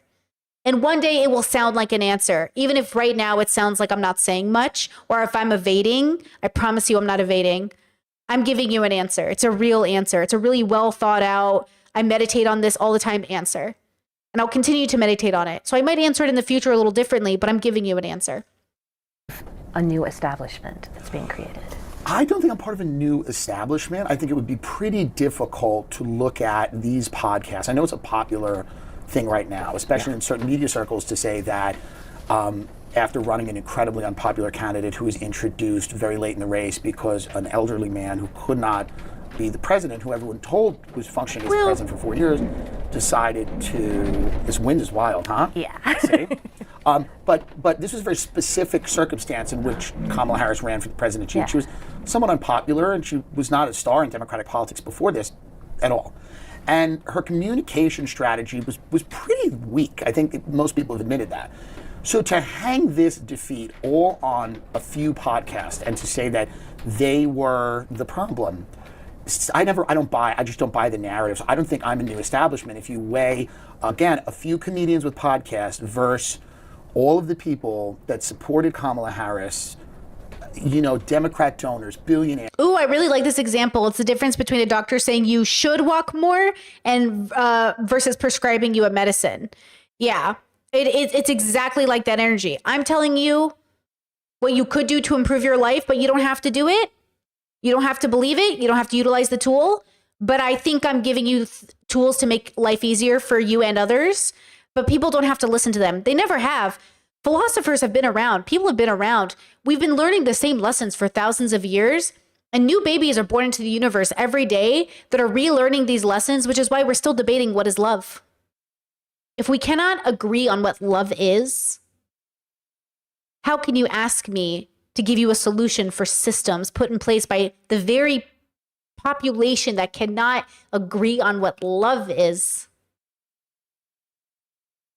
Big people. If the idea is that me and a few comedians have more power than multi-billionaires, huge media institutions, a whole political party apparatus, I just don't think most people are going to buy that. I think it seems like a great way to excuse running an unpopular candidate on a platform that American people weren't sold on. I think even beyond politics, though, even beyond the question of the election, like, again, I know the liberal Joe Rogan conversation is so dominant, and I think not nuanced enough, but there is power in a massive audience. There's absolutely power in a massive audience, but if you're saying that power is equal to the CIA or of course, I agree. You got to be careful about who you're assigning that amount of power to. Kind of like asking a small content creator with hardly a following yet, guys, share my videos. Let's build this following. You know what I'm saying? Assuming they have the same amount of power. It's why it's funny that we hold streamers and podcasters more accountable than politicians. Well, these other people that have been very critical of President Trump, right? Yeah. So the idea that the power that Theo Von has would be equal to the intelligence agencies or these massive legacy media institutions seems crazy. But you got way more audience than when you're saying we don't have power, we're not the CIA. Well, there's some gradations between that, and also I'm sure there's Well, just you use the word establishment. Yeah. I didn't say that we didn't have any power or that audiences weren't powerful. But when you use the term establishment, I think that's more than just having an audience. That's having an institutional component that I don't think we have. But I think legacy media does. I think the government and the intelligence communities do. I think Hollywood certainly does. And I think all of those people, all of those power factions have worked together for a very, very, very long time. So to say that a few comedians with podcasts equal that seems crazy. I see to why. me. Okay, I understand. That's the only thing I'm saying. It's I guess new establishment is kind of a term of art within old media, and maybe I'm not using that in a clear way, but it's this is the place to go to address Americans. I certainly think it's becoming a place, and it should be a place, that a candidate should sit for a 2-hour interview with Joe Rogan. Why not? Sure. Not just a candidate. Peter Thiel, Mark Andreessen, Elon. Sure. They should do that. I mean, don't tell me that's not interesting. It's interesting. It's very interesting. Okay, I so think technology is very interesting. What do you think of those tech people then? I worry about them. I don't trust any of them. I was actually. I was on the Reddit. I don't trust any of them. I was on the subreddit for your podcast. Yeah. And Healthy people. I like Reddit, but I think some of them are lovely. they put in the work. Yeah, and I appreciate it. They were analyzing. You attract what you are a little bit. Oh God. Okay. Yes. They were analyzing your reaction to Elon Musk's Roman salute. Yes. And they were puzzling. The people were puzzling over whether you thought it was intended to be what it looked like. Right. What did you think it was? I think he's trolling in a weird way. Yeah. I don't think he's a Nazi, but I think he's trolling. I think he desperately wants to be liked. Actually, I was listening to what's their name? Hold on, I just started watching them, so I'm obsessed. I'm so bad with names. I really fucking hate my brain. Hold on. I'm obsessed with their channel, Ole and Chill. Do you guys know this channel? I'll Coulter, she said something. Hold on, I'll share the video I was watching today. I haven't finished it yet. Ole and Chill. I love her channel. So good. And is Ole her name? It takes me so long to associate faces with names. Is her name Ole? I love her. And Loretta. Wait, is she also isn't Orletta a YouTuber who makes heavily edited videos. Is that the same girl? No, Olayami. Oh my God, I don't know who's who now.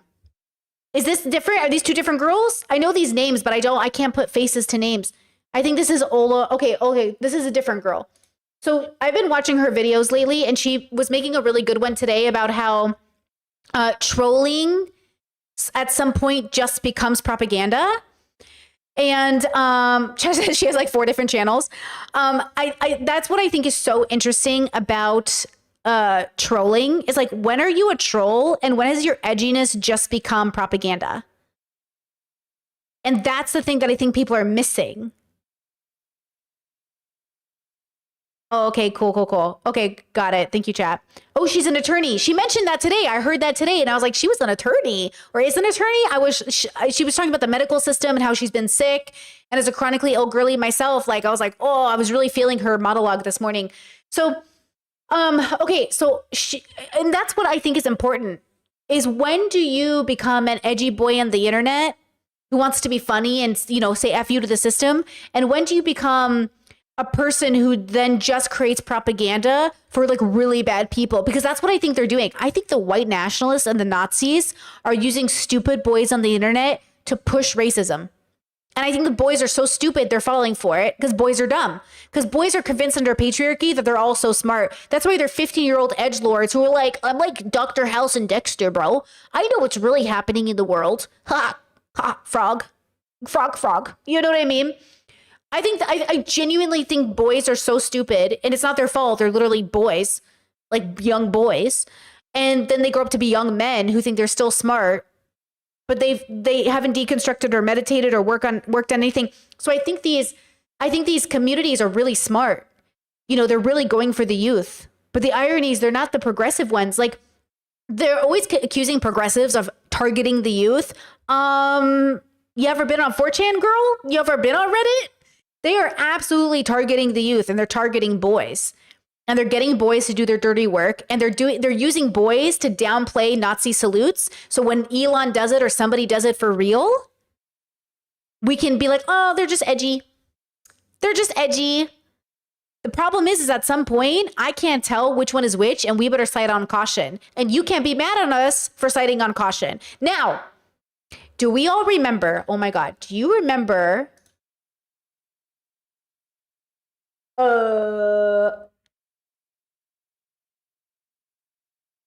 you remember? Hold on.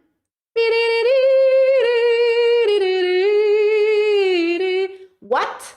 Why you no give this to me? Okay, I guess this is fine. I'll show you this. Do you guys remember this? Do you remember this? Do you remember it? Do you remember what happened to Kathy? So Kathy is a comedian, whether you like her or not. And when she did this photo shoot of Trump's severed head as a part of a joke, meme, art piece, whatever, she was banned from flying, investigated by the government, fired from every gig she had. Okay? So for everyone who's like, conservatives are always fired from Hollywood, they fired her ass. They put her butt in the ground. They were like, bye, Kathy. Okay? Now, what's the difference from art that's meant to be political and, you know, emotionally evocative and a threat? And we don't know. We sometimes think we know, but we don't always know. And so we have to cite on caution. And I do think there was a way for Kathy to create that art piece in a way that I think would have been more powerful and digestible. But here's my actual theory. I think she was just going for clicks. I think she wanted to be in the spotlight.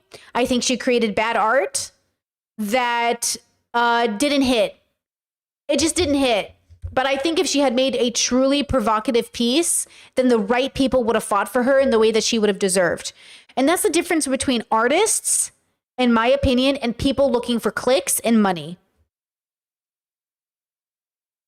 I think it's different. I really think it's different. And I think it feels different. But I think what's interesting is we don't know. Why did Kathy get in so much trouble for a joke when men get on stage and talk about raping little girls? You know? So I don't know. I think there's something to be said. And I also think the context matters, right? The context matters because of the way the world is. It can't be one-to-one. So Chad gives an example, says, I was going to say that was pretty bad, but then I remembered people threatening Obama with hanging dolls of him. And I think this is the part of adulthood that I'm really frustrated with adults about, is no one's being serious about these conversations. Context has to matter. When we can't pretend, well, if you can say it, why can't I say it? Well, if you can dress this way, why can't I dress this way? Because no world of life doesn't work like that. There are only certain things that we all are universally allowed to do that is neutral and is about dignifying the existence we have on the planet. A lot of things are cultural. We create ways to separate us, which is something we should deconstruct, but we do it to signal to one another in a form of separation, but also in a form of connectivity. So obviously there are contexts that matter. Making a doll of Obama hanging is such a different context than even making a beheading of a Trump art piece. And we have to know it's different because we know that communities have rallied when subjugated under a dictator to murder said dictator. What happened when they killed Saddam? They toppled his statue over, right? As a symbol, they toppled it over. Because it's about saying, like, fuck you to this administration, right? Fuck you to this situation. Fuck you to the way you ruled the people. And don't get it wrong, I think there is a pretty good chance that we start toppling up Trump statues. Wait till Trump has a bunch of statues like Lincoln. He's going to be like, instead of Lincoln, I feel like it should be me. I feel like, hear me out. Me bent over with Elon behind me. What do you think? Kind of cute. Kind of cute. I don't want to be a funny guy, but kind of cute. So I do, Chat says maybe it's that it had to do that she's a woman. Maybe. Very much maybe. There is a high chance that her being a woman made men mad, because had it been a man, I bet other men would have defended him, whatever side they were on. But women don't get and plus Kathy is pretty hated. I used to love her storytelling stand-up. I used to think I could be a stand-up. But I think Kathy is pretty hated by a lot of people. And I think that probably did play a role, Like, I think all of these things have to play a role. And to be honest with you, I think it might even have mattered if she was more of a minority. Maybe it would have been seen differently. Had she been a minority that was taking a stand, like by punching up, it would have felt different. Kathy didn't really feel like she was punching up, though, in the way that I think people would have felt better about. I felt like she could have, you know what I mean? I feel like it could have been more significant had it been like a really subjected minority who's like really been oppressed to say, I'm standing up to the system and the system is represented by this politician. Yeah, I think it's hard because we want to humanize our politicians, but they don't humanize us. So then we want to dehumanize them, which allows them to dehumanize us. But it's interesting that we want these politicians to be humanized, but we don't know how to humanize them, because at the end of the day, they put policy forward that literally is dehumanizing.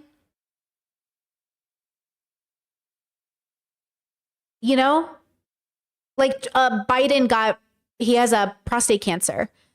And it was weird. The Republicans were like, I'm so sorry to hear this. Good luck. And Hassan and the liberals were like, yeah, bro, sad. Anyways, fuck you for not, helping Palestinians. And I think there's something about that where it's like, hey, bro, I'm really sorry you got a really predictable cancer at your old age. That really sucks. But also, you literally did nothing to help Palestinians. So I'm sorry you have cancer, but also this is not going to distract me from what you did. And I think there's something about that that's really important. Interesting that the conservatives, though, took, quote, the high road and said, oh, I'm so sorry for Biden. I hope he, you know what I mean? I hope he recovers or something, which he won't, by the way. It's not recoverable at this point. But I mean, old man, he lived a long, good, racist life. You know what I mean? Like, I never voted for Joe Biden. The only time I voted for Joe Biden was when I voted for Barack Obama. For the record, Joe Biden's never had my vote. Anyways, all I'm saying is, yeah, it could have been different. But I think I don't think we know where the line is, which is why Joe Rogan and all these people, they're like testing where the line is. I think we're all testing where the line is. It's interesting though. Remember when Bobby got canceled? See, I used to watch Bobby and Kalila all the time too. When Bobby got canceled for telling that Mexico story where he had sex with like a 13-year-old prostitute or whatever.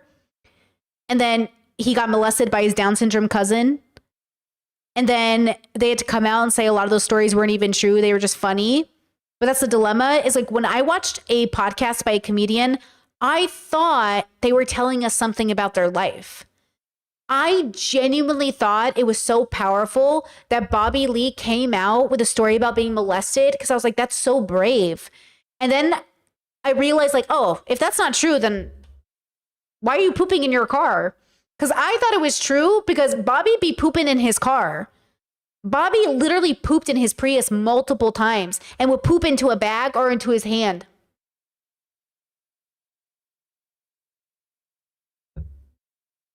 And then Kalila would stay with him even though he was 15. She was like 30 something, and make all these excuses for why he hadn't grown. And I thought, well, maybe it's because he was stunted. Maybe he was really traumatized. He's obviously been traumatized. So for him to make them up is like really what's annoying to me. But also, I don't know. Now, even Theo Von plays this stupid hit guy from the backwaters of whatever. Theo is a college graduate. Like some people, you know, I think he dumbs down how stupid he dumbs himself down to get away with things and to feel more like the common man. But I don't think that's true. I don't think he's a liberal elite or something, but I don't think he's as stupid as he wants to pretend. Even when he was talking about Palestine in my last podcast, you can watch it. He says, what does he say?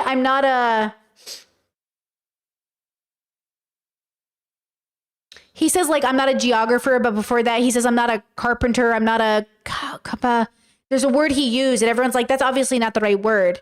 You're not even being respectful when talking about Palestine. Geologist. Yeah, he said, I'm not a geologist. And it's like, okay. But like, I think he does it on purpose to be, yes, Theo Von is the Larry the Cable Guy, 100% girl. Because Larry the Cable Guy, if you guys don't know, he was my generation's funny hit guy. But even Larry the Cable Guy said it's an accent. It's not real. He puts it on. He puts on the accent so people feel they identify with him. It's a character. And the question is, can you play a character long enough to make it your brand? Like, what's his name with his blonde hair? You know what I mean? He can never dye his hair again. I'll never recognize him. Do you remember the mom from Tia and Tamara? Do you remember her? I watched a video of her on TikTok putting on her makeup and I didn't know it was her. And then she put her lashes on and I was like, oh. I was like, oh. I didn't recognize her without her lashes on. Isn't that funny? Like, we don't recognize people. My mom worked for Mary Kay way back in the 80s, and her boss always had a perfect face of makeup on. And then one day she went to her house and the woman wasn't wearing any of her makeup, any of her wigs or lashes. And my mom's like, hi, I'm here to see so-and-so. She goes, Kathy. I just said my mom's name. She said, girl, it's me. Like, it's me. And my mom was like, what do you mean? She goes, what do you mean? And she goes, yeah, it's me. Some people just look so different. I couldn't even recognize people. You really got to start learning how to recognize people. You know what I mean? Kind of funny. Anyways, all of this to say, we don't know the line between intentional comedy, a threat, and what is just provocative art, you know? And I think he desperately wants to be funny.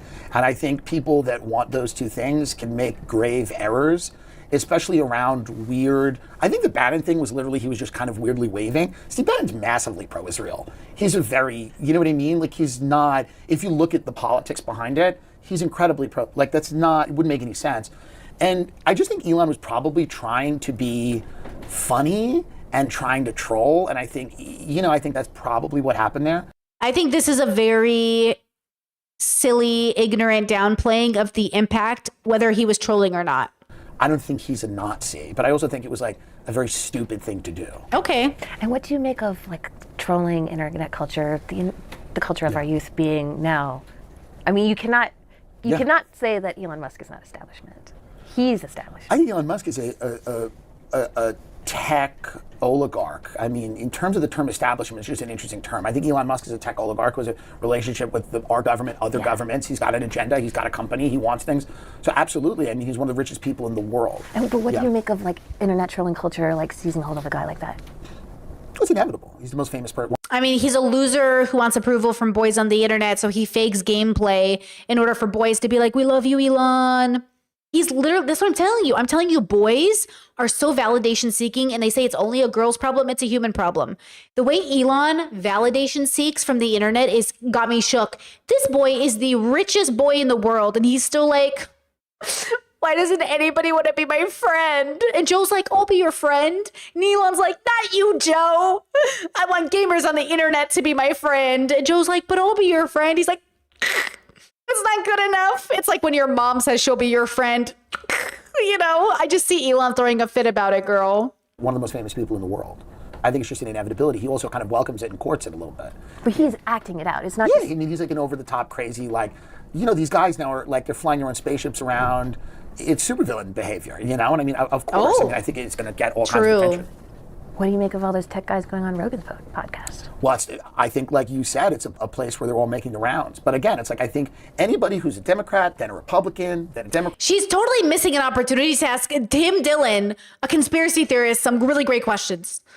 She better get to them, bro. Because right now she's like trying to get him in a gotcha, but it's Tim Dillon. He doesn't give a fuck about people. He went to Andrew Tate's. He's like, oh yeah, I went to Andrew Tate's fortress once. He goes, the women there are very, very submissive. They wouldn't really look any of the men in the eye. So I'm not saying he's a sex trafficker, but I am saying that none of the women seem to speak for themselves. And that's Tim Dillon. Tim Dillon he'll talk shit about everybody. But I did stop watching him because he was making too many friends with right-wingers and MAGA people. Democrat, then a Republican, who seems not to have a political ideology outside of their own interests, is someone that probably should be watched. And I think a lot of these guys believe in some interesting stuff, like the transhumanist stuff. I think it's way out of No, he's not buddies with Andrew Tate. He was there for a gig. I mean, he was paid to be there for a gig. And I think Tim Dillon is enough of a conspiracy theorist that, like, if they told him you could go up in a spaceship, he would do it. I think Tim Dillon is a genuinely, first of all, fucked up childhood, but he's a genuinely, like, he's into the bubble. Do you know what I mean? Like, he's like, oh, like, he might go to Epstein Island if Epstein invited him. You know what I mean? He might just go just to see, you know what I mean? The mainstream of what the American public wants. I think the American public wants, like, healthcare, and they want, like, to be able to live and send their kids to school. And I don't think their main concerns are like, let's escape the planet, let's colonize Mars. Among the big podcasts. Yes, amongst the establishmentarian podcast elite. That's right. Amongst let's call them the podcast elite. The podcast Illuminati blue bloods, yes. Among those people, it seems like there is a cracking in the Trump coalition in terms of policy around Israel. Yes. Around as you spoke to a little bit, the student deportations. Yeah. And just in general, the continuation of the war. Can you tell me about that? Like, what do you think of that? Exactly. Chess, is the thing with these white comedians is that they know they're not under threat. So they don't see how they don't see these horrible men as threats. They can buddy with them. Exactly. It would be threatening to my existence to be in a room full of Andrew Tate supporters. But, like, what are they going to do to Tim Dillon? They don't care. Like, I wouldn't feel safe in a whole room full of podcast bros, but of course they can be with each other. Like, what do they care? You know? I think it's not only in that space. I think you see it all over. I think you see it on the left. Mm-hmm. I think you see it on the right. I think you see it everywhere. I think people, you're confronted with these images that are visceral and they're horrible. And these are children being killed. These are infants being killed and dying in their parents' arms. And I think the country's a pro-Israel country. Israel's an ally. I believe it has a right to exist. I believe it's not inherently evil or bad place. But when you look at what's been going on, I don't think too many people with a conscience want to keep funding this. I mean, that's, and by the way, I've talked to friends, Jewish friends, people from Israel. I think a lot of people want this to end. I don't think it's specific to a certain group of podcasters. I think this is what's interesting, and there's nothing wrong with your question, but, like, what this is like, it is a great example of, like, this is an issue that's everywhere, but I think when you ask the question, you go, so what's going on in this coalition of right-wing podcasters? Is it, and it's like, well, I don't think it's specifically there. I think this is, like, the biggest foreign policy issue out, that the entire country's debating. Well, I interview like regular people, course. non-media people, non-extremists also. Right. Like, you know, just like regular Trump I supporters a hope lot. I'm in the extremist category. Don't put me in the non-extremist category. That's got to be the most boring people. Those people don't think that much about foreign policy Right. or Israel or the student deportations. Like Right. sometimes if Right. I was just in South Dakota, Yes. asking someone about the student deportations, he didn't know what I was talking about. Right. See? So- Bubbles. That's what I'm saying. I'm saying there are people in America, probably a majority of people who have no idea about the student protests. I guarantee you if I called half my siblings and I asked them about it, they'd be like, what are you talking about? They would have no idea. I guarantee you, my own family members. I guarantee you, not the political ones. There are parts of my family that are very political, so they're going to know, even if it's just from a conservative lens. But yeah, like there are definitely going to be people who don't know. And I think that's just the point. The point of what I'm trying to say about Bubbles is like we have to recognize the world doesn't know the way we think people know. The same way you didn't know until you knew. The same exact way you didn't know until you knew. And even if you say, oh, I learned this as a teenager. Okay, privileged much? Damn. Not everybody has the time, girl. So I guess I'm curious whether you think or expect or hope that just as these politicians have seen something to gain in your audience, do you think they'll listen at all? Will politicians listen to their constituents? Yeah. What a great question with an unknowable answer. Yeah.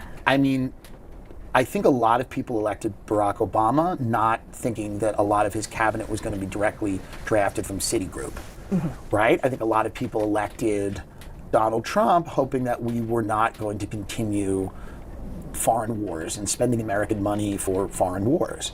You know, I mean, this is the whole thing. Everybody campaigns on a laundry list of things they're going to do, and are they going to do them, and are they going to listen? I mean, it's a great question. Does anyone ever back channel with you? I think there's people that are frustrated. I don't think it's a monolith. I think in a presidential administration, you have people that feel very differently. This is all being publicized right now over tariffs. Yeah. There are people that felt differently about tariffs, about all kinds of things. Do I talk to certain people? Sure. And some of them have different opinions. But I don't think it's like they're doubting the overall course of action. I think it's just like you have people that are more hawkish, and there are people that are like much less hawkish. There's people that think that you need to confront Iran, and there's people that believe that would be a terrible strategic mistake. I would be of the latter group. Yeah. But those are two ideas that are existing in that space. You said that you often get the same questions over and over in interviews like this. Yeah. What do you think is the right question to be asking? That's a great question. I don't know. I don't know the right question to ask. How long have you been a comedian? I've been a comedian since 2010. Yeah. It's about 15 years. Hasn't it changed a lot? Comedy's changed, yeah. Yeah. Sure. Tell me more about that. Like I everything's didn't changed. realize every comedian has a podcast, no matter how. Well, here's the thing. It's like comedy used to be an offshoot of traditional Hollywood, where there were a ton of gatekeepers that had the power to give you the special, the part, the role, the show, the deal. Now you have to do a lot of it yourself. You have to put out stuff on the internet, and it can either connect with an audience, or it can, or it won't. And then, there are people that have large platforms that can share their audience with you, people like Joe. And, I think that's what you see right now happening in the creative space is like, it's a bottom up. It's not top down. It's people that are just, people that are coming up from social media. A lot of people on TikTok. If you look at Coachella and all these people, right? Look, everyone's a regular person until they're not. Except for those born into certain Nepo family, like a Nepo baby and stuff. But everyone is kind of a person until they're not. Now they're a celebrity. I think of how many podcasts started. I mean, I guess that was me, right? Like I'm not a celebrity, but FD Signifier said this with Michael Burns. I finished it this morning. I was listening to their conversation.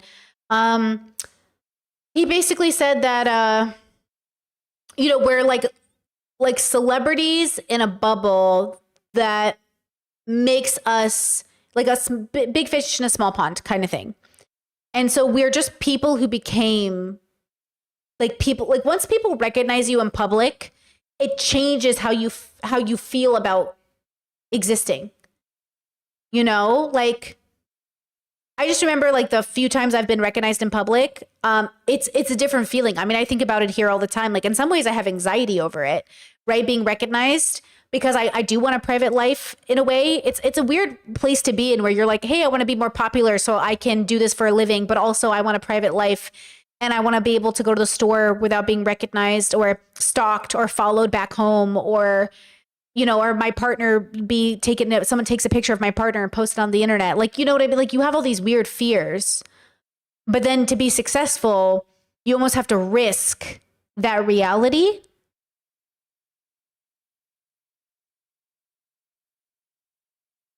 And I think some people want it. I think some people want fame.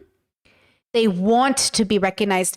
There are people who go out to the store hoping somebody recognizes them. And I just think we're different kinds of people, but we all both want the same thing, sustainability in the work that we're doing. You know?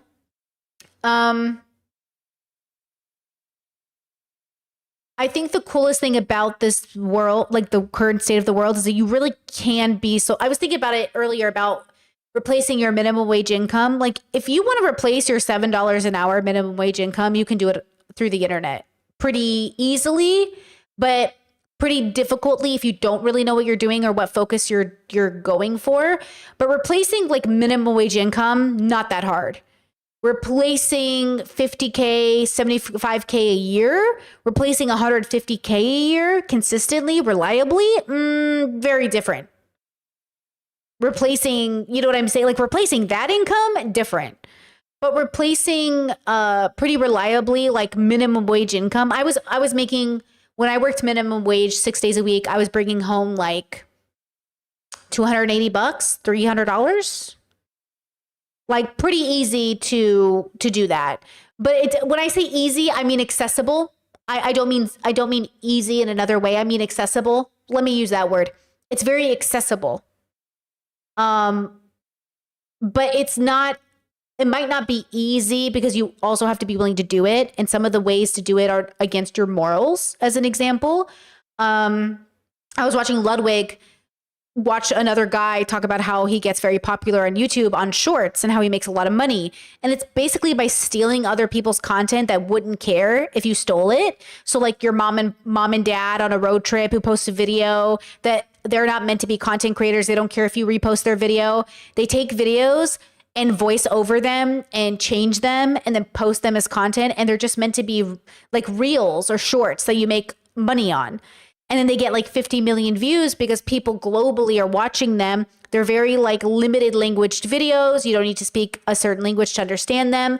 A lot of the videos you see on the internet of animals saving other animals or people, they're not real. They're videos spliced to look real. And actually, before I saw this video, I had figured it out because I was watching this video of an animal saving another animal. And I was like, do they do that? Is that natural? And then people are like, animals are amazing. I was like, yeah, animals are amazing. Are they that amazing though? And I started to look into it and figure it out. And I realized like, oh, they're fake. They're fake. They're slop videos. That's interesting. So you can make slop content that gets the like lowest common denominator of viewer to enjoy the video and never ask questions. The best audience member to make money off of is the audience member who never asks questions, who just watches and goes, okay, watches from beginning to end. And whoop. You know what's really kicking off on TikTok right now is baby AI. So somebody is taking all celebrities and their podcast and converting them into babies talking, and people just think it's the funniest fucking shit. And they're making money. So it's pretty accessible to make money online to replace that minimum wage income. But is that what you're going to do with your life? I don't know. It's up to you.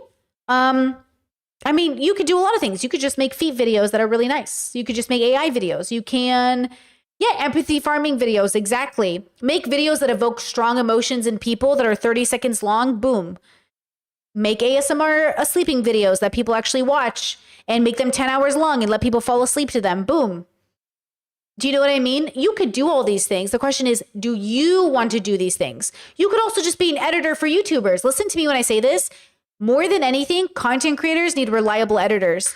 People that are accessible and have running rates that make sense and that are easily like very professional. You know, we need the background people for a lot of these jobs. But hiring an editor is scary in a world where people are very unprofessional. You put yourself out there as a very professional editor, charge a fair rate, get it done and move on, and people will pay you. You know? It's just everybody, you have to think about moving with the market. And that's why I look at all these minimum wage workers and I'm like, girl, you know, Chess says, how do I need a job? How do I become an editor? By being an editor. You have to know what you're doing. You have to take a class. You have to learn on the internet. You have to learn on your own. I forget what it was like. I put my brother in front of my editing software one time to see how he would do. It was so hard to explain to him all the things I've learned over the years. I am so fast with editing now. It's so hard for me to even think to teach somebody how to edit. But when I have questions on my editing software, I go to YouTube and I go, how to edit using this program. And then I teach myself how to use my own editing program. So you have to learn it. You actually have to have a skill to offer people. I think people forgot it's not just about making money. It's about having a skill that makes you money. So get a skill and offer those skills. And look, people are always in my DMs like, Britt, I do thumbnails. Britt, I do editing. Britt, and I love that. I don't have the money to pay somebody, but if I ever have the money to pay somebody, yeah, it would be nice to pay somebody to like handle a lot of the shit that I do on my own. But in some ways, and hear me out, I was just talking to my YouTube friend about this. As an artist and content creator, one of the most powerful ways to express myself to the world is editing my own work. So I come through the edit. You know? Yeah. Chess says, what happened to your editor? I worked with an editor like 4 years ago, for a very short time. Like a very short time. You know what I mean? But I couldn't pay. I didn't have the money. It wasn't bringing in money. Because remember, the editor gets paid whether I make money or not. And I just it wasn't making me money working with an editor. So the editor also has to be, this is actually what some YouTubers do. And this is like a pretty good way to do it, which is I will let you use my content to edit on a second channel and you give me half the revenue. So if you want to, like, if you make a deal with a content creator so they don't take the videos down, you work with the content creator, you said, hey, like Ludwig was in this problem where fan channels or like channels were swiping Ludwig's stream as it was happening and making so much money that it was taking views away from Ludwig. So Ludwig, instead of copy striking all of them, is willing to hire one or two of them to actually give him half the revenue, because the reality is like you can't be stealing people's content and we can come after you. We have the right to come after you because you're not transforming it. You're just literally copying and pasting it without editing and putting it into your channel. We can come after you. But instead of coming after you, give me 50% of your revenue and you can make as much money on me as you can. That's what most YouTubers do eventually because it's just easier, you know? But a lot of people for now are stealing content to make money. But it will come back. Like eventually YouTubers will be like these YouTube channels that like Daily Show copyrighted my stream and my video, took it down. I tried to appeal, but I don't know. I'll have to wait 30 days. But they took my stuff down, which is fair. It's their stuff. But I have to prove I transformed it enough, which is also why I talk a lot. Because I know some people are like, some guy came on my stream yesterday or some girl, I don't know, some person. And they were like, man, this girl talks so much. I want to watch the video. Then you have to go watch the video on someone else's channel. I am under a legal obligation to not only transform the video, but I also want to talk to my audience, girl. It's funny how you watch a streamer to watch a video. Go watch the video. Why are you watching it through me? You know what I mean? It's just kind of funny. But anyways, okay. What's going on? Who are these people? But they're people that exist on TikTok and they exist. And you get ready with them and they tell you about skincare and they love their food influencers, although they're all thin and hot, but they all eat food all day, apparently, and they know everything about food. Which is not true. Do you see the mukbang girl who literally forgot to edit out a video of a clip of her throwing the food out of her mouth? Did you guys see that? That's what I'm saying. You can make money in different ways on the internet. The question is, what are you going to do? But the mukbang people, they're not eating all that food, bros. I mean, some of them might be, but not the skinny ones, okay? But they're hot and also in great shape. Also, the cooking recipe videos I follow, most of them don't eat their food. They give it to family and friends because they can't actually eat the amount of food they're making every day to make that much content. But love food. Or they have a depression and they talk about that or whatever it is. And they just go directly to a group of people that finds that content appealing, and those people then create audiences. based on these things. Whereas at one point, you know, you really did have to go through a process to have any type of career in the space of entertainment.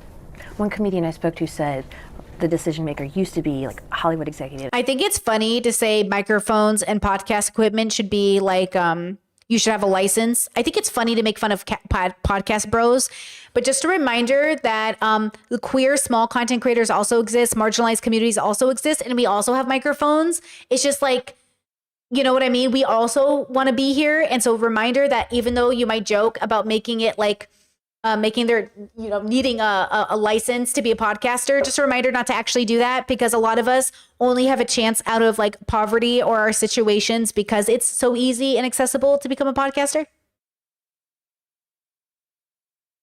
Thank you. It was people who ran the late night shows, and now the decision maker is the YouTube algorithm. It's not the worst quote. Yeah, I think, you know, you have these algorithms that push certain things, and, you know, but you can also, if you do interesting stuff, I think you'll find an audience. I don't know how big it'll be, but I think you'll find an audience that's pretty cool, that's, you know, pretty sustainable if you keep doing good stuff. Doesn't mean it'll be the biggest audience. You've talked a lot about the Iraq War as being kind of like a visceral moment in your life. The comedy at that time was like Jon Stewart, Stephen Colbert, left-wing critics of the Bush administration and of the Iraq War.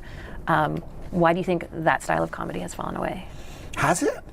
Yeah, I mean, according to the people who worked for them, yeah. I mean, I think Jon Stewart's still very popular and goes viral. I watched Jon Stewart. Interesting things, Do you right? think The Daily Show gets the same kind of audience? I don't think The Daily Show does, but I think Jon Stewart, because you brought up Jon Stewart. So why? Well, that's a story of why traditional media has just declined. And I mean, it's just, you know, it's just the rise of like, you know, people being able to watch things on their phones and stuff. And like all of the, I remember when YouTube was a slur. When you would sit down at a meeting and they go on YouTube, right? Now it's the biggest media operation in the world, but at a time... I mean, even to today, I still have relatives that are like, oh, are you still doing the YouTube stuff? I'm sorry, do you go to other people and say like, are you still doing the teaching stuff? Are you still doing the military stuff? Like, people literally are like, so what do you do for work now? What do you mean, what do I do for work now? I've been doing the same job for 5 years. What do you mean, what am I doing for work now? It's like people don't know what careers are. What do you mean, what am I doing for work now? I'm doing the same shit I was doing because it's called a career. You know what I'm saying? Like, people still aren't on board. They still don't get it. There's this girl, I don't know if she fabricated this, but I think it might be authentic. She's like 4 million followers on TikTok, and she's in college, and then people were like graffitiing her stuff. I don't know if it's real. It might be a stage photo shoot. But basically, no, you know what? She's not even a good example. The best example is Lady Gaga. That Facebook group that existed from haters in her college that were like, or high school that said like, you'll never be famous. Stephanie, whatever her name is. And then boom, like that was a real group. And like people really hated Gaga. And I get it. She's a theater kid. Of course you hated her, but she's, you know, Lady Gaga. So hate her politics, love her singing. Yeah, Chet says, when are you giving up this doctor gig you got? Literally, it's like, hey, when are you like, are you still doing that thing you're doing? The career you mean I worked for? Yeah. Chet says, literally all the time, people still ask me for the last 4 years if I've been doing graphic design. I think people just generally forget when it comes to me. Yeah, maybe, you know, Chelsea from Financial Diet says that when she's at family gatherings, she's like literally in finance and no one ever asks her about finance.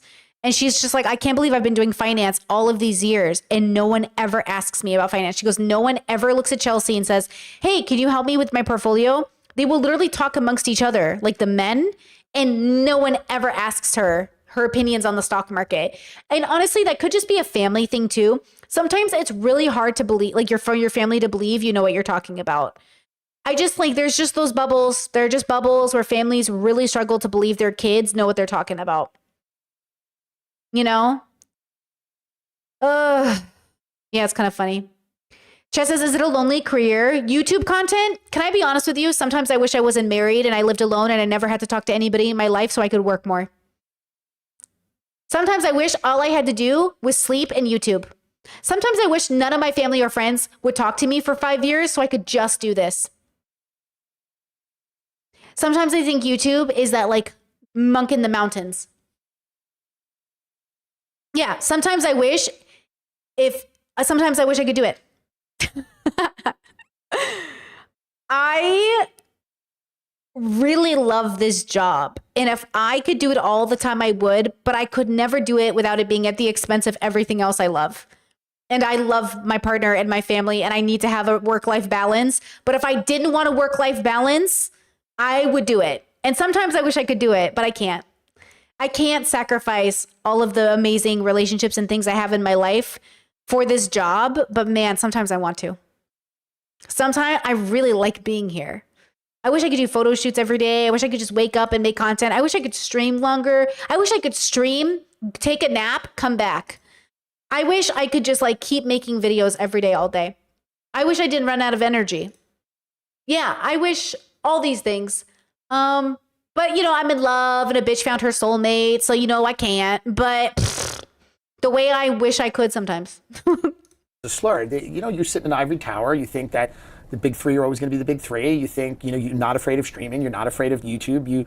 And you know, it's a story as old as time. It's hubris. It's everything else. And like traditional media operations don't, you know, it's a big ship. It's hard to steer, and it's hard to admit when you need to change course. And I think the decline, I don't know if it's the decline of that kind of comedy. I think it's those kind of platforms. Stop. Chat says I've been a translator for 10 years and people still ask me, are you doing that translator stuff? I'm going to die. People are so funny. Are you still doing that stuff you've been literally doing for a decade? I'm dead. That comedy. I don't think anyone's ever asked my dad, like, hey, are you still doing that engineering stuff? What do you mean? What do you mean? What does that mean? Chat said, workaholism is bad. I speak from experience. Well, I'll say this. I am somewhat of a workaholic, but you think, you know, more than that, I think it's like my partner said to my father-in-law, Brittany turned her hobbies into work. So Brittany's hobby is work. I do have hobbies that I'd like to pursue, but it's hard for me to pursue things creatively and not want to share them. And by sharing them, you create an opportunity to be paid for them. I'm a sharer. I like sharing the things I'm doing. And so I think the dilemma with being a creative that shares is that it just opens up an automatic opportunity. So I will say that it's hard for me not to, I think the part of work, when I was a workaholic that was bad for me was that I thought it would answer all of my problems. And once I realized work wasn't the answer to all my problems, I was able to stop centering it around my life.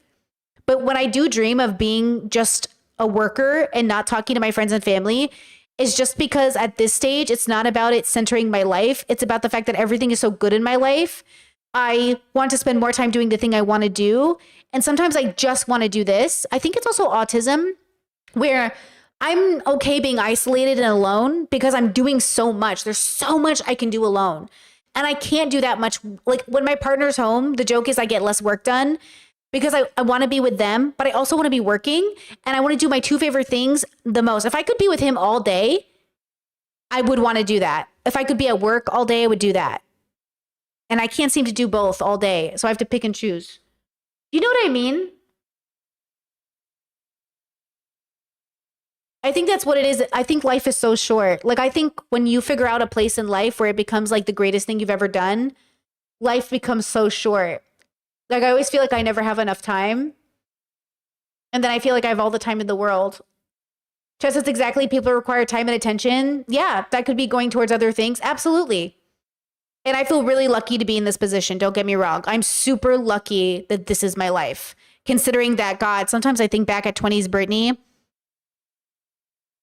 like, and I just think about how miserable she was.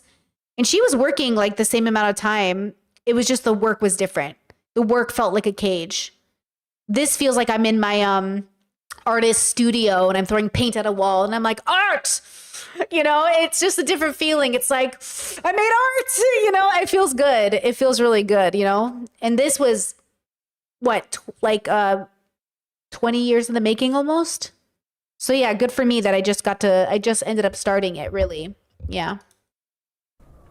There's very, very successful comedians that are left of center comedians. Like who? I mean, what do you mean like who?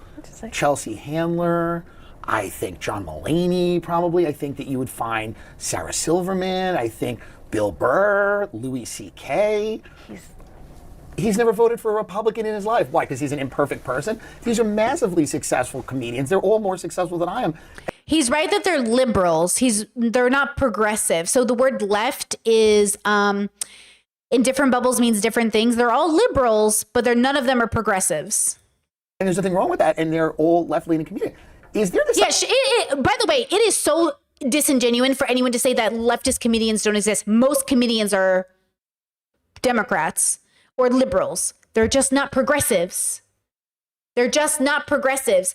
But that's what's going to change. The liberal will be the new conservative. As time goes on, the liberal will be the new conservative. Because as we become more progressive, conservative will look different. And right-wingers will be like insane extremists. We'll look at them like in 500 years, it's going to be a different landscape, you know? This idea that like they're not around or you can't find them, that's the craziest thing I've ever heard. No, but there's not You're all doing this great. cultural energy They're around. they're not all as big as they were because I think careers go up and down. I mean, I interviewed like a late night comedy writer who was like, this Kimmel, Fallon. This thing is spent, but like, okay, but all those people who had the kind of like left-wing shows like Amy Schumer and Michelle Wolf, Samantha Bee, those have all been canceled. All those shows are canceled. Well, but there'll be new ones. There'll be new ones.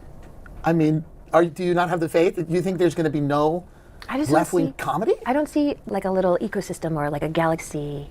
I mean, you might dispute this, but like in the sort of right of center there's a galaxy world, there's right? An establishment. There's Rogan and there's all this stuff moving around. Again, is Trevor Noah not popular? He does arenas. No. Is he does popular? He's an arena comedian.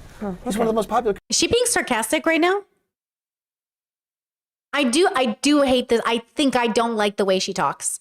I feel like, does she not know? I'm not saying it's as big. Obviously, conservative men are dominant, or liberal adjacent conservative men are dominant. But like progressives aren't famous or popular. But Trevor Noah's not a progressive. I've listened to his podcast. That man's a liberal. He is not progressive. So just to be clear, is she asking about progressive content creators? Or is she talking about liberals? Because liberals, I think, are doing fine. The issue is progressives aren't having representation. Is that the issue in the conversation? Comedians in the country, Hassan Minaj, Ronnie Chang, these guys are all left-wing and they're all really funny, really popular comics who I'm friends with and like. Oh, yeah? Yeah, I don't think this thing's happening. Whatever everyone thinks happening, I don't think it's happening. This idea that like left-wing like where are they? Where are they? Where are they to be found? Where's Amy Schumer? I don't know. She's in her $15 million townhouse in Brooklyn. I think she'll be okay. I think these people will. Also, Amy Schumer's movie, I just watched it and I was thinking about doing a review of it. It's rapey. She rapes a guy in the movie. It's a barely pregnant or hardly pregnant or whatever the fuck it's called. She rapes a guy in the movie. And I'm like, why is this allowed? Like, it is so weird. But she's a liberal. She's not a progressive. That's not a progressive film. It's a liberal fucking film with liberal comedy where rape is funny. It's weird. It's a weird fucking movie. I should make a podcast about it. It's so fucking weird. And I'm just watching it like what is this? This is liberal. Liberal people? Yeah, they're stuck in fucking 2005 and think like, I don't know, slurs are funny. I don't know. Ugh. Yeah, thank you. She's a classic liberal conservative. Yeah, the classically liberal, like the liberal conservative thing, that's the new Democrat. That's the Democrat. That's why progressives are like, yeah, I don't like you. Because it's like a very specific thing. You know what I mean? So like even Sarah Silverman and all those people, I don't watch any of those people anymore. Chelsea Handler, guys, I used to read everything Chelsea Handler wrote. I used to want to be Chelsea Handler. This was like 15 years ago. I don't listen to her anymore. I fell off Chelsea Handler like 8 years ago. Because she's a liberal. Like, that's what I'm saying. Like, these are liberal people. Liberal people are doing just fine in Hollywood. Leftists and progressives, not so much. Progressives are not doing as well. But liberals are doing fine. But her show was canceled. She just had a show on Hulu called Life and Beth. She just had a movie come out on Netflix. I mean, Amy's doing good. Okay. Yeah, they're fine. All these people are fine. I will text a few of them and go, people are worried about you. Okay. I think they're okay. I mean, if they want to... Amy Schumer's net worth is $45 million. I think she's doing okay, girl. I think she's doing okay. For contrast, Amy Schumer's net worth is $45 million. Quick Google search. Andrew Schulz is $4 million. I think she's doing okay. Holy fuck. Quick Google net worths are not specific. Okay, they're not like accurate, but they're a gist. Whoo! But Kevin Hart's is like 450 million, just for contrast. Okay. Chet says, how all her movies tank? Hey, you get paid whether they tank or not. You know, they get paid whether they tank or not. Talk to me. I would love to talk. Sure. I'll put you on a Do group you text. think that represents like where the cultural energy is? Where the culture seems to be so fractured, I don't know if there's a cultural energy that's moving in any direction.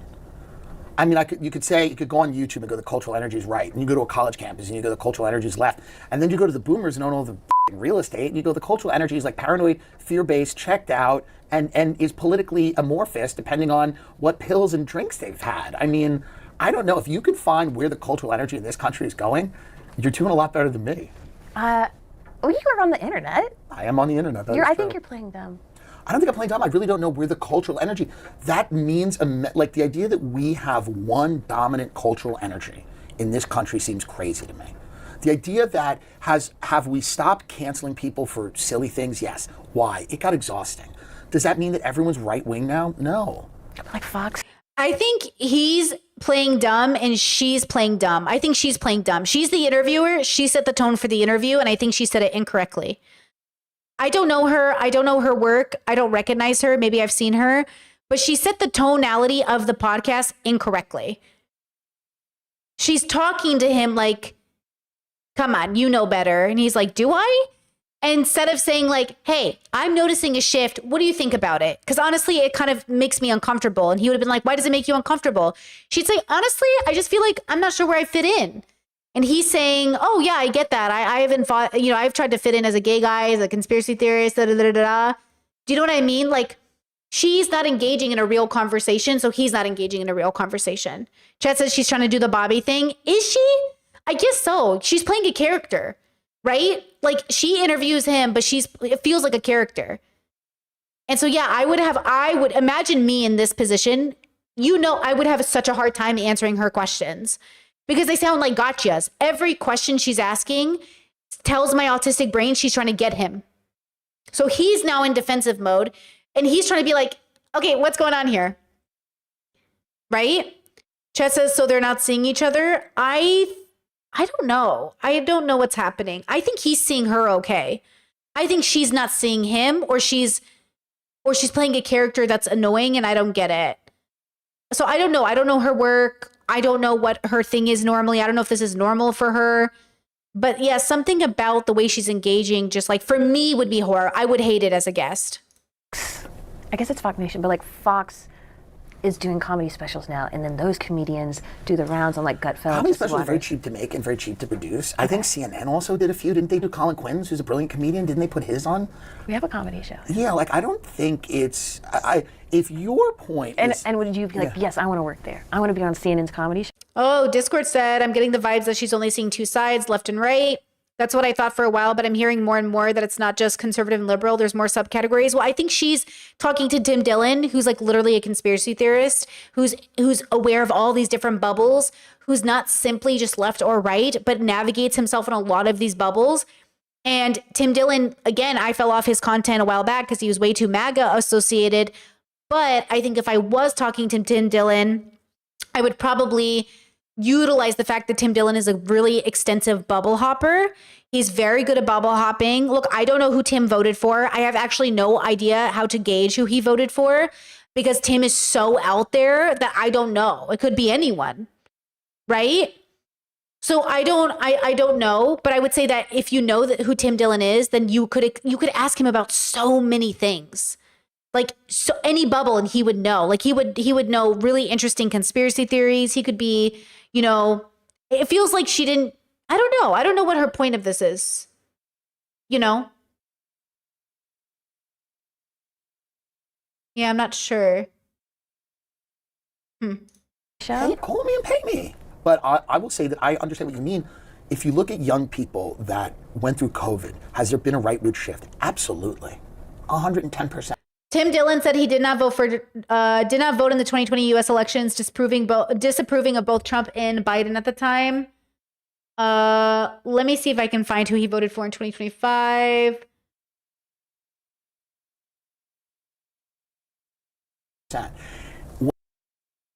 When they grow up and they can't afford anything, will there be a leftward shift? Probably. Okay. I just think things are more malleable and they're changing a lot. I think a lot of those people are, a lot of them are pretty socially moderate and liberal. I think they just got really annoyed during this moral panic we had with cancellations, and then none of them could go to their prom, and there certainly was a rightward shift in that direction. But I don't think there's like this crazy shift all over the country. What about in comedy? I think the shift in comedy has been away from institutions on all sides. There's incredibly funny left-wing podcasts that you may or may not know, but they have huge audiences, but they're not. Well, I know that he called Kamala a historically bad candidate. He did not vote for her. Yeah, but did he vote for somebody else? I feel like he'd vote third party. Right? I'm not saying there wasn't only two options on the ballot, guys. He could not, maybe he didn't vote. He's that kind of guy. Like, I could see him he didn't vote in 2020. I didn't vote in 2020, to be fair. Fun fact. It was my form of protest. No regrets. It was the one election I was like, fuck all of you.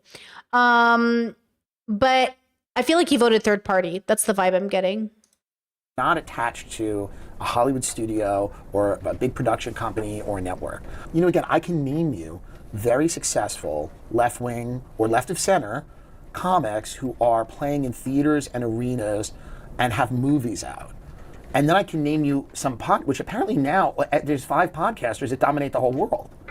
This is a crazy thing. But this is every article that's been written since the election. I understand. Is that 5 guys now are the only people in comedy who make money or have audiences. It's the craziest narrative ever, and it came off the heels of running one of the most unpopular candidates with a platform that the American people largely rejected. They largely rejected this platform, and they rejected it in 2016, and then everybody got together and said, it's actually these 5 guys who had podcasts. They're the most powerful people in the world. They're the new establishment, and they're the reason for this electoral defeat, not our unpopular policies and our candidate who ran on a platform of joy.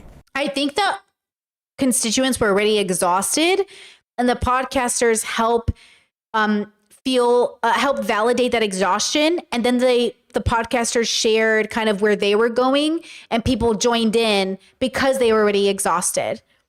So like, I agree, establishment and structure is always more powerful than individual content creators, influencers, comedians. I don't want to hold Joe Rogan more accountable than I want to hold Trump. I think that's what Tim Dillon is trying to say, but I think it would be wrong to say that the podcast arena didn't offer a space for people to feel validated in their exhaustion or their bad thoughts or their conspiracy theories that then influence them to be and vote in a certain direction. If I was able to be influential to my audience to register to vote, then you bet for fuck sure Joe Rogan was influential, okay? So there was obviously an impact, but I don't think that impact came out of blue. I don't think people who have never voted and never felt invigorated just got up and voted. But during Barack Obama's election, people who have never registered to vote, who have never voted in the 50 years they've been on the planet, decided to vote in that presidency, right? Because human beings are personally motivated people. People who have never given a fuck about voting their whole life, all of a sudden were registering to vote for Barack Obama, right? Because they wanted to be a part of history. They wanted to say, I voted for the first Black president. Congratulations, y'all. People are influenced for lots of different reasons. I think Tim is being a little disingenuous when he doesn't engage with how influential it's been, but I think he's right to point out that the systems are more powerful than Joe Rogan. Don't blame Joe Rogan and not the system. Focus on the system. But I think you're arguing against a point I'm not trying to make. Yeah, but others have. Of course. And it's this, where's the Rogan, where's the this, where's the that? Yeah, of course. Yeah. But comedy's different now, and I think it's really interesting, and that doesn't mean it's bad. I'm not saying, are you bad? When you say comedy's different, I understand what you mean, because there's some popular comics that have a right of center point of view. Yes. But I think that was always the case. But also, people are moving to Austin. Every comedian has a podcast, and then they all go on each other's podcasts. Really, why? They're getting priced out, and they can't get the stage time they want, and they're coming back from Austin. I mean, that's going to be another. Like, I wanted to go to Kill Tony, and I can't buy tickets because they sell it within seconds. Well, it's a very popular show. And another comic I talked to who used to live in Austin was saying, like, you go on Kill Kill Tony, you do well, that can really make your career. It can help for sure, but comedy careers are long things. Yeah. You have to work for a very long time. There are things, you have great moments, you have ups and downs, you have ebbs and flows. I don't know that anything makes a career. I think it's just a long, sustained attack. I mean, gosh, even Kevin Hart was canceled at one point in his career. I like how The Rock reinvented his career. Like, I think we forget that these celebrities, like, I think to people who are making $7 an hour, you feel like your career is made when you get your first 100,000. But people who make their first 100,000, no, that's not when your career was made. I remember when I made my first 100,000. Yeah, it doesn't stay just because you got it once. It can happen to you once and never happen again. You know, it was just a really good year that year. That year was fabulous. Everybody had money that year. But in this economy, especially when you're a gig worker or a comedian or an artist or any of those things, Schulz, remember, came to prominence doing his little online Jon Stewart-esque show about the news during, I think, just before COVID or during, and even Dave Chappelle said, just for the record, we're not doing the same thing. When Joe Rogan said, hey, what do you think about Andrew Schulz? Dave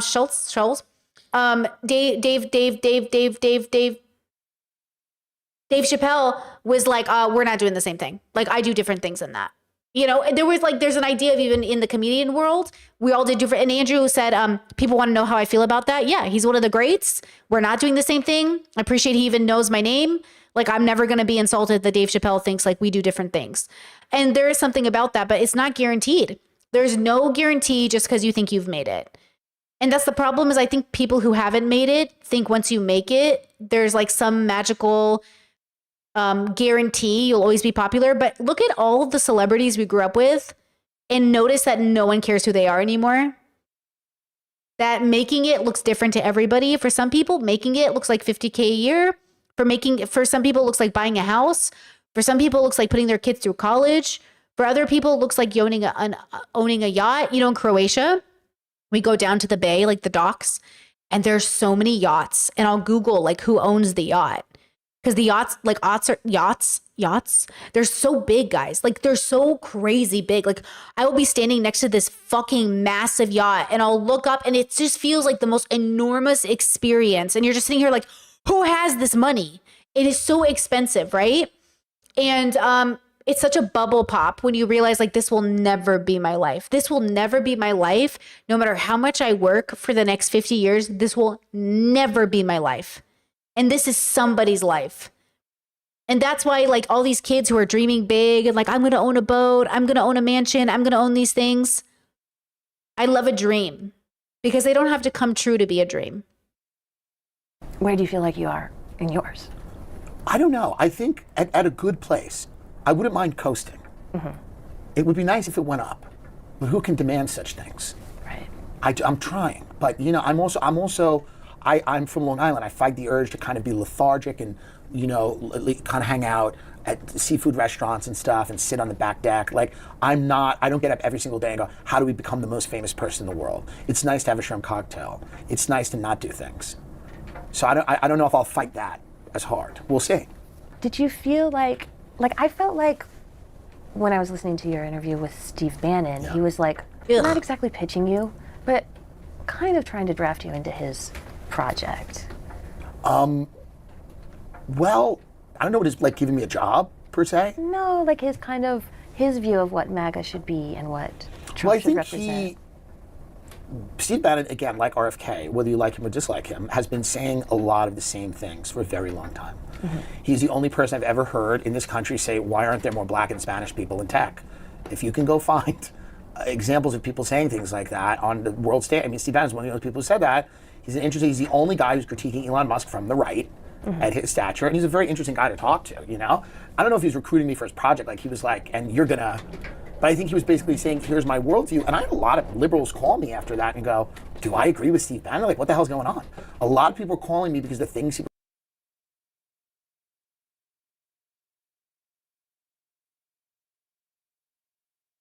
This is where I kind of fell off. Tim was like, no Republican has any good policy ever. Stephen Bannon is trash. All these people are bad people.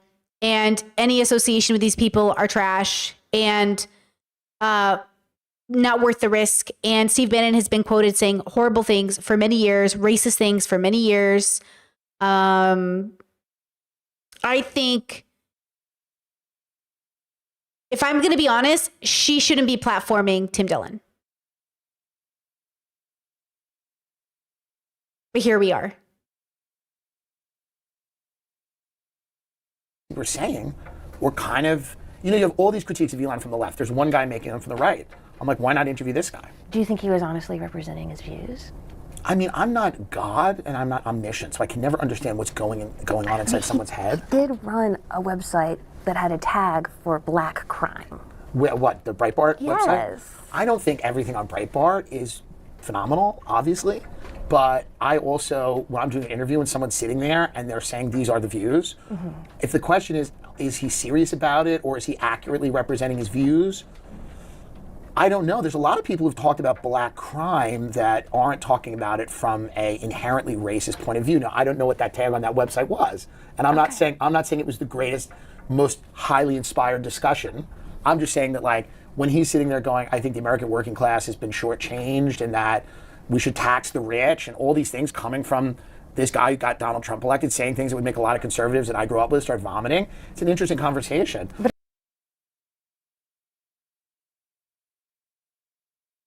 I might not like her interview style, but Tim Dillon is fucking trash. With peace and love. I know he's my gay brethren, but with peace and love, trash. But, you know, that's what conspiracy theorists are. Conspiracy theorists are often conservative adjacent because they come to bad conclusions with bad data. And Tim is like, you know, he had his moment where he was funny, but now he's just another man who's making friends with terrible people and pushing terrible narratives and making excuses for terrible behavior. But I would be skeptical of him as a figure of racial transcendence. I don't know if people look at him as a figure of racial transcendence. That is kind of how you were just pitching. But he also he made that quote, like, he does think that the American citizen has been, you know, given the short end of the stick. I think that's why he has been very vocal against this idea that, like, Americans won't do jobs or can't do jobs or are ill-equipped or too lazy or something like that. Yeah, Tim Dillon's like a normie gay who's also a conspiracy theorist. So he's not that normie, but he's like a normie gay who's a conspiracy theorist. Something like that. You know? You know?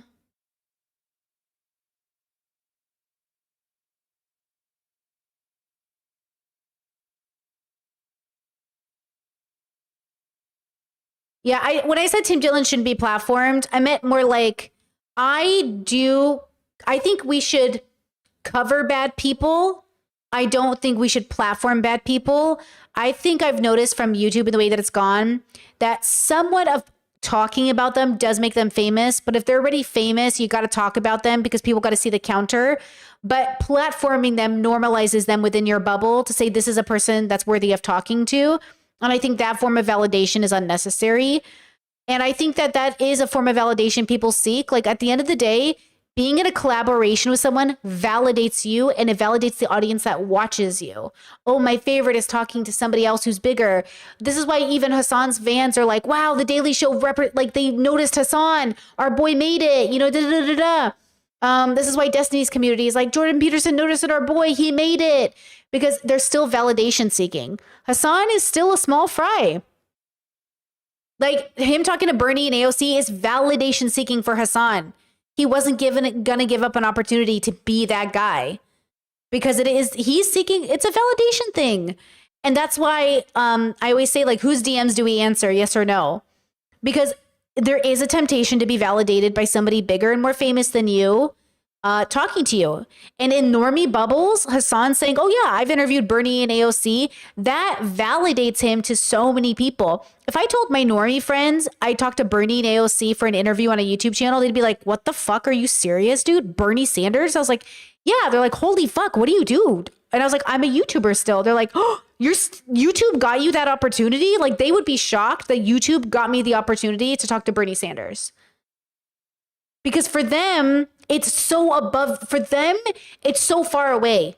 For normie people, the idea of talking to these people is like, whoa, like, You talk to a guy I see on TV? You talk to a guy who's on the TV? Do you know what I mean? If I talk to Trump, oh my God. If let's say Trump was like, Brittany, I really love your impressions of me. I've got to meet you. Brittany, somebody get this lady McDonald's. Get her some fries. Brittany. And I went on Trump. My parents would absolutely gag. But you know what the dream is? The dream is to be like, Trump, thank you for inviting me. I'm going to decline, but please get it in writing so I can show my parents that I declined talking to you. Decline. Ethan, decline. I would love to tell my parents like, oh yeah, Trump wanted me to talk to him, but I was like, nah, B. My parents would die. I can't believe you gave up an opportunity. I can't wait. Trump, please invite me on so I can reject you. Anyways. So I think for normie people, it's like what they want is they want to be, what's this called, guys? Adjacent to fame, adjacent to importance. Well, there's a word for it. Like that picture of Sneeko and Kanye. What's this called? Sneeko, Kanye, proximity. This picture here says it all. Sneeko just being in proximity of Ye validated him to the bubble. See how Sneeko's in the corner and everyone's like, what a loser? Yeah, that loser is now hanging out with Ye directly. This loser that everybody was making fun of is still a loser for hanging out with Ye, but now he's a loser who's directly in front of Ye. It's the proximity to fame, the proximity to importance. This is why the Weinsteins, do you guys follow the Weinstein drama? I'm not going to lie. I follow the Weinstein drama because it will never not be funny to me. I remember when my community was like, yeah, the Weinsteins are okay, I guess. They feel a little like normie. And then we realized, oh, they're just literally, quote, liberal grifters. But they came off so liberal and they're just like, we're being so discriminated against. And the Weinstein brothers are always complaining that nobody wants to hang out with them and that Joe Rogan doesn't call them as much or that Trump won't hang out with them or hear their advice. They just wanted to be in proximity to power. They wanted to be validated. You know what I mean? And I think that's all people think about. You know, all people think about is the ability to say, so-and-so DM'd me, so-and-so talked to me, so-and-so, you know what I mean? Or, hey, my favorite was on so-and-so's podcast. And I can't blame anybody. It's not, I think you should do that in ways that are healthy. I would love to do collaborations with people I really respected or thought were good people. And I would love my audience to feel validated by it and me to feel validated by it. But I don't want to be validated just because somebody's famous. I don't want to do the collaboration just because they're famous and I could get some validation. Not all validation is good validation. I don't know if I think, you know, there are people that have fixed opinions of him that will never change. And I don't make it a point to like, I don't know everything he's done. I can't defend everything he's done. I'm sure he wouldn't defend everything I've done. I'm sure no one would defend everything anyone's done. But the idea is like, is this a Trojan horse? Like, is Steve Bannon saying all this stuff because he really wants to get in there and like resegregate lunch counters? Yes. I don't see the evidence of that. Yes, because you're stupid and He white. said his favorite city is New York. It's because he's a white man. He's a white man. White man. Get it? Like smart guy? He's a smart guy. He's a white man. Of course you don't see it. Like there's things about, like, I just also don't know that, like, is he Trojan horsing all of this stuff so that he can go in there and like run a really race-based thing? Everything he said was kind of about class. It was, yeah. So again, Class is the shield for racism, bro. Come on! Politics 101! You fucking uneducated fuck! Bro! I hate liberals. Actually, it's about classism. It's not even about race. Actually, it's about the elites against the poors. Actually, it's just about money, and race isn't even a factor. Actually, nobody even cares if you're black anymore. What we care about is your postal code.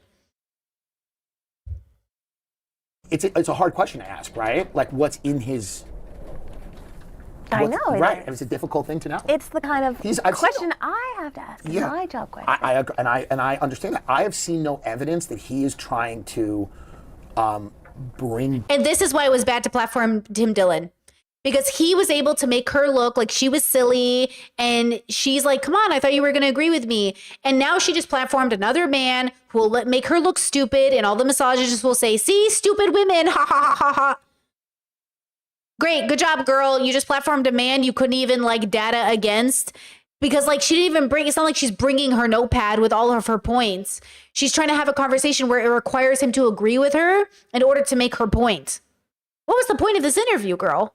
Don't platform men that you're not gonna, it's not gonna be good for anybody in the end. Back the type of Jim Crow era stuff or anything like that. I use the black crime example just to say, like, figures like Steve Bannon or J.D. Vance or whoever you might have on in the political world, they spin, they confuse, you know, they try to conceal what they really think. Like, one of the hardest parts of my job is like sitting across from someone, having a great conversation with them, and then having to have a question in my mind, like, what are they? Also, if she sees this video, I don't know who she is. She seems like a very lovely person. I'm sure she's a very good person.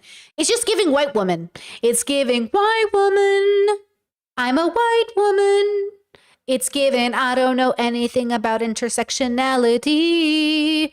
It's going Kimberly Crenshaw, who? It's given, I don't know anything. They lying to me. Right. And I'm wondering if you, now that so many politicians see comedians as a great place to talk, for good reasons, not necessarily for bad, do you find yourself in the position where now you have to be more skeptical of people you normally would just like have a conversation with? I think that absolutely, that everybody who comes on a show, whether they're a politician or a huge tech person, has an agenda. And I think that those people are going to have varying degrees of, what would be the word, integrity. But I can't know. If Vance says we're anti-war people, and I go, I take him at his word on that. Stupid. And then we go to stupid war with Iran in 2 months. The real question for me is like, again, right? It's like the entire media, when Obama came on and said, we're hope and change, we want to restore the middle class, and then a lot of decisions are made by these people in the cabinet. Hey, trust me, progressives got lots to say about Obama. See, that's the difference. Liberals will never talk bad about Obama, but progressives, we have a list. Love Obama, but I have a list. Love Michelle, but I have a list. Okay, I have a list. Because person to person, we loved Barack. Good energy, good vibes. Politically, though, we have a list. And that's the difference. Is that would this woman name all the ways Barack Obama wasn't a perfect president? Could she even do it? Could she even do it? And I voted for him.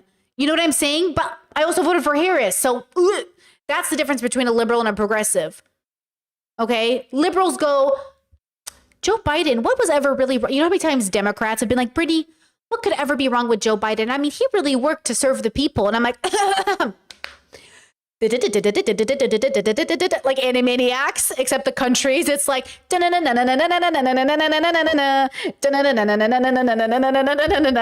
what I mean? Like, people don't, they just see, oh, this is such a nice man, and he makes nice speeches, and he served the public for 50 years. Isn't he so sweet? And I'm like, like, where? They have an allegiance to the financial industry. Is it the fault of everyone who interviewed Obama?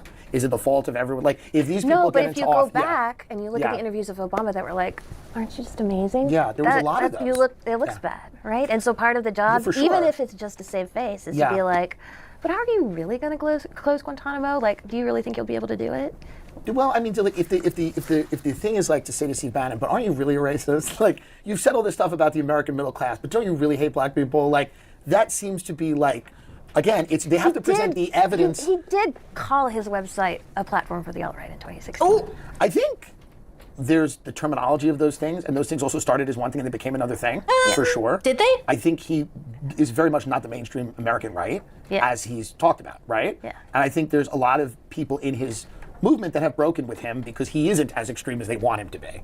And again, it's not to endorse everything he's ever said. Damn, can you imagine needing to be more extreme than Bannon? And I think this is the other thing, right? Whereas like if JD Vance comes on my show, the answer is like, well, wait a minute, why didn't you suss out every single thing that JD Vance does or doesn't believe? JD Vance articulated a broad version of what he believed on the show, in the same way that I've heard Kamala Harris and all these people articulate a broad version of what they believe, and then they go into office and then they do whatever they want to do or whatever the donors want. Or I just think at the end of the day, nothing that Trump puts forward in terms of policy will really ever hurt Tim Dillon.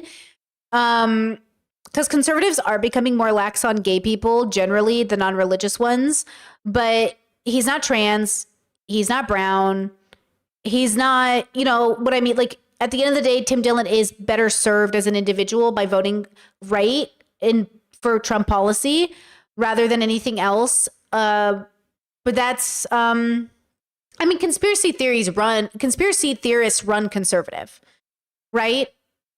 I mean, we saw that with Love is Blind, which I thought was so funny with, oh God, I forgot their names already. The boy and the girl who were like vibing on conspiracy theories, and the boy, you know, there was like, they run like the way they talk about conspiracy theories is like, it sounds more conservative. I think because conservatives conservatives create conspiracy theories about the system, and progressives are just like trying to point out the system. They don't need the conspiracy theories to point it out. I feel like, I don't know why conservatives need to make a conspiracy theory up, but I have a theory. It's because it relates to God. Because God is sort of a conspiracy theory. If you think about, zoom out with me. If you think about religion and God, it's a conspiracy theory to explain the weather. What was that loud burst in the sky? Must be God's banging drums. It's like or we could find out what it really is. And they're like, no, I like that answer. I'm going to stick to it. And it's like, what? I don't want to stick to the first answer just because it sounds cool. Let's figure out what it is, right? So it feels something like that, where there's a realness to the conspiracy theory. It's got to be at least somewhat true for it to feel like really real, right? And I think there's something to that. There is something to that. But I don't go all the way just because something sounds good. And I think progressives are pointing out a real flaw in the system. I just think that it's not interesting or cool or magical or metaphysical, and so it's boring. And so people are like, I don't want to fight the patriarchy and racism. Boring. Conspiracy theories with tinfoil hats and 5G. Wait, that sounds kind of cool. Wait, there's these green tablets that they just found. Wait, that sounds so much better. There's aliens. Now that sounds cool. They're siphoning children's blood to stay young. Wait, kind of interesting. A pizzeria is a sex trafficking ring, and Hillary Clinton's in charge of it.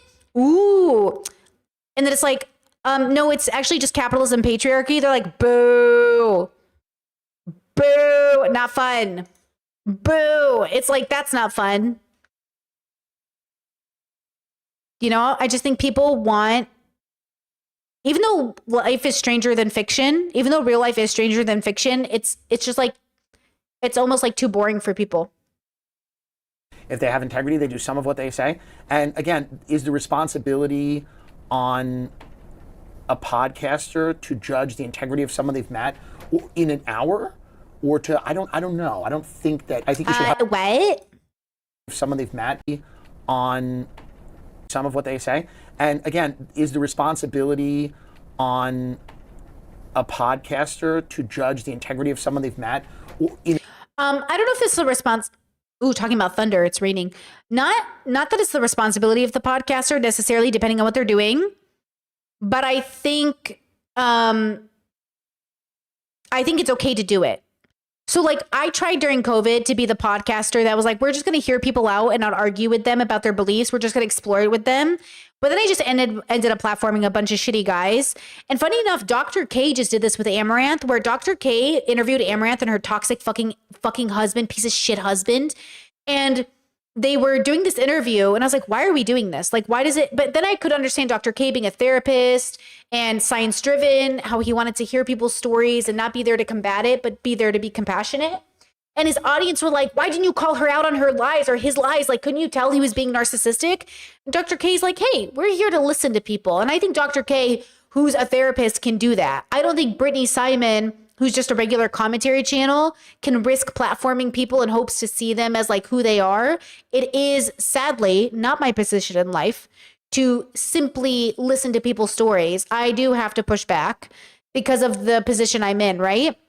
But it's cool to see Dr. K not have to, but also it's interesting to let people talk and tell you who they are. Because you don't have to push back to let people tell you all the horrible things they love to think. Like, horrible people will tell you what they think as long as they feel safe with you. I think the issue is like when you don't push back, there's a lack of satisfaction from both your audience and sort of like people who aren't your audience but hate them. And also just like for the sake of your reputation, you might need to push back so people know where you stand. But yeah, that's like the hard line here. So Tim Dillon doesn't have to push back, but I think it's his lack of pushing back that made people like me stop listening to him, which is fair. That's also okay. And it's probably because of his lack of pushback that made people tune into him that never were. I get it. In an hour or to, I don't know. I think you should have a healthy degree of skepticism. But again, I don't think that it falls on any one person to do that. I think that's a judgment that generally the country makes, you know? Yeah, I'm not saying like, oh, you should have asked this. It's so easy. Yeah. It's not easy. Well, I don't think it's easy, but I also you think about it now. Yeah, I think about it now. I think about the tech stuff. I think about all the stuff that I would have asked, but all of it kind of came out of nowhere a little bit. Like this idea, like Elon was not pitched for a formal role, right? There was this idea that he was supporting Trump, and everybody knew, but it's like it kind of came out of nowhere. And then the H-1B visa issue came out of not nowhere per se, but like that was a rift, right? So you've seen these rifts happen in real time, and like for sure people should be skeptical. But like I asked JD Vance, I said, when people say Trump's a dictator, when people do that, and when people do that, and JD Vance said, hey, you lived through 4 years of Trump. You got this, you got the good economy, you're going to work, this, that, and the other thing. And I guess there could the follow-up where I could have said, but isn't he really a dictator? Don't you really think he's a dictator? I asked a lot of those questions. I said, people feel it's the end of democracy. I mean, you can watch the interview, and J.D. Vance said, well, that's all silly. Well, Vance did say he wouldn't have voted to validate the 2020 election results, and he did say we needed a de-Ba'athification program of American institutions. Well, I do would think, go really, really far. Well, I do think a lot of people want reform of American institutions. I think a lot of people want that. I think there was just an election that decided that a lot of people want that. Well, you're saying no one could have seen this like Elon Musk tear through the government. Well, what I mean is that you have points of contention within people that agree about largely the same goals. You have people that say, we want to eliminate waste, fraud, and abuse, but we think it's being done in a sloppy way. You have people that go, we're all in on Doge. You have people that go, we need to confront Iran. You have people that go, we need to, and they all largely agree that Trump is a better choice than Harris, but you do. What are the chances that Tim Dillon is so morbidly curious about the bubble that he will stick himself to the bubble just to see what happens? I just feel like he's that kind of guy, maybe, but I don't know. Right? But it does feel that way sometimes. Like he's the kind of guy that is like, they're obviously going to win. They're obviously going to be 4 years of Trump. You might as well be on the side of Trump for those 4 years and then ditch after it's done.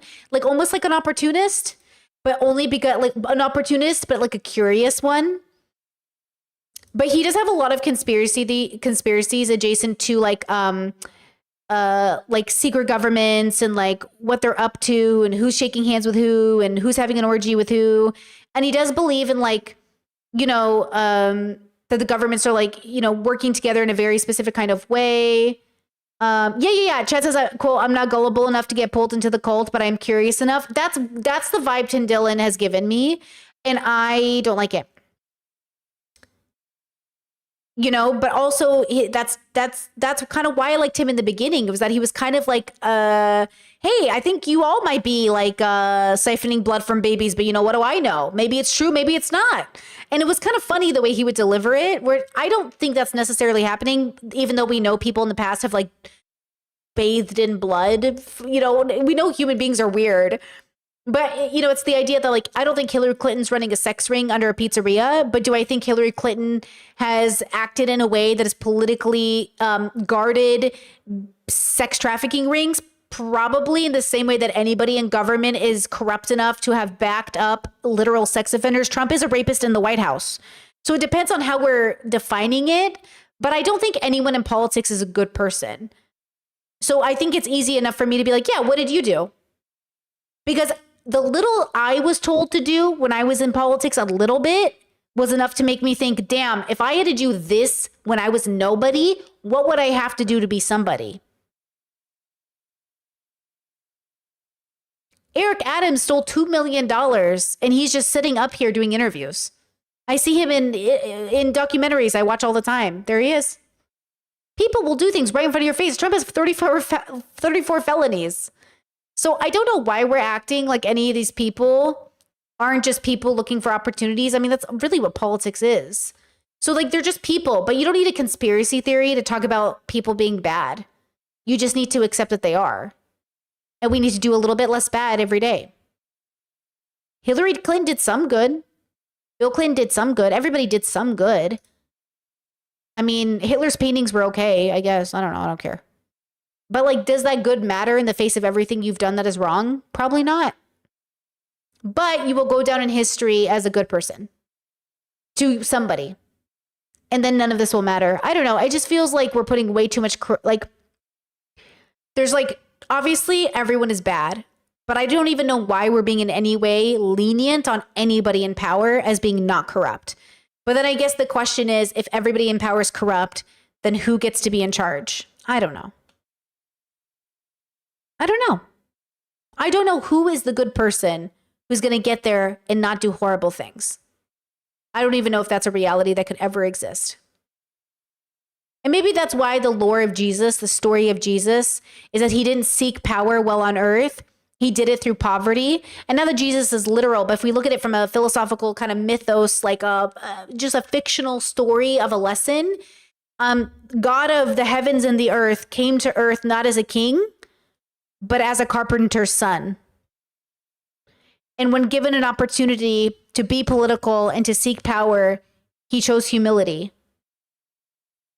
So funny that all these Christians have Jesus as their God, and yet, again, they back a Trump. I think that's the point. The point is the stories are out there.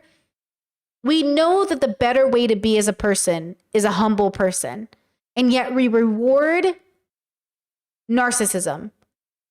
That's why all these boys with microphones end up becoming somebody, because for some reason, boys love to listen to men say, you're pathetic. You haven't worked out today. Do 10 push-ups. Do 10 push-ups every day 10 times. You didn't wake up at 5 a.m. You're lazy. What? You're poor. You don't even make $100,000 a year? Poor.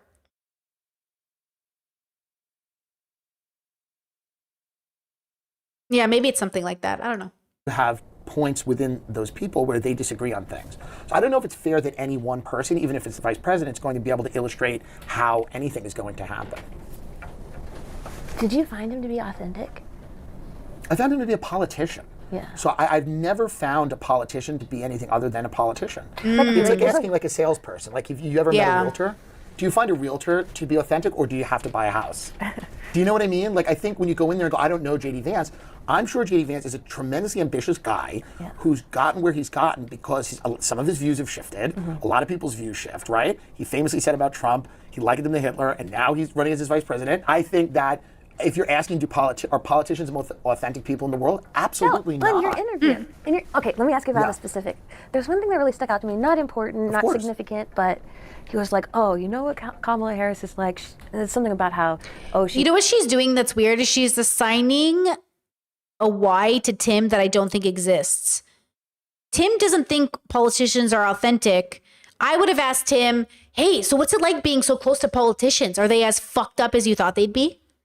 And he'd be like, oh man, they're fucking weird, bro. They're like less fucked up than I thought, but they're kind of still like weird. I'm like, does it feel like they have like all knowing power? Or like, does it feel like just like your neighbor who happens to have the nuclear code? You know, like she's assigning Tim Dillon stuff that from the limited time I watched Tim, I just didn't get any of the vibe. Like, I feel like she's interviewing the wrong person with these questions. Like, she's trying to see like, but did he feel authentic? What do you mean, did he feel authentic? You're talking to a conspiracy theorist. Nobody's authentic in conspiracy theory land. Everybody's suspect. She's like a substitute teacher, or she's the kind of person where you try to tell her a joke and she tells you why that's not funny. And I thought that was a canned line written by I disagreed with him on that. I said she's a fun drunk. Yeah. I said I think so she'd what did actually. You make of that? Did you feel like he was? I think that's probably a line he's used a few times, but I said I think Kamala Harris is like a fun drunk. Definitely. And grew up fun. Definitely. Of that. Like, did in that moment where you're like, What do I make of like a politician having a prepared line? I was like, oh my God, No, but this you're is like, oh. crazy. No, I was like, yeah, this guy has probably a canned line. Like a lot of politicians have had canned lines. I mean, these are not the coolest people in our world. They're like dork politicians. Thank Yeah, but you. like, They're fucking nerds. make them look cool. I think they want to tell people who they are, and it's a version of who they are that wants a job. So yes, do they come on shows to look cool? Yes, or competent, or smart, See, this goes back to the Elon stuff. or they have integrity? Absolutely. But again, the question really becomes like, why isn't Tim Walz doing that? Why That's an is interesting question. you know, like, but again, it's like, does that That's the thing is like conservatives are like, please think I'm cool. I'll come on your podcast. I'm so cool. I'm hanging out with the cool podcasters. They're the cool group. And Harris and Waltz think they're too good to come on the podcast because the regular population thinks these guys are cool. They're so stupid. The Democrats are so stupid. Like, don't you understand as a politician, you gotta get people to think you're cool. And if you think you're better than the people think is cool, do you know what I'm saying? Like, yeah, we don't think they're cool, but we're not the voting demographic they need to convince. We're not the voting demographic. The voting demographic they need to convince says, these are our boys. Are you cool with our boys? Because these are our boys, and we're going to do what our boys say to do. And then they went, fuck your boys. And they went, well, fuck you, because we like our boys. They don't know the boy bubble. Boy bubbles, you bros before hoes. And Harris said, guess I'm a hoe. And I said, dummy, you could have been a bro. Harris could have been a bro, but she was... You know what I'm saying, bro? Bro. validate him for the job that he made, that he had a can line? These are not the coolest people in the world. I don't think, and the tech guys, when they So go why on have show, him it's on like your sad. comedy show? What? So why have him on your comedy show? Well, because it's very interesting to talk to somebody who might be the vice president. That's an interesting thing. Yeah. Why wouldn't you do that? You know, like, I mean, that doesn't, Well, there 'cause doesn't he seem to be a might- good reason. Because he might use you to further his own ends, perhaps even ends that you don't agree with. Yeah, but I think that's everybody that goes on any show is using that platform to get a message out that you may or may not agree with. I don't think the whole point of having a podcast is to talk to people whom you may or may not agree with. Otherwise, you'd only... Again, real adulthood is high school with money. America is a big fucking glee club, ski club, gay club, whatever. And we're all just trying to get as many members in our club as possible by like convincing them you'll be really cool if you get into our club. We want as many members as we can into our club. And look, the constituents aren't going to like it. If Harris went over to Joe Rogan and was like, listen, Joe, okay, first of all, we need to get everybody out of prison that has ever dealt or done anything weed related, because those people should not be in there for a plant, you know? And then he'd be like, yeah, fuck yeah. And she'd be like, fuck yeah. And then they get together and all of us would be like, okay, vibes. But there's a part of the constituent that would be upset. We'd be like, why are you having fun with those boys? To be honest with you, I always say I can have fun with anybody. I would have a blast with Joe Rogan. Would my viewers be kind of mad I was on Joe Rogan? Would some people be very upset I was on Joe Rogan? 100%. But I could have a blast if we just talked about fun shit. I have a blast with anybody as long as we're talking about fun shit. But the moment we're talking about real shit, well, yeah, sure. Now we're not going to have fun anymore because you had to be serious. But sometimes voting is about talking about fun shit. And that's the problem. How do you get on a podcast where you have to appeal to two sides of a coin and they're going to hate you for talking to the other, but also respect you for talking to the other? But also how you show up in that bubble is going to be judged through different lenses. It's almost like all of us have to be like, okay, Harris, go talk to Rogan and we're going to support how you do this. And we're going to act like it's cool. Go ahead, go. And then she's going to show up and she's going to get zero flack from the left because we need to appeal to bros who then will vote for her. And then we can talk shit about Joe Rogan's conspiracy theories. But you can't talk shit to the group you're trying to get to vote for you. That's why Hillary said deplorables and everyone was like, fuck her. Fuck her. Hillary said deplorables and that was it, baby. Game was over. The same way that I understand I'll never be a politician because I use rhetoric that makes men feel alienated. Yeah, if I was going to be a politician, I'd use better rhetoric. But I'm not a politician, am I? And honestly, if you're a guy who follows me, you must be pretty cool. You're such a cool guy. You're like the coolest guy. Honestly, You're the only guy who matters. Everyone else doesn't even matter. You're my favorite. Only have the people on your show that you agreed with, you'd have a terribly uninteresting show. Nobody would listen, and you'd have to like get rid of all the politicians, all the tech people, all the big celebrities. Everyone that's a public person that has an agenda couldn't come on the show. And that would be crazy, right? Because these people are all peddling something, and you're going to sit there and talk to them because that's the job of anyone with a show, is to make it interesting.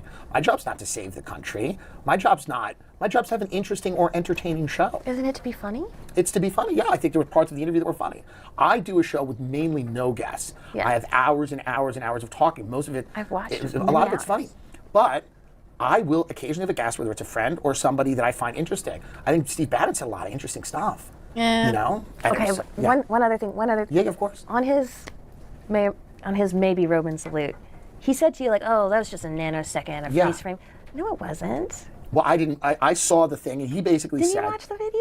I watched the video, but what his claim is that he was waving to a crowd. Oh, please. So I got to look at this. I got to say, if Steve Bannon is a pro-Israel guy who's never really talked about Jewish influence or any of the things that we know, you know, people talk about, Bannon's not really doing that. Yeah. So I find it weird to believe that he's going to, apropos of nothing, become a Nazi overnight. So that's why I took him at his word when he said, I'm waving to someone. I mean, I think that's correct. I also think he's set himself up in opposition to Elon Musk, who did that. So like, why would he? So like, yeah, I truly am interested in the backstory there, but I would humbly submit that you did not get the backstory from him. I didn't get the backstory. The backstory of what, the Roman salute? He said he was waving. But you know it wasn't just a nanosecond. Well, he said he was captured waving. But it wasn't like But that. again, so what was that? Was I going to say, are you actually not like? No, I think you're like, come on, man, that wasn't a nanosecond. But it was. I think you could No, he freeze like frame. He literally saluted twice. It's a twice salute. The man did it twice and aggressively as fuck. If this man was a fisting legend, that's how hard he'd fist, bro. Okay, I went to a fisting class once. Fun fact, they had 3 different girls laying down with 3 different female tops and 3 different ways to fist a lady. I was there on a date with a girl. And that's how hard this man was fisting. There was different variations of fisting, and the third girl was like, and that was Elon. He was like, okay? He fisted this guy so hard, I thought he was gonna penetrate God's anus from down on earth, girl. It was like slicing clouds itself, girl. That was so aggressive. I almost thought this man was, speaking Arabic. That's a joke because people think Arabic is such an aggressive language. Do you get the joke? Anyways. Yeah, and he grunted when he did it, bro. So crazy, bro. So yeah, I don't know what Tim's doing right now, but he must just be, listen, Tim, I know you're gay. Gay for Elon, gay for me. And listen, a threesome sounds amazing. Almost as amazing as this McDonald's. Amazing. But Melania would not approve. Melania, can I do it? Tim really wants us to do it. Trump, I don't care what you do. Go ahead, let him pee on you. I don't care, leave me alone. Don't touch me. He's there and he's got like a goofy look on his I face. think you could freeze frame a lot of people doing a gesture, and you could get very close to that gesture. But it wasn't a freeze frame. But you could. Of course you could do that. Right. People You did. can't. There's lots of memes of it. I mean, You again, can't. when you ask someone that question and they say to you, I was waving to a crowd and they caught it to make me seem like I'm a Nazi. The only other thing I could say is, come on, man, but you're a Nazi. Do you know what I mean? And he's never, in anything that I've been aware of, expressed any interest in that sphere of the internet, which you well know exists. Of course. But he, in your own research, do you find a lot of Steve Bannon stuff in that world? No, I mean, What? Yeah, he just- did have Milo Yiannopoulos as a correspondent. and Understandable. eventually left. He wrote a whole guide to the alt-right thing, which included a bit on the 1488ers. We're getting a little too in the weeds on this. I'm just saying. Yeah. I just think never he took- spun you a little bit. And by the way, maybe he did, but nothing in his past has indicated that he had any sympathy for the Third Reich. Right, so then it's why are people doing this? Like, you it's don't think just Elon a is a weird Nazi thing for either. me to think. But you don't think do you Elon's think a- Elon's a Nazi? I don't think it matters. for the record. I don't actually think it matters if you're racist, if you watch racist things happen and you don't say anything. I think it doesn't matter. And I think there are times in which maybe you're in danger, so you can't say anything. But Tim Dillon is in a position of privilege in which he could just say, hey, I don't know anybody who would, at that status, be so casual with throwing up a Nazi salute. And instead of coming out and saying, hey, it's my autism, coming out and saying, hey, I did a very shitty thing in a way that is so shitty, I'm not going to be on camera for the next 6 months because I obviously can't conduct myself in a manner that's appropriate. Instead, they doubled down. We're just looking at the ability to double down when you do something. So Tim playing these like fucking mind games about, was it a Nazi salute? Is he a Nazi? I don't care. I don't care if he's a Nazi. I think he is because he showed up to support the German alt-right right after. But I mean, I don't think it matters if he is or not literally a Nazi. Does it matter to me if you're a pedophile, if you're having sex with a 14-year-old? I don't care. I don't care if you're literally a pedophile, like born that way, a pedophile. What matters to me is you're a 50-year-old fucking a 14-year-old. That's what matters to me. I don't care if you're a pedophile. It doesn't matter because the action ends up being the same consequence or the same outcome.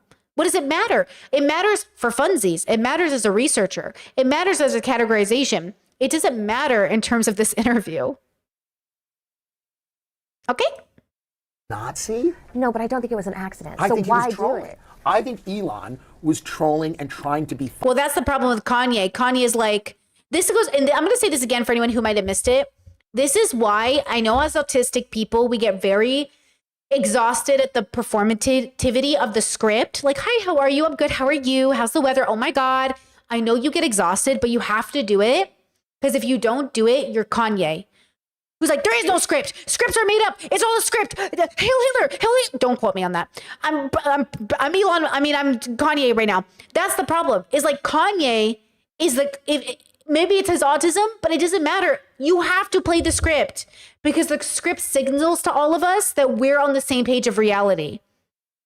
We're signaling we are safe to one another. So when Sneeko and Kanye, oh God, clipped, shipped, oh, I'm fucked. Anyways, it's because they're like, oh my God, everyone's so fake. There's a level of the fakeness that has to be normalized because we cannot not trust each other to identify what we're seeing in front of us. So when Tim goes, it wasn't a Nazi salute or it was a meme. At some point, even though I think it's important for us to know the difference, the outcome is the same. You cannot meme the Nazi salute on a political stage. You cannot meme the Nazi salute on a political stage, ever. You cannot, as a responsibility to your platform and how famous and rich you are, take the risk of memeing in such a terrible time in American history where everyone is already so angry and divided. You cannot risk it for the safety of people. And the fact that you are willing to risk it means you are a danger to the public. Because you are willing to be a danger to the public for a meme.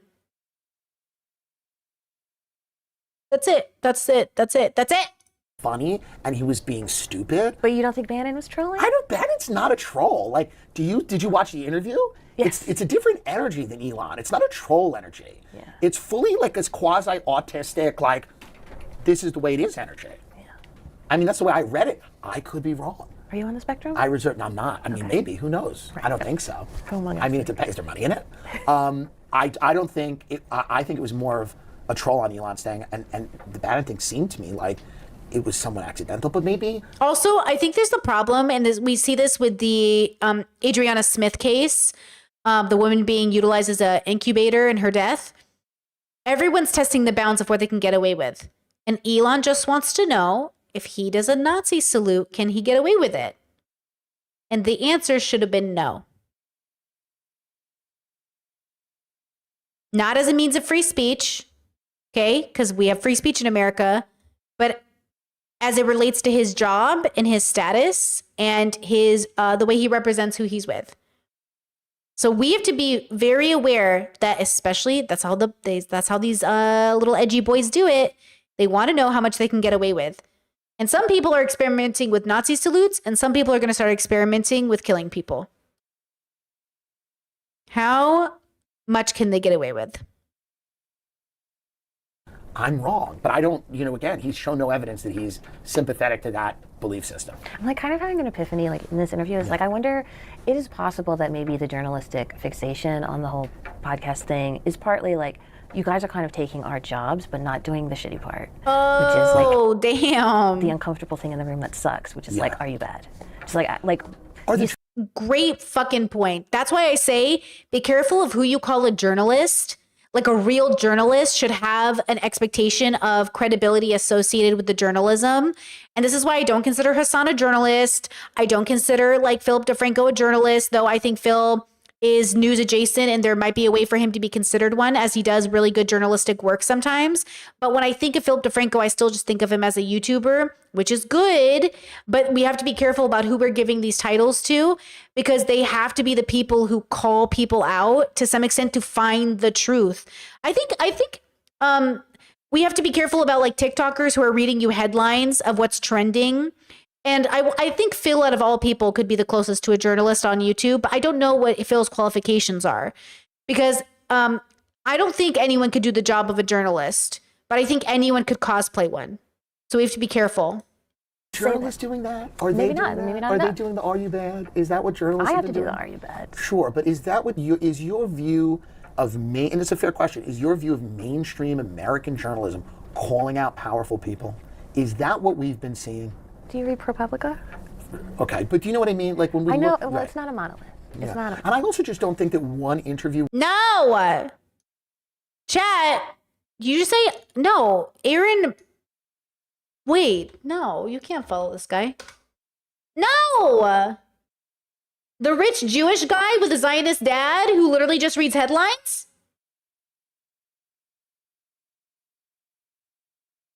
No, don't read this. Don't follow this guy. Never mind. You do what you're going to do. I don't, whatever. With JD Vance is doing a journalist job. I think it's one interview. I am sort of speaking to you as representative. And then the next thing, I'm talking about Oompa Loompas. Right. So that's the thing. It's like, I think there should be a time for journalists to go, wow, we're going to really supercharge and do a lot of stuff and be great. Yeah. Jane Mayer's not accusing me of taking her job. Well, I Seymour know, I'm Hersh is just not like- saying I'm taking his job, right? Yeah. I mean, But I'm just wondering if maybe and I'm not that's taking your part of job. the- You're going all over the place, getting into these deep holes and fleshing out stuff. I'm not doing any of that. Yeah. I'm sitting and having a conversation with somebody, whether it's a friend of mine, a guy who wants to be the vice president, or I'm yelling at like a family member Yeah. who can't respond because they don't have a show. That's a fucking podcast, you know? Yes, but one, a lot of people get their news from podcasts, and Well, two, that, again, that's not my problem. they develop an extremely That's, tight mental relationship with you. Again, That's- it's been yeah. called the friendship simulator. and I think he himself, Aaron, has even come out to say he's a Zionist. Yeah, don't follow him, bro. He's a Nepo baby. I blocked him on TikTok because I thought he was fine. And then he's a Nepo baby who's apparently declared he's a Zionist. He has Zionist ties. And he thinks people are attacking him simply because he's Jewish, when it's probably because you're a Zionist. It's fine, but like if people are only getting their news from one source and it's a podcast with a comedian, that's not my fault.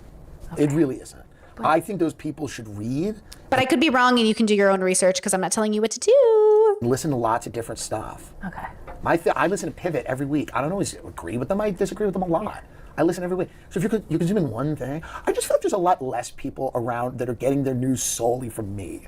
I don't think that's happening as much. I think people say it as a joke. Like I get my news from this guy. It's like a meme, and I sit there and have these crazy glasses on, and I'm wearing a crazy hoodie. Yeah. And people go, I get my news from this guy. And I think that's funny. I think people get their news from like local news. No, they don't. A lot of times people do, like the news People that who are matter. 85. If a plane crashes, people don't go to my show and go, what's his No, take? they go to Twitter and then Yeah. they look for your take on the helicopter crash, which just happened. Well, I think it's a good take, and that's the day after that crash, you're getting the best deals.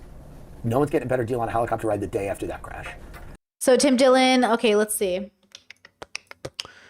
So got Candace Owens on 3 weeks ago, 1.4 million views. Kanye, Qatar, The Gift of Luxury. It's pretty funny looking. Ladies and gentlemen, welcome to the Tim Dillon Show.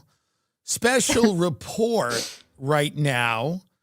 The Free Press just put out an article how Qatar bought. Okay, so I get my news from news sources, so established news sources.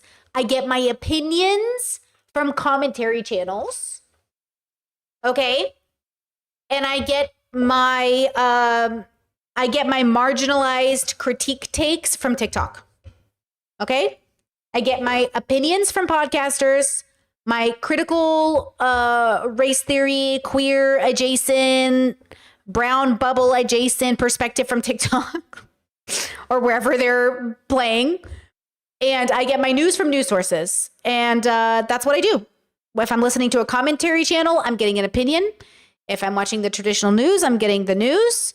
And I go to foreign global news sources. So I read the Croatian news. My partner and I read it together. Or I read it on my own and I translate it to English. I get news from Al Jazeera. I get news from Middle Eastern Eye. I get news from CNN. I get news from MSNBC. I even watch Fox News segments just to, confirm that they're shitty. And then I go for traditional news. And then I go towards independent sources. I go top down, down up. I try to read everybody, but I try to understand that at the end of the day, if it's a commentary channel, it's just an opinion, and then that's it. Like, independent journalists are great, but I have to use everyone's information up against everyone's information. So I feel like the best picture to understand is if you have it all, and then you kind of see like what overlaps, what's similar, who's saying something different, and then look into that. I just think, again, I'm not a journalist. I have to trust somebody to do the work. I am not a journalist. I don't go out there. I would never know if nobody ever told me. I can only use the information I have in front of me. I think it's really dangerous for people to think they're smarter than good doctors or better than good journalists. And I think that's the problem. Everyone thinks because they have a phone, they're a genius. And I just feel like y'all are not that smart. Okay? Like, you're not that smart. And you can't do everything. You gotta let some people do something. And yeah, it's gonna be biased. Everyone's prejudiced. You're gonna have misinformation. You are misinformation. I'm misinformation. I see things all the time and I could be wrong. You know what I'm saying? So just, again, be weary or concerned if anyone's telling you they have the absolute truth in a situation, and just accept that humans are naturally, unconsciously dishonest. We're flawed. It's gonna be wrong. Think about the news the way your mom tells you family lore, and get ready to eventually grow up on the big kids table and realize like, ooh, the lore is deeper than you thought, and absolutely not the way your mom said it was. That's how I feel about history. History feels like my mom telling me stories about the family, and then I grow up and I'm like, wait a second. That's not how I learned about it growing up. And then you realize like, oh, shit's kind of messy. I saw this meme that was like, when you finally graduate to the big kids table, and then you realize your family might be the bad guys. Yeah. You grow up thinking your family's the best, and then you get old enough to understand all the drama, and you're like, oh, my family's kind of bad. But you kind of love them anyways. That's how I feel about the world. And that's information the tourists can use. I mean, these are not my "are you bad" questions. Just so you know, I'm not saying you're bad, but do you think about these things? We're all bad. I'll stop you there. I think we're all bad. I think humanity has a flaw. No. Like, can I make the Steelman Yes. case for you being bad? Yes, absolutely. You helped. The Steelman case for you being bad is course. you Helped. rolled out the red carpet for J.D. Vance to make his case that he's just like you, man. He likes jokes. He hates war. He wants working class people to be happy and work in factories and make widgets. Yeah. And then that enables him to get in office and deport people on college campuses for saying this war is bad. He's in the group chat saying, I don't think the president realizes what a big strategic mistake this is going to be. But then he also says, but if we're going to do it, But prayers up. here's the deal. And do I criticize that? I absolutely do. Okay. If you watch my show and I'm bad, your case makes sense. If I go on my show and I go, JD I realized something's different and they should be deported and we should do this. I have called them out since they've gotten in for this. And you can find clips of it. I've watched. And you've watched it. If I went along with it, I'm bad. I'm saying I don't agree with it. Don't deport these people. It's absurd. If someone commits a crime, like a violent crime or something, and they're a student and they do something, if you're at a Columbia protest and you assault another student and you're here on a visa, that's something that your visa could probably get revoked. If you're there and you're speaking out, I'm against you being deported. I'm fully against it, and I've called it out. your case becomes accurate if I go on my show and I compromise my principles for these people. I never. Absolutely. So if JD Vance wants to come on my show and goes, hey, I believe this, that, and the other thing, and I go, that sounds good. But then in practice, he does the opposite things, I call him out. And if you don't call them out, that's when you suck. I think the dilemma is well, he's gay, but it doesn't seem to matter. Talking to homophobes and humanizing them is so good when they're your neighbors and less good when they're your politicians and leaders. Because it's not my job to humanize you in this moment. It's my job to hold your feet to the fire in relation to your policy. So Project 2025, what you're planning to do with that, how are things going in regards to that? How are they going to look? How's America going to look? How does this impact my family, my job, everything that I'm planning for, my future? I think we forget, like, politicians are people when they don't have your life in their hands, you know? But when they have your life in your hands, you're no longer people. Now you're the person who's between me and my freedom. So, you know. Okay. Now, do you ever wrestle with the question, No. am I bad? For example, I'll just give you one from my own life. I actually interviewed one of the students who came under scrutiny from Homeland Security and rather than show up to be deported, left the country. Yeah. And I'm like, damn, should I have done that story differently so people cared more or whatever? Do you wrestle, like obviously like 15 years ago, did you get into comedy to like do a commentary on politicians to interview? I always had opinions, and some of them are funny, and some of them, I guess, interesting. So it's like, did I get into it to interview the vice president? No, I never thought that would be possible. Right. I never thought I'd have a show that was big enough where the vice president would come on, or the guy who's going to be. See. I never thought I'd have a show big enough to get the vice president on, which is why ultimately men take these opportunities. Because listen to me, there are a lot of progressives who are big enough in which politicians would come on their show. The issue is that it's a validation. That's partially why the conservatives didn't go on Rogan, because it validates Rogan. But the issue is that if Trump did it, then Harris has to do it because Trump is now validating Rogan and his viewers are just going to see that. Harris, I think, was obligated to do her job well, and she should have gone on Rogan and done a great job. But if Trump hadn't gone on Rogan, then Harris isn't obligated to go on Rogan. Do you know what I'm saying? And so I think the issue here is that conservatives are making these guys feel so good. Like, wow, they're so down to earth. They really came on my show. Trump did an interview with Dave Ramsey. Dave Ramsey offered the same interview access to Harris, and Harris said no. Dave fucking Ramsey. And Trump went, I really like Dave Ramsey. Wow. How many houses do you have? Wow, amazing.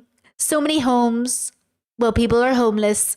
You know, like Dave Ramsey got his viewer base felt so valid. And the viewer base goes, he loves my favorite. I love this guy. He really loves our favorite. That's our girl. That's our guy. That's our boy. You know, Chet says she went on Call Her Daddy instead, which she should have done as well. #1 podcast. Like, she should have went on Call Her Daddy. She just also should have done Joe Rogan, you know? And Call Her Daddy should have had Trump on. Because he's running. He's a rapist, but he's running. And maybe that would have humanized to Call Her Daddy to the viewers, you know? But that's the problem. When you live in a country where a rapist gets to be president, it's hard to know if you should interview the president. This is a very actually common issue that happens with journalists. Growing up, dictators would do interviews with journalists, and journalists would be asked, do you feel like that's okay to do an interview with that person? Do you think it's moral to do an interview? They're a fucking world leader. So whether you like it or not, yeah, as a journalist, you got to do that interview. As a comedian, you don't have to interview the dictator. But as a human, how interesting would that be? So this is where I even realize as a small public figure myself, there is a difference between doing something because you, Brittany, want to do something, and you, Brittany, the public figure, want to do something. You, Brittany, exploring a bubble versus you, Brittany, the public figure, sharing that you're exploring the bubble. Because sometimes it confuses people and looks like an endorsement versus a, hey, I checked out this bubble, super interesting, super weird, but not my thing. It still sounds like, yeah, but you gave them a chance. Why'd you give them a chance? Sometimes you're just curious. But maybe as a public figure, it doesn't make any sense. This is the conundrum we're in as human beings. That's why I say, you know, humanizing isn't as accessible to politicians for a reason, even though philosophically you should humanize everybody. But, you know, that's the difference, is like philosophically for yourself, you should humanize everyone, even Trump. Politically, we don't have time to humanize you because your policy is dehumanizing. So, you know. The vice president, right? Did I get into this to have an opinion about stuff, then say what I think? I think it's why a lot of people get into comedy. Do I feel responsible for Trump winning? No. No, that's not and a question. also, but also, do I think, are we asking the same question to the people when Biden won and Kamala Harris and Joe Biden wrote a blank check to Benjamin Netanyahu to do anything he wanted in Israel? Are we holding all of those people to the same standard? Progressives are fighting back, liberals aren't. Are we asking them, do you feel bad because you got an administration elected that wrote a blank check to someone to kill tens of thousands of people? Are we using this across the board? Because then we're never going to have to talk to another politician. If the standard is don't talk to anyone who's going to do terrible things, you can never speak to a politician in this country ever for any reason. Right. And I don't know that that's the way forward. Right. He's right. I don't think you could speak to any politician and not have them not know that their hands are dirty in some way, shape, or form. Right? In the same way that you don't exist without causing harm. You, me.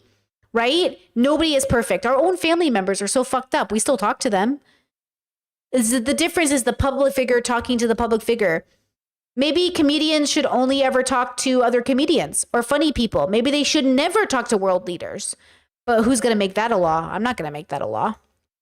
Forward. But they got to accept that people will have backlash. And we have to accept that they're going to do it for validation because it sounds cool. Like one of the president, like guys, talking to the president of the United States was not something ever accessible growing up to me as a kid. Tim Dillon's right. There would be no reason for us 20 years ago to ever assume we'd ever talk to the president. And now it is so much more of a reality and a probability. Feels weird. Feels different. You interview a lot of people. Does that get them more fans in some cases? I don't know. Who knows? You know? But if we're never going to interview another politician, that's fine. But every single politician in America is probably going to commit some war crime in office. This is pretty obvious. So you can never speak to them, and that might be the standard. There is an argument that no politician should ever go on any type of show that isn't like a public lashing where you have 3 people come on and they just attack or whatever, and then that politician can only participate in these 3 debates and they're all publicly funded or whatever. But if you're having all of this different media landscape where people are popping in and out of these things, you're going to end up talking to people who do things you disagree with. Also, it doesn't help that when you have Trump on, he will throw a fit if you don't talk to him in a particular way, like Kanye. That's the problem with Trump and Kanye. If you don't talk to him in a particular way, they'll walk off the show. They'll argue back with you. They'll yell at you. So the dilemma is like you have to be buddy-buddy in order to get them to talk to you. But then it feels like you are... Then at that point, it feels like you are forgetting that, hey, this guy is signing policy that's going to like put marginalized people at risk. Which again, I can have a beer with anybody. You know, like George W. Bush was the president you could have a beer with, right? He's also the president that killed thousands and thousands and thousands and thousands and thousands and thousands of Iraqis for weapons of mass destruction that were never there.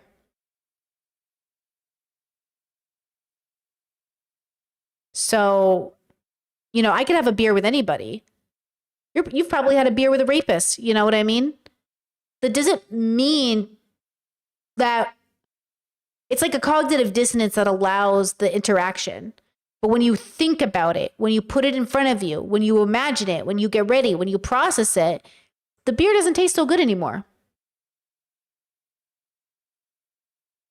Like the beer doesn't taste so good anymore. And that's kind of the question. And you find abhorrent. And if you don't call them out, you can't get in a time machine and go back and realize that they were going to do all these things. But if you don't call them out, like the Democratic Party didn't call out Obama when he was doing drone strikes, there was Jeremy Scahill, there was like 4 guys doing it. That's when you don't have integrity. But I want to always be like consistent with, if I feel it's wrong, I want to say it's wrong. But yeah, dude, I think everybody wrestles with the idea that is what I'm doing good? Is my show good? Is it interesting? Is it funny? Is it worthwhile? Is it worth people's time? But you know, if I'm going to speak to any politician, I'm going to probably accept the fact that they're going to end up doing something down the road that You know, they're gonna drone strike someone. There's gonna be a kid in Yemen who dies, and it's a guy that I've spoken to, or a girl, or a lady. You mentioned that kids became more right-wing after COVID. Are comedians moving to meet audience demand, or are they shaping the audience? No, comedians criticize what's absurd. I think a lot of people found COVID restrictions absurd. I think standing 6 feet behind someone in a circle at McDonald's just seemed crazy. And if you weren't making fun of it, I don't really know what you were doing. Someone described you to me as... I'm on part of Disability TikTok. What do you guys think about the fact that people still feel like we should be wearing masks? Are you guys wearing masks? You don't have to answer.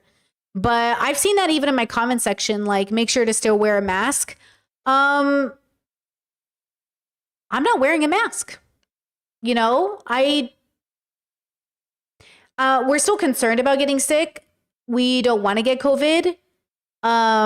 We don't leave the house when we're sick. And if we do, you know, we always have masks for that. But I'm not wearing a mask in my regular day-to-day. And I know some people feel like you should still, because COVID is still a risk. It's going to be a part of it's our now permanent risk. Apparently there's a new issue in the UK starting. So, you know, people feel like you should keep wearing masks the same way you did when COVID was happening. I think that's fine. I don't find myself doing it. Nobody does it here. It would be interesting. I'm not opposed to it. I think there are appropriate times to wear a mask. But yeah, that's an interesting topic. I've been thinking about that lately. You know, why am I not wearing a mask, right? Why do I feel, even though I don't want to get COVID, why am I even risking it by not wearing a mask? Do I think the mask will help? You know, I do think masks help. Proper masks, of course, like wearing the right mask. But yeah, that's been something that I've been thinking about lately. How do I feel about that, you know?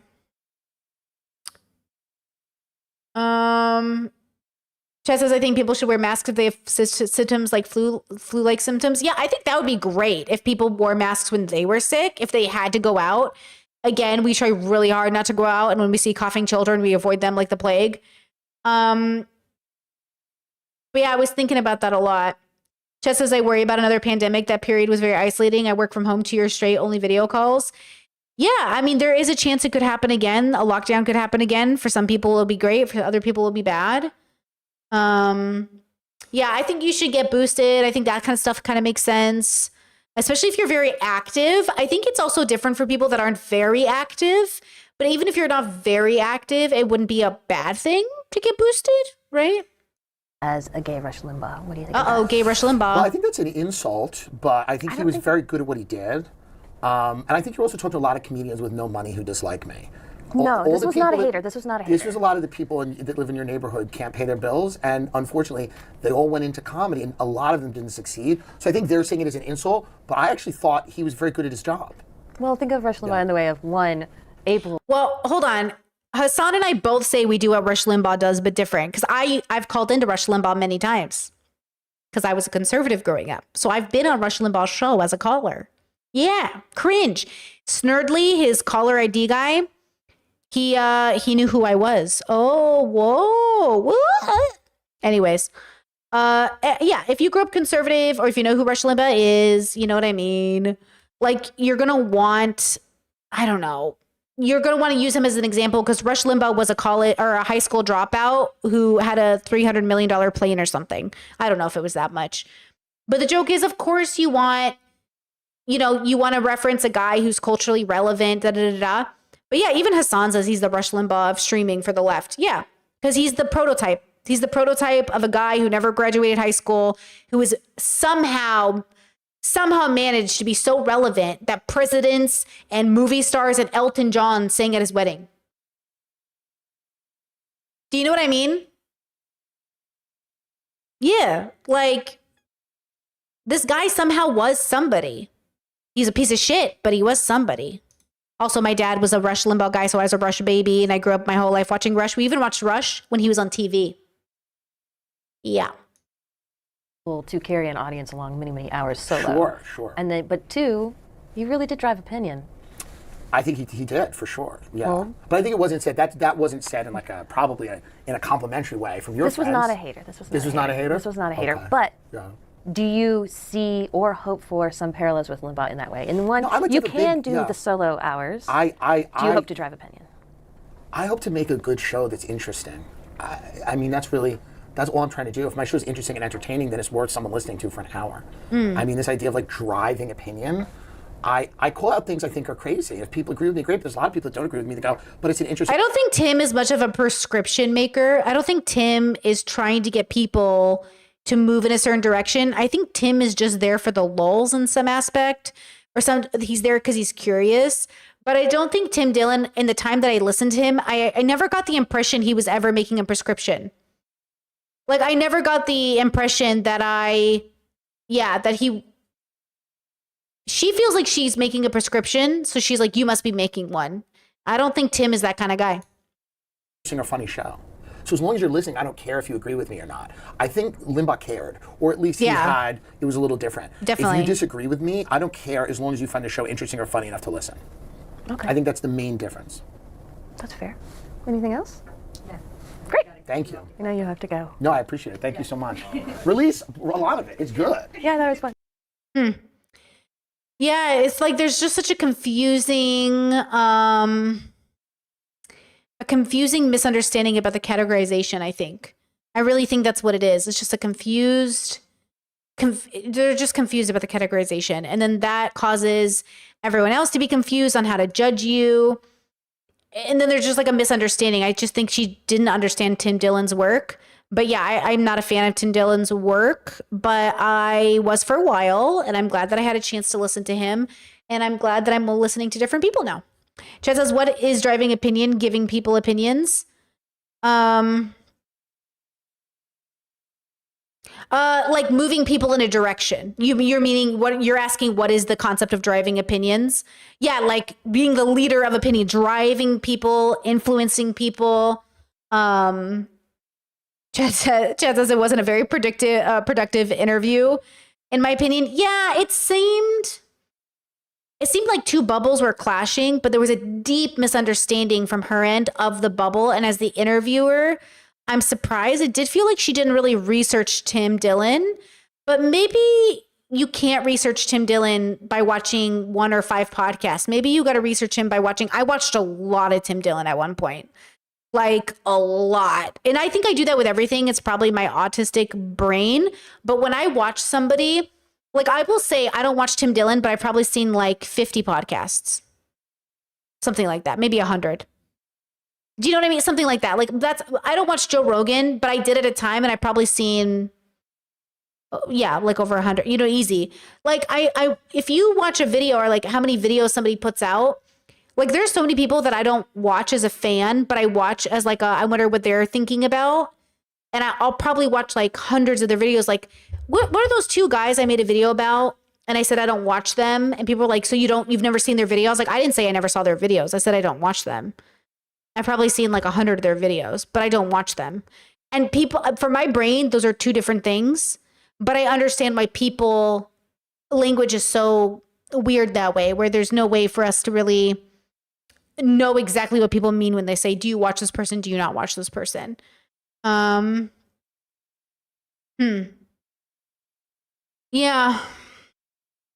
I guess when you're in a world where nobody knows who anyone is unless they watch them, there's something to that. Like, I love when my friends are like, who's Ben Shapiro? I'm like, I'm gagged.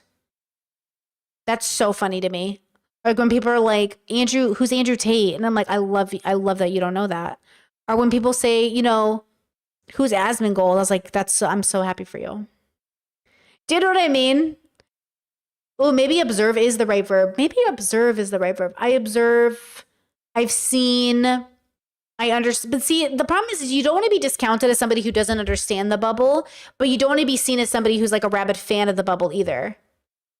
Yeah, Chad says watching to me means that their worldview appeals to you. See, I think that's normal. I think it's normal for people to assume if you watch somebody, you in some way enjoy, identify with, relate to, want other people to also enjoy. Yeah. Or even like, oh, I watch this person. It doesn't mean I'm going to watch them forever. It just means, oh, I'm watching them right now. Because when people are fans, they're kind of like lifelong fans. So like, You know how I was watching Good Mythical Morning all the time? I haven't watched them in like a few weeks. Like I just haven't watched. I haven't been interested. I think a big part of it is because I mostly just like watching them eat food and try things and say if it's good or not. I don't like it when they like throw darts or anything like that. So I skip a lot of the videos. But that's, you know, it doesn't mean I don't watch them, but it also doesn't mean I watch everything they do. So I could go 6 months without watching somebody and still feel like I know who they are because I've seen like 500 of their videos. But people are like, if you're not watching every day and up to date with everything, you don't know what's going on, which is also true for some people. Right? Like for some people, if you miss 3 videos, you're out of the loop. And for some people, you could miss 2 years of content and still be in the loop. It just depends on the content creator. It just depends on the bubble. And so I think we're just disagreeing on what we mean by what. What do you mean? What do you mean by watch? What do you mean? Ethan! Do you watch me, Ethan? Discord said that's why H3 is so hard to become a new fan. There's too much lore. Hey, that's the other thing. Like with other people, sometimes it's like too much to catch up on, especially if they're middle of stuff. You know? Like I used to watch Asmin a lot and I was enjoying it, not because I agreed with him, but because I agreed with, I agreed to hopping into his bubble to enjoy how he perceived the bubble. Like I have this thing about me that allows me to bubble hop into a bubble and really enjoy it while I'm there and then peace out and not enjoy it once I'm in my bubble.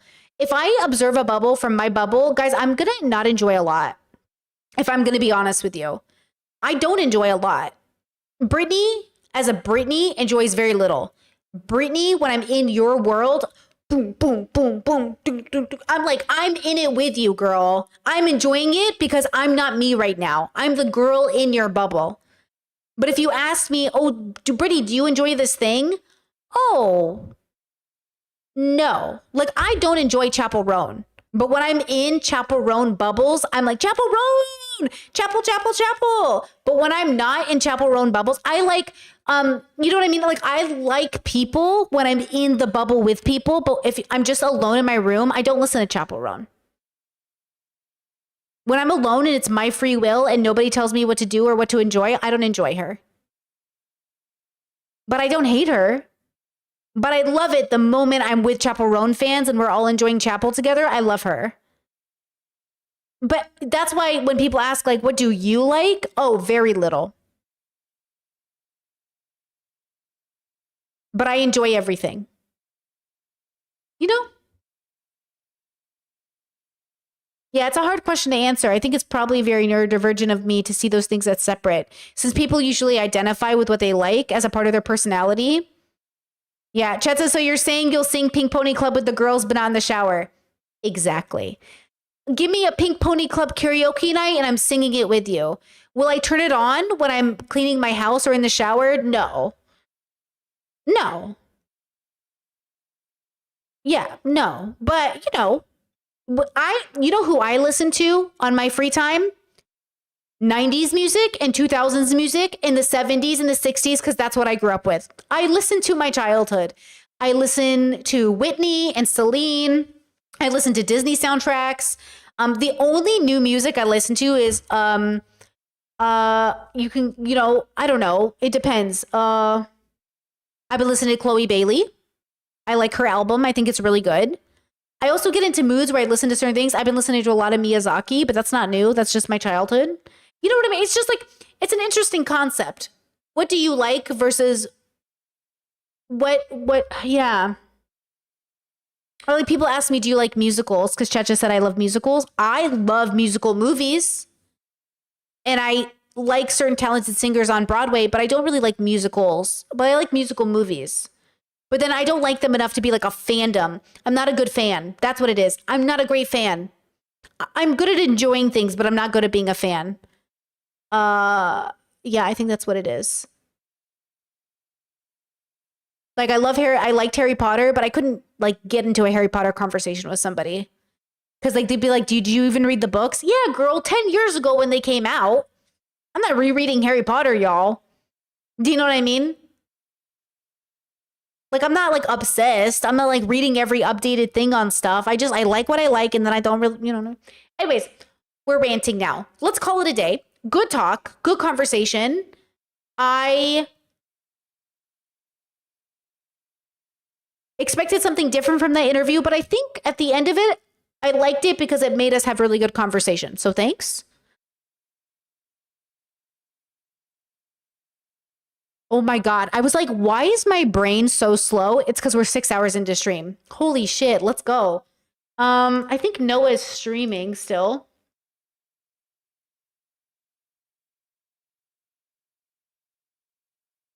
Is Noah streaming? I think he is, right? I'll send you over to, I can't send you over to Noah in the traditional way, but yeah, he's talking from Mike from PA, which I don't know very much about, but I know he's a person because I hear the name because Ethan says it with Venom. Mike from PA. I don't even know who that is, but Ethan has a lot of opinions about that guy. So you guys can go check that out. Thank you for being here. Go subscribe to the podcast channel. Over 100 of you did last night, which I really appreciate. Go check it out. New pod coming this Monday, and I'll talk to you guys later. Bye-bye. See you tomorrow. See you tomorrow. See you tomorrow.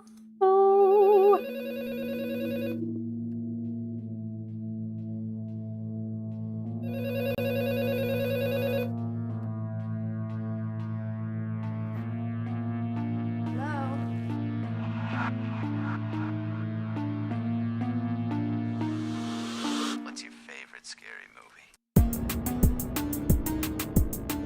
Who is this? You tell me your name, I'll tell you mine. I don't think so. Why don't you want to talk to me?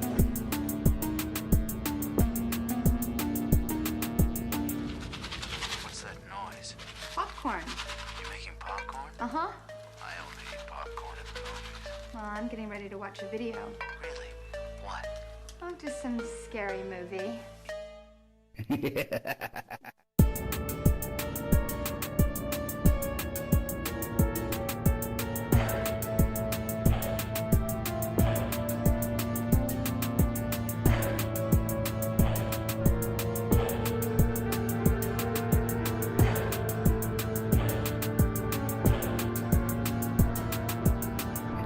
ha ha ha.